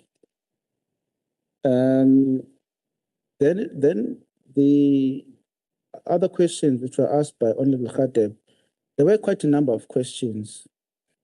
And I think to be fair, I will allow the mayor to respond to what he can respond to. I will then request that whatever that is not, that he may not have the answers to right now, that he respond in writing, perhaps through this process, maybe let's say in the next 14 days. That's what we normally do at a committee level.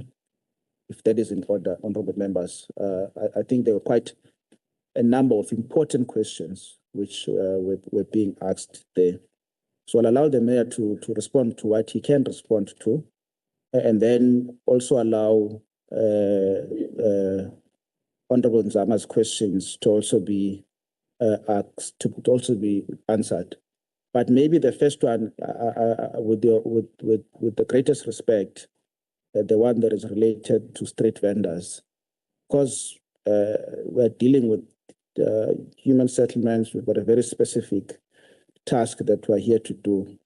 May I also ask that perhaps that is asked maybe using this legislature to find out what might be the case in as far as street vendors. It's also a very important question, but I think for the purposes of this meeting, if you don't mind, I'd like for us to focus specifically on this theme. Honorable Mayors, I'll go straight to you. I think the question was directed. Honorable Khatib, your question was directed to Dlamini. Honorable Dlamini. Yes, thanks, Chair. Firstly, thanks for those questions, Honorable Hadebe. Allow me to emphasize the fact that human settlement has made a huge difference in Impendle. It has built several houses across Ward 2, 3, 4, and 5. However, in Ward 1, there is still a lot to be done because most land there is privately owned. Not all of them, part of it, because there are some areas that human settlement has managed to help our needy people with proper houses, RDPs.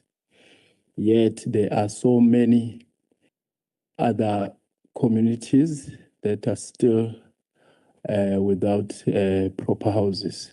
But we do appreciate human settlement. And moreover, when there was terrible disasters in the area, MEC Duma provided more than 200 TRUs to assist in that matter. That shows that they are still budgeting for permanent structures. I think that is covered for now. When it comes to the Amakosi, we actually not excluding them. I said they don't show ups, especially on council meetings. We do extend our invitations to them. They seem to not participate as we expect. However, we are still trying to mend or to make our relationship work so that we can provide our people with proper service delivery. Thank you so much.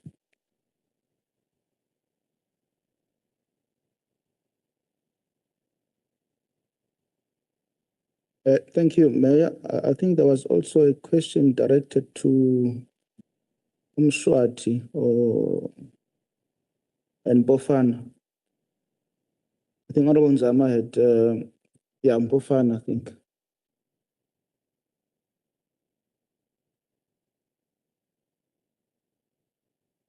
No, thank you, Chairperson. Sibonge mhlambe imibuzo evela kubahlonishwa. Ngifisa ukuqala la kuqalwe khona ekseni ukuthi we are here as equal, akekho big brother nomncane. Futhi uhulumeni owodwa okufanele uqhamuke nama-solution ey'nkingeni ezikhungethe iSouth Africa. Zingaphushwa inkinga kube sathi ezomuntu oyedwa ngoba uhlala ngala kuney'nkinga khona. Umhlonishwa ubuza ngogesi noma ngendawo. Asilungise ibizwa ngeClarridge, not iClear Estate. Clear Estate ile koThekwini, indawo nje ila eduzane iClarridge. What we mentioned in our presentation, we mentioned that one as one of our challenges is now as umasipala. Ukuthi kuba nemhlaba ebuyiselwa kubantu. Inenye ipurpose imhlaba idalelwe okunye. Abantu besebenza abacabangayo bona ngayo. Beyisike beyidayise kungakhulunywanga namuntu. As i-local municipality kufanele phela ibheke ukuthi umhlaba is suitable for i-human settlement. Umeya uZuma wayibeka ngaphambi ukuthi kuze kwenziwe konke kufanele kuqalwe phela kufakwe ama-services infrastructure before izisikwe indawo kubekwa ama-site nani asinayo inkinga yama-site. Uma-ke kuthi nje vumbu abantu sebakhile bese befuna umgaqo. Mawubabuza uzohamba apho loyo mgaqo abezukutshela uzohamba apho loyo mgaqo ngoba uzothi uhambisa la ulimaza indawo yomunye befune amanzi lizohamba apho lelo pipe ngoba likaze la planelo. befune ugesi ugesi ingathi uya-aplayelwa ka-Eskom thina akasiyona i-Electricity Service Authority ngenhlanhla umsunduzi ngicabanga ukuthi uzongena ngoba ugesi ontshontshwe kakhulu owasemsunduzi thina asinawo sicela ka-Eskom uya-aplayelwa kugesi nawo kwenziwe i-study sakhona bese kuyabonakala ukuthi uzofakwa laba-ke asebeyifakela bona-ke kusuke ngampela kungasekho esingakwenza thina ngaphandle ukuthi sithi Eskom ugesi wakho abantu bahlala endaweni yaseMshwathi but nje all in all kubukhuni ukusevisa indawo e-invadiwe ngoba ayinayo iplan ukuthi uzoyisevisa kanjani. Ngicabanga ukuthi nje nami lapha kaZondi mangasa esangweni lapha ngasesibayeni seyinkomo sekukhona umuzo wakhe wekhona bese bethi Zondi uzosinika amanzi akwakho uzosenzela uzosifakela ugesi sowuthatha kwakho angikholele ukutheni ngabe ijustice ukuthi ngizothi hayi athatheni amanzi akwami ningawakhokheli uthatheni ugesi wakwami ningawukhokheli engicabanga ukuthi kudinga thina sonke njengohulumeni ukuphuma nestrategy ukuthi uma sekwenzeka into enje siya kanjani phambili hayi kube sathi khona mhlambe abasolwayo ukuthi ababalekelelanga abantu uhulumeni uwonke kusukela kwi-local kuze kuyofika kwi-national kufanele kuhlalwe phansi kuphunywe nestrategy ukuthi when it comes to indawo enje how are we formalizing them as Mshwathi municipality we have just gone a mile in trying to formalize the place or the settlement. We have even involved UCOGTA, we have involved the Justice Department. Because laba bantu, maybe let us put it into knowledge yama NCOP members, members of the legislature. Laba bantu, even le trust ababe nayo eyayibuyisela umhlaba, ayisekho ya expire long time ago. Kusho ukuthi iloyo nje owayekwazi ukuthi edayise eyidayisela. Kusafanele ke manje kutholakale uCOGTA has tried to get someone as administrator womhlaba and thina ke as umasipala we will need that so that we formalize i-establishment at the moment asikwazi ukwenza lutho ngicabanga ukuthi ke ngoba ugesi owomsunduzi abaconnected kuona umeya uThekola engasilekelela khona kodwa nje thina we need that place to be formalized but awukwazi kuyiformalize ngako konke ngoba iyakhiwe ngendlela engahlelekile ukube babeshilo ngaphambi ukuthi bedayisa ama-site ukuthi masipala nansi application sifuna ukwakha izindlu la kwazofuna la senze iplan ukuthi imigaqo izohamba phi ama-public amenities azoba kuphi ulayini kagesi uzohamba phi u-district usho ukuthi amanzi engahamba kanje then mhlambe kwangasilekelela lokho ngiyasubmitha sihlalo.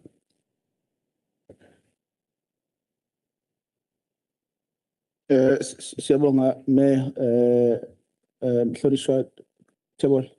No, thanks, Chair. I felt ukuthi maybe after Mayor waseMshwathi I also need to come in kule because okokuqala the community esikhuluma ngayo yaseClaridge in nature akubona abantu aba-indigent. Abantu who can afford to pay for services. We call it land invasion, but that is not an informal settlement. It is an informal settlement kodwa where people have built mansions. So it is people who can afford to pay for municipal services. We lose close to R1 million on electricity alone per month. The illegal connection laphana kuleanda. Now, unless uhulumeni together does something, whether to formalize the area or ukwenza okuthile, continuously umgungundlo of district to lose amanzi. Our customers are lapho kuleyo ndawo both on electricity and water ngoba part of that is I provide kalama services because aya intercept wakuline wethu and it is professional people. Hayi ukuthi makuthiwa kuconnectwa ugesi uconnectwa nje as if inyoka that will normally find the informal settlement dangerous. Ama professionals now because they can afford. baqasha ama-contractors, and still these services, your legal customers agcine ezithola esetheleleke engasawathola ama-services ngendlela efanele. And to a point where whenever you intervene, you must know what you will be faced with.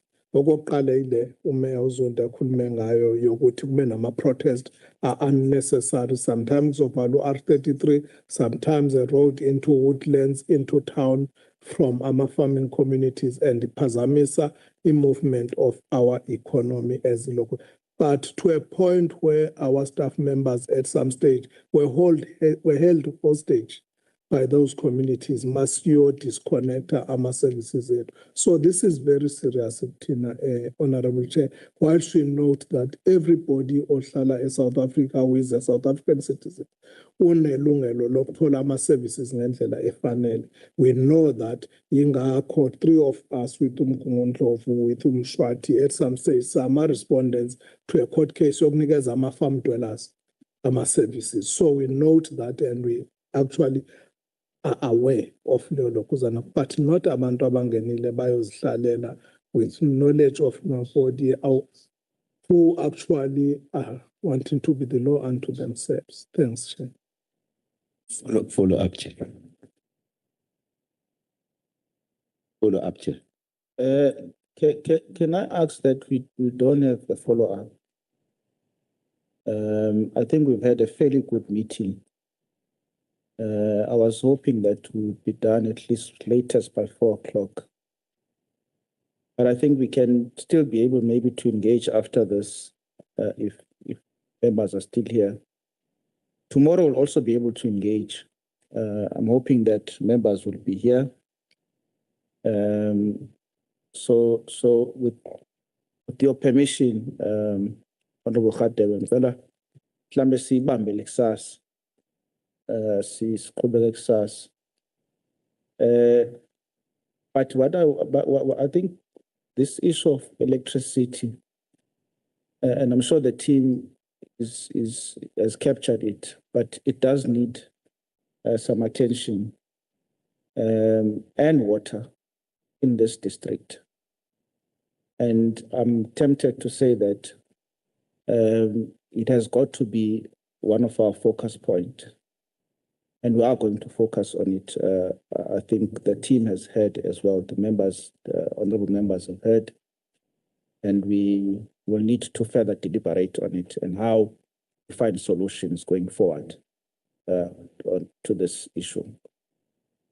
Honorable members, having said that, I think we have come to the end of the program. And I would want to maybe thank you, but before exhausting my appreciation, I'm going to call upon my colleague, Honorable Kaunda, to do that for us, the vote of thanks and closure, and that we continue again tomorrow, and maybe just to welcome the Chief Whip, whom I see has joined, Honorable Kwala. He was part of the meeting, but he was online. So he's taking time to join us. But Chief Whip, I also do want to say this. It would be amiss of me not to say it, that the chamber is almost empty. And I think it is unacceptable, in a lack of a better word. And I'm relying on you to whip. The program of the NCOP forms part of the overall parliamentary program, which all legislatures have got across the country. So all legislators or legislatures, they understand and they know that there's going to be an NCOP week. And it really is unacceptable when programs are being planned and they clash. And it looks really a bit clumsy.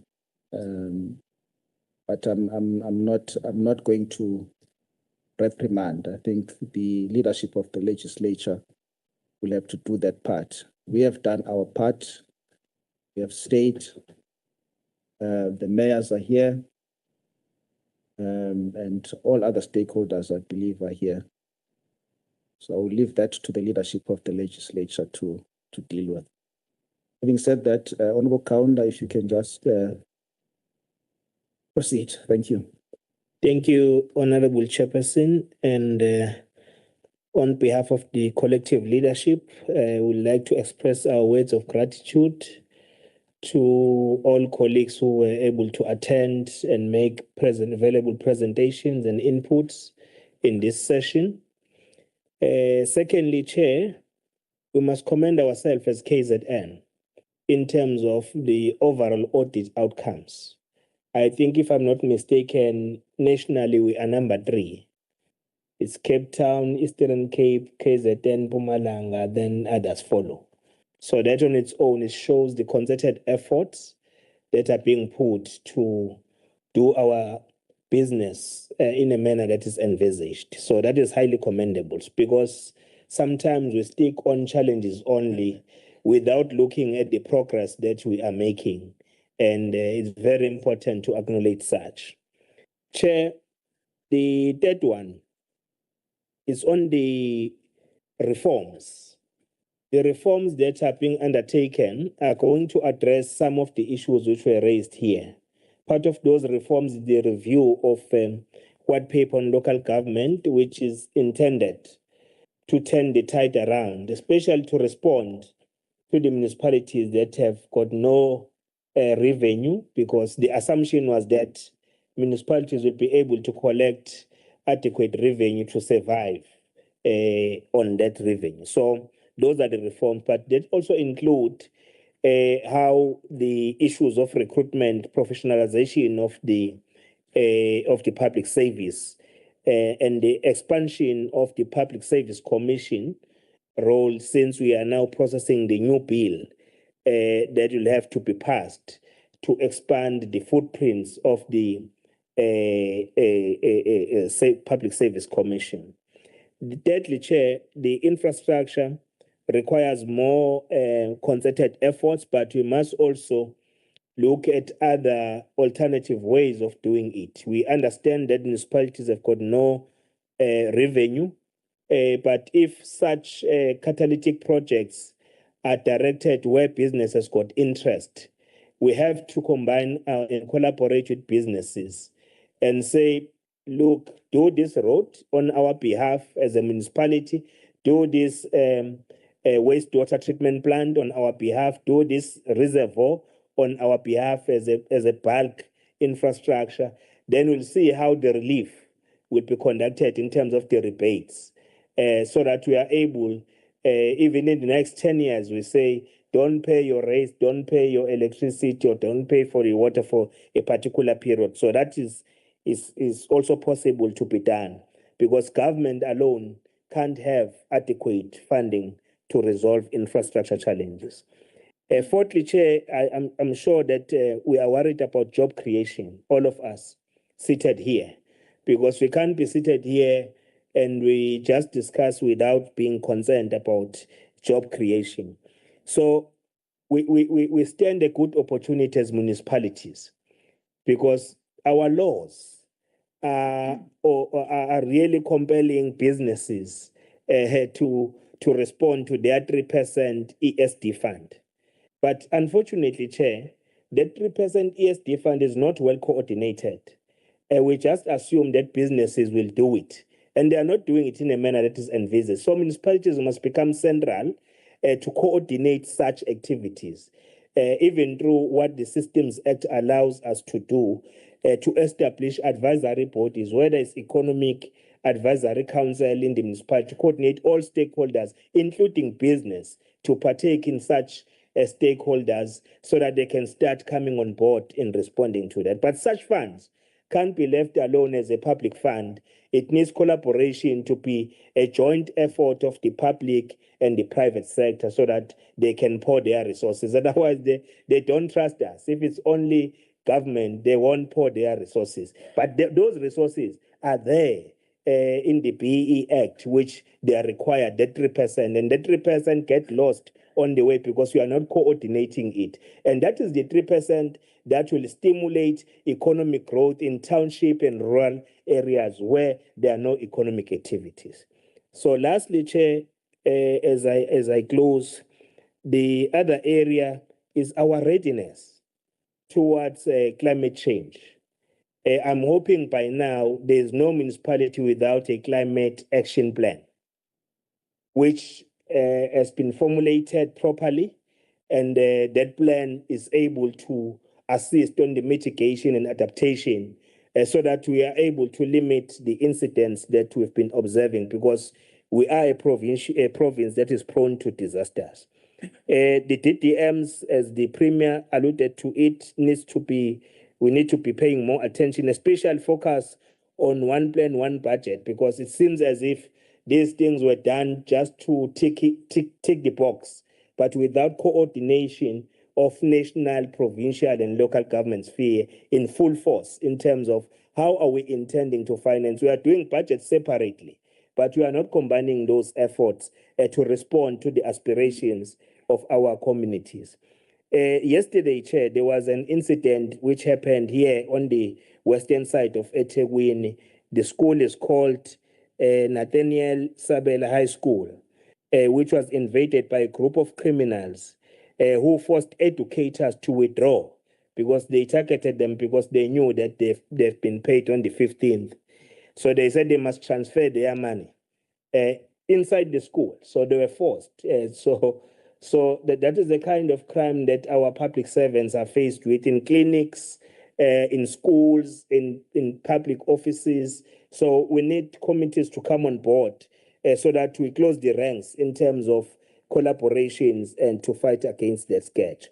Chair, the issue of the Section 154 support is critical, that we don't want to see many municipalities put on the interventions, but we'd like to see more of Section 154 support from national, provincial, so that municipalities will be able to be supported. But what we have observed today, Chair, which we are thankful to the mayors who presented, they have displayed high level of capacity and capabilities, which give us hope that they know what they're supposed to be doing.